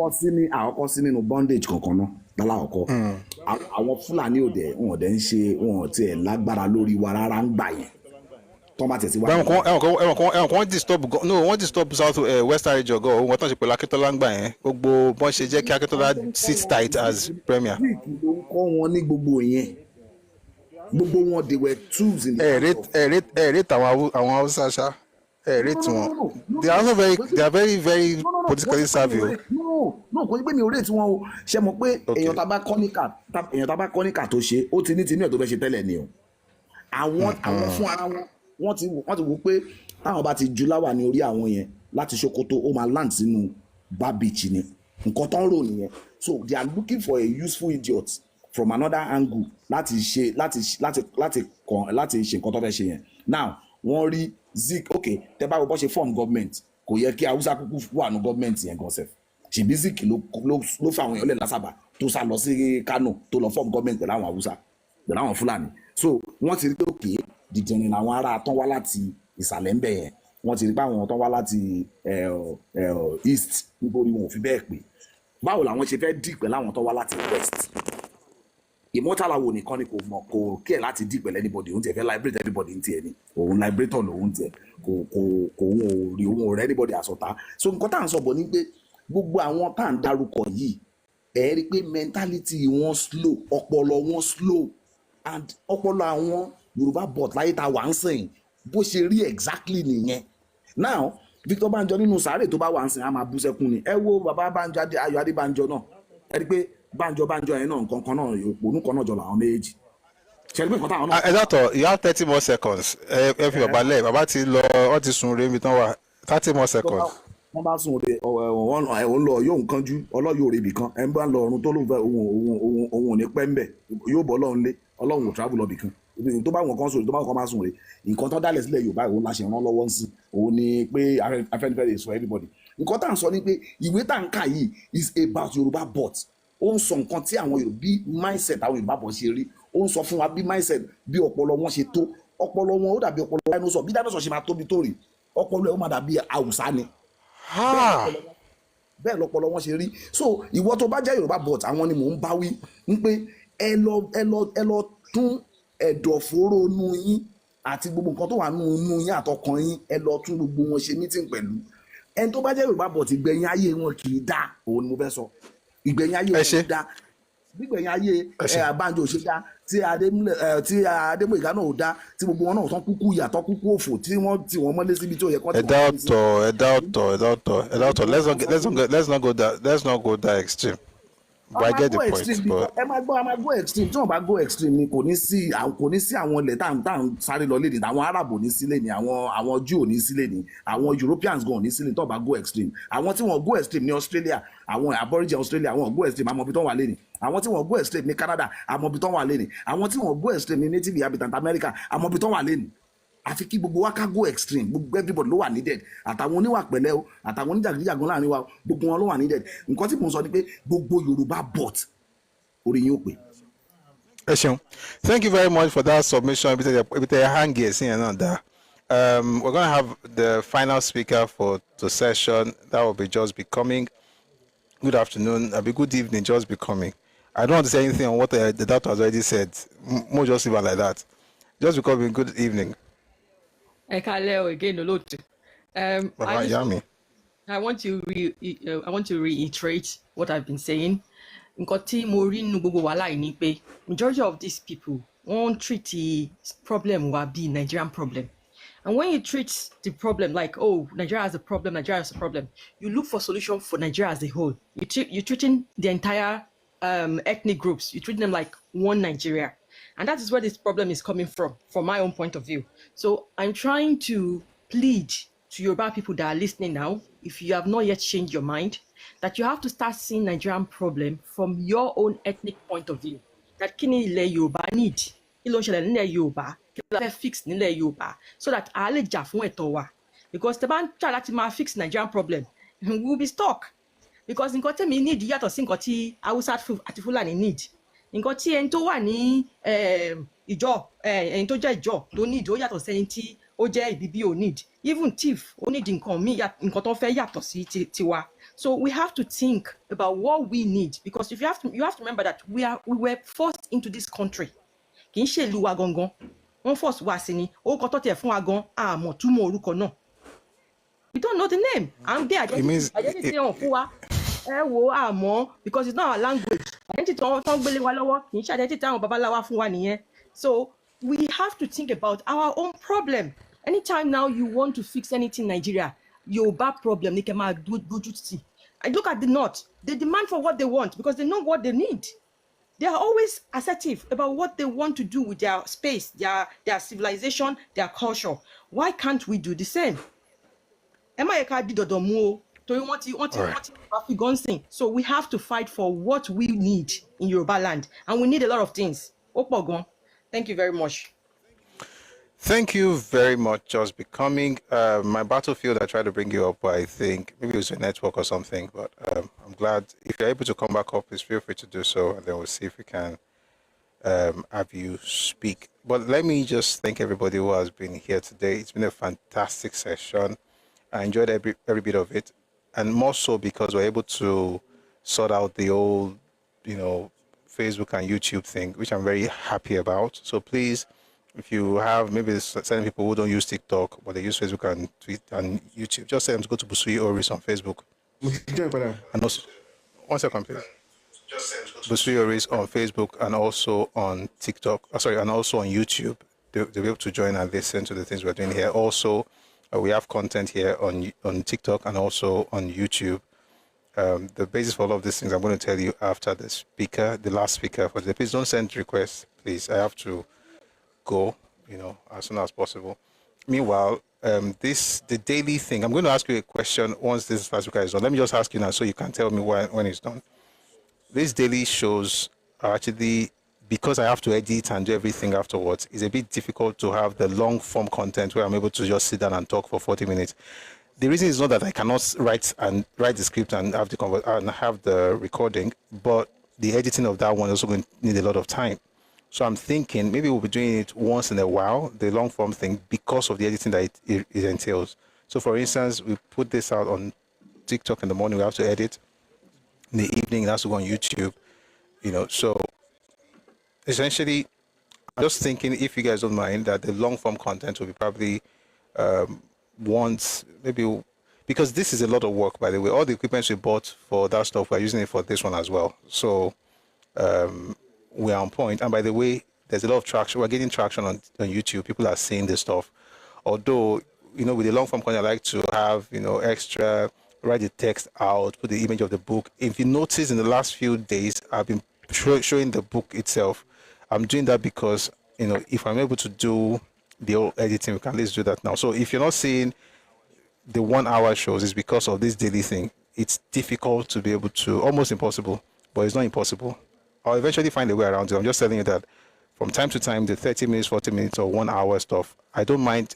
As soon as we get other people to work with who are able to edit, oh boy, I can be releasing that one on a daily basis. It's not to write. We'll sit down, write, bring the books, come up with a script, and then we'll fire. But when we get to that point, we'll let you know. But for now, the daily contents are going out, and from time to time, I will do that one that requires very, very like a long editing kind of thing. I just wanted to announce that because today is Wednesday. There's also have something come out on Thursday, but it's almost 6:30 and I'm still here. All right. Thank you very much. And by the way, this editing stuff, man, now work. So if you know how to edit, please reach out to me. Maybe you are the one that I'm looking for. We're going to get, proper office stuff set up very soon. Thank you very much. Let's have my battlefield, and then we'll be closing the session for today. Okay. Thank you very much for this session. You've done so well. I'm quite proud of you. I just want to add one or two things. I know lots of people have been discussing about this Yoruba bots set of people. I think one of the reasons why they are so ubiquitous online is the fact that most of them have political ambition, and that's why they are playing like that. And some of them, sometimes maybe their bosses are of that lineage. So they tend to play politics. And majorly, most of our Yoruba leaders now, they playing politics with our needs. And I like the submission of the last speaker. I think he said it aptly well, that our need is not in the forefront, it's not being prioritized, People are playing politics, and it's high time we began to start doing something about it. Like this session now, I hope they are listening to us. Those Yoruba bots people, they're just too many, and it's actually they are infecting our next generation. They are so cowardly, and I believe one of the ways we can do it is to embolden their identity. It's when you don't have an identity that people can actually can subdue you, can suppress you.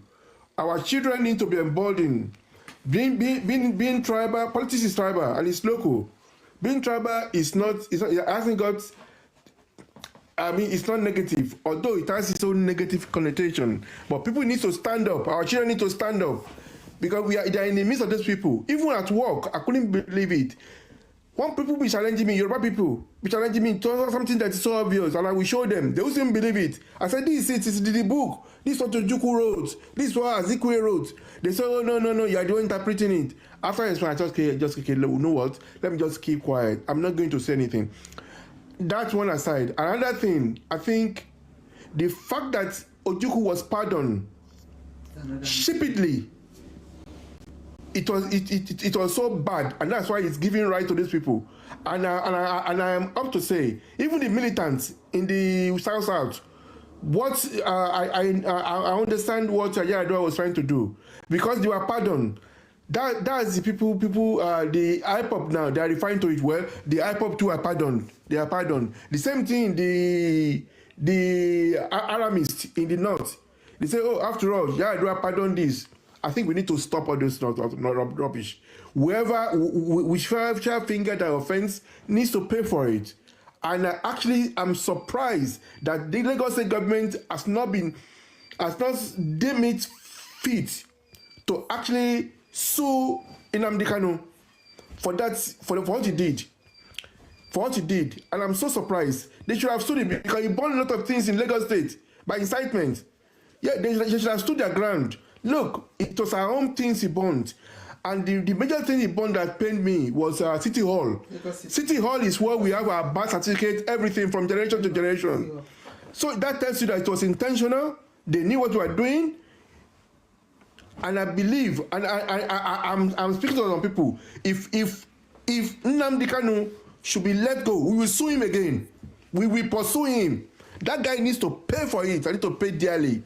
Ojukwu was pardoned without our consent by Shagari. We shouldn't have been. He was pardoned, and when he died, he was given full military honor. And you will suppose that Enitori Anugba Ashianu, the Bible says that Entobasha Anu Ara Anugba, Entiobasha Anu Ika Anu Abba. It's the same person. And I've got the 10th newspaper here with me. It's unfortunately I can't come on camera. 10th newspaper of 2005. You will see all those things. When what's it called?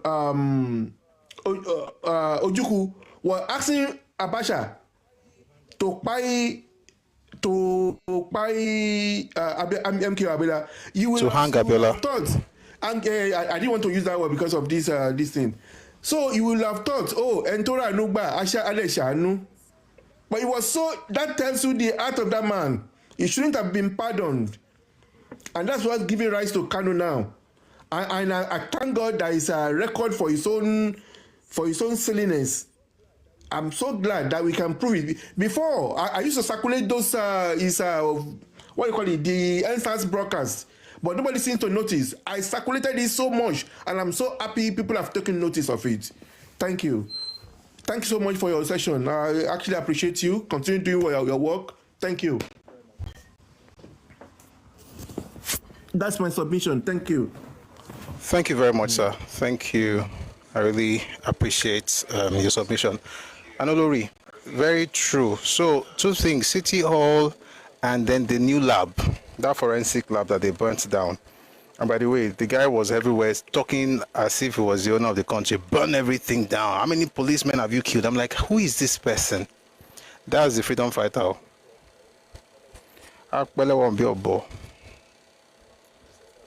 unless of course they're able to prove their case, which I don't know how they would, but I mean, it's the law of whatever they want to do. But I mean, his own evidence are literally online. But yeah, thank you, Ayo Deji. Thank you for reminding me. I've forgotten. Koti Momilara.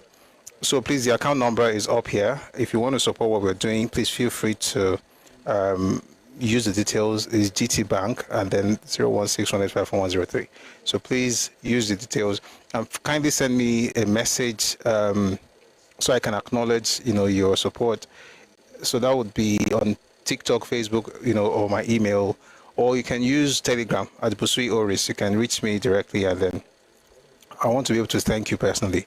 I want to thank all those people who support us here. Thanks for the gifts, everybody who came up. But let me start by thanking the speakers, every single person who came up. That's a doubt or just becoming my battlefield. Thank you so much for your for coming up, for speaking up, and for sharing your thoughts with us today. It made the session even a lot fuller, so to speak. Thanks to everyone in the comment section. Thank you for engaging the live. Thank you so much for power tapping. I know I've gotten your fingers working, but thank you very much for obliging me. Thank you so much for your support. To all the gifters, Yoruba, please subscribe, share, and support this program financially. Thank you, Olori. Thank you for putting that out there. Please require your support. It takes a lot to do all these things. So we would really love you to support. I don't know if it's showing now on YouTube, but we put out just look up top this way. Oh my, okay, Otieno. So if you want to support, that's the account details there. Thank you for joining us on YouTube. I'm really glad that you're here. We've been here since 1 p.m. and it's 6:30 now. We're going to be running now. And on Facebook as well, thank you If you're on Facebook, thank you for joining us as well. Thank you very much for your presence. And everyone, let me say this before we go. Sherry, number one, Nigeria is what we have right now, so we have to make sure it works. But beyond that, Yoruba land is our own, right? And there's something about us, which is very true. Listen, there's something that you can pass on. A few things you can pass on from generation to generation. Most of what you can pass on that will last, most of it is invisible. The only visible thing you can pass on from one generation to another is land. Every other thing is invisible. The reason for that, for those invisible things, is to be able to take care of the visible thing. Your value system, your culture, your worldview, the norms, the morals of the land, the traditions, all those things are the things that you can use. They are unseen, but they are the ones that can help protect the sin. And the sin is the land. God is not creating any new land. What we have, we've got to protect it. And when we talk about land, it's even beyond plots of land that people are selling. But I agree with you 100% that people should lease more than they sell. But it's even beyond that. It's about the fact that you determine what happens within your borders and do it unapologetically. Respectfully, but unapologetically.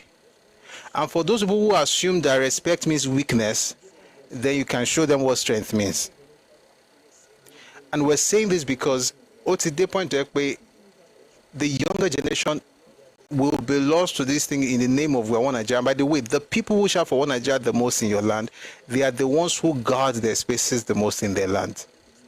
And I think it's wise that they will guard their place, but I think it's foolish for us to allow people to gaslight us into just leaving things, we are bad people. At this point, don't care about just do what's right, and in your heart, be okay with yourself. There's no hate here. I don't have any problem with you, but this is my home, and this is how it works. Also, when it comes to this issue of the war, when you read Adewale Odumega, who is the only Yoruba among the planners, you understand how wonderful, fantastic his plans were. But number one, were grounded. It wasn't grounded in reality, which is the issue for most of us dreamers, all of us. And by the way, you have to be like that in order to do great things. But you also need to understand reality in order to actually do the great things. In other words, as powerful as your dreams may be, there are some things you have to factor in. Where are you? That's the very first question. I want to do great things in Nigeria. Where are you? Are you in Nigeria? Okay. So what exactly is Nigeria? Because while you are doing all your revolutionary stuff, by the time everything happened, we're going to answer this question tomorrow. Why is it that every single detail about those who were supposed to be, not every single detail, every single person that was meant to be touched from the east, as far as the coup was concerned, every single one of them had an excuse, or everybody had an excuse for not touching any of them. There's an excuse for not touching this, not touching that, not touching this. We'll talk about it tomorrow. Why? But you are the revolutionary, you are the tribalized person.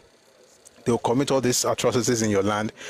See what he was saying in that book. They should arrest. We'll talk about it again tomorrow. They should arrest this person, arrest that person. How many people did they arrest, Jerry? The only arrest I remember is that of the deputy premier in Western region, Fani Kayode. That's FFK's dad. That's the only one I know was arrested. Was also arrest Prime Minister, arrest Okotiebo, arrest this, arrest that. All come more than only. So it's important that we remember that we shouldn't be willing tools or useful idiots in the hands of those who are weaponizing empathy, rousing, emotions, shouting, "Oh, there's something Fulani is doing. There's something Fulani is doing." Leave Fulani alone. I can deal with them. By the way, they are doing something in your own home as well. Make sure you fix it. That's how I respond now. I hope your villages are fine. So whatever is happening to me, leave it alone. I can tackle the Fulani issue and also tackle you as well. You are not better than any other person, and I'm not going to follow you to make another person my enemy. You are enough trouble on your own. That's how you have conversations, but we can all be fine. But may everybody know their boundaries and everything is good. And please, Yoruba bots, obedient movement, who are Yoruba people, please spend some time to think about these things.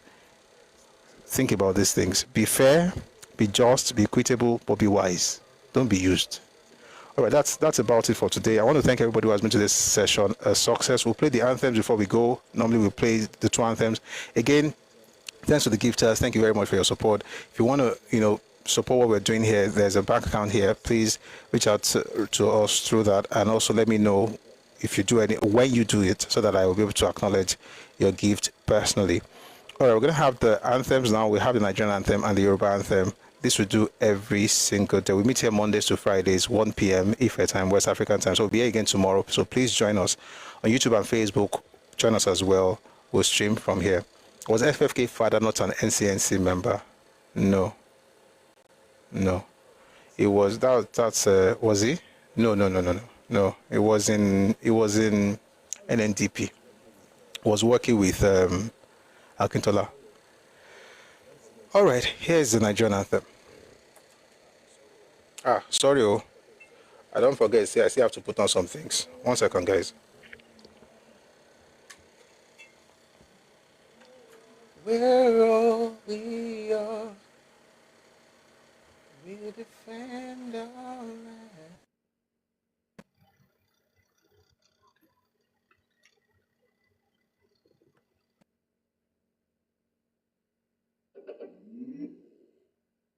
AUX mode.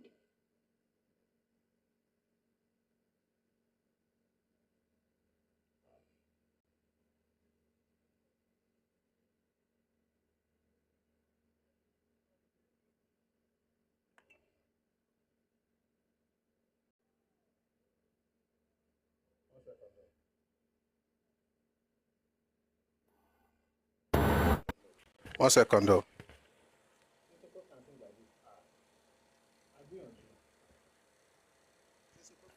Say so Prof can sing like this. Agbiyanju. Oh, okay. So here's the Nigerian anthem, this, and then the Yoruba anthem. Thank you. Nigeria, we hail thee, our own dear native land. Though tribe and tongue may differ, in brotherhood we stand.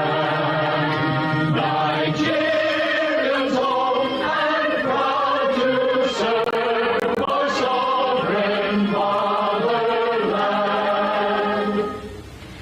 Our flag shall be a symbol that truth and justice reign.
ìṣọ̀kan àtòmìnira ní ẹ jẹ́ ká máa lépa tẹ̀síwájú fọmọ ire àtòhun tó dára ọmọ òkàlìdé bọ́ sípò ẹ̀tọ́ rẹ̀ ìwọ ni ìmọ́lẹ̀ ògo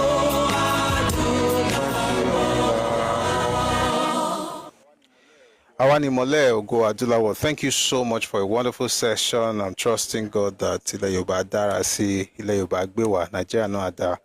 And this might be a lot of thought answer, and I hope that people hear and we act accordingly. Thank you so much for being here. Thanks for your support. I'll see you again tomorrow at 1 p.m. Ife time, West African time. Have a fantastic evening, everybody. Good night. Thank you for joining us on YouTube. Be I say YouTube they slow small. Me. Okay. Thank you for joining us on YouTube, on Facebook, everywhere. We're really glad that you are here. There's something I'm thinking of doing going forward. If you want to watch the entire thing, we'll probably just leave it on YouTube.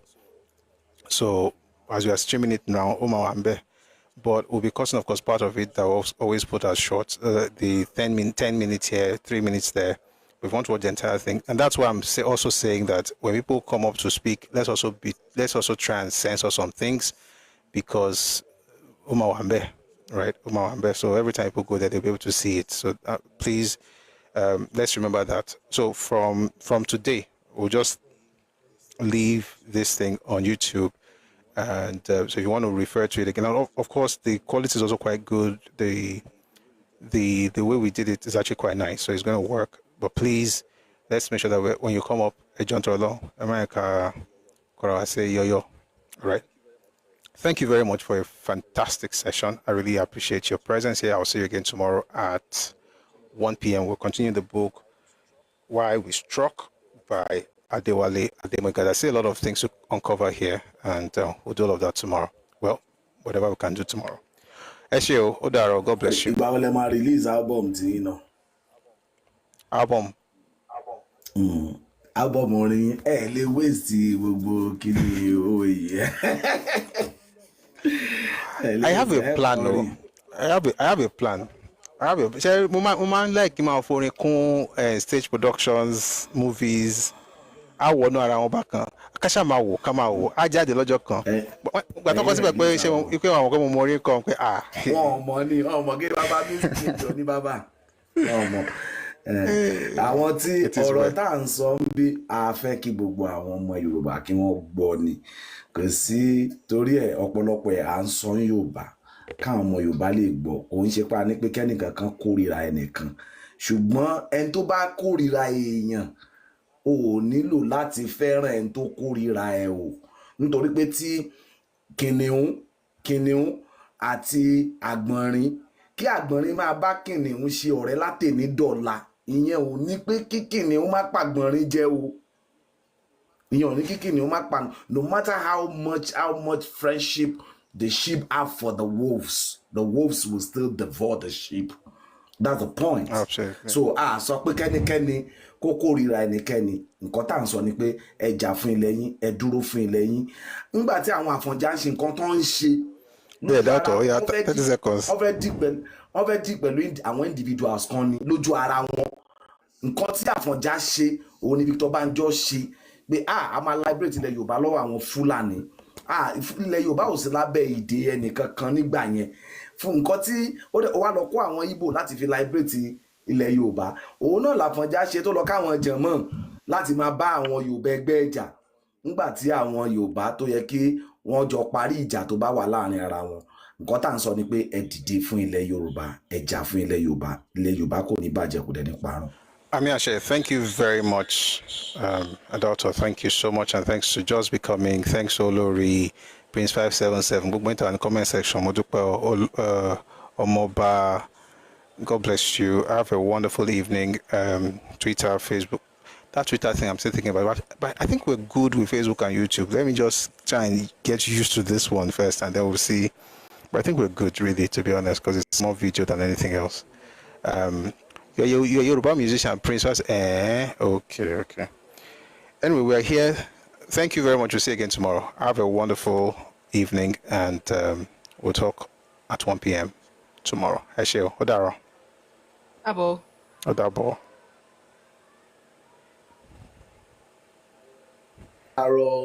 Odaro, Esheo.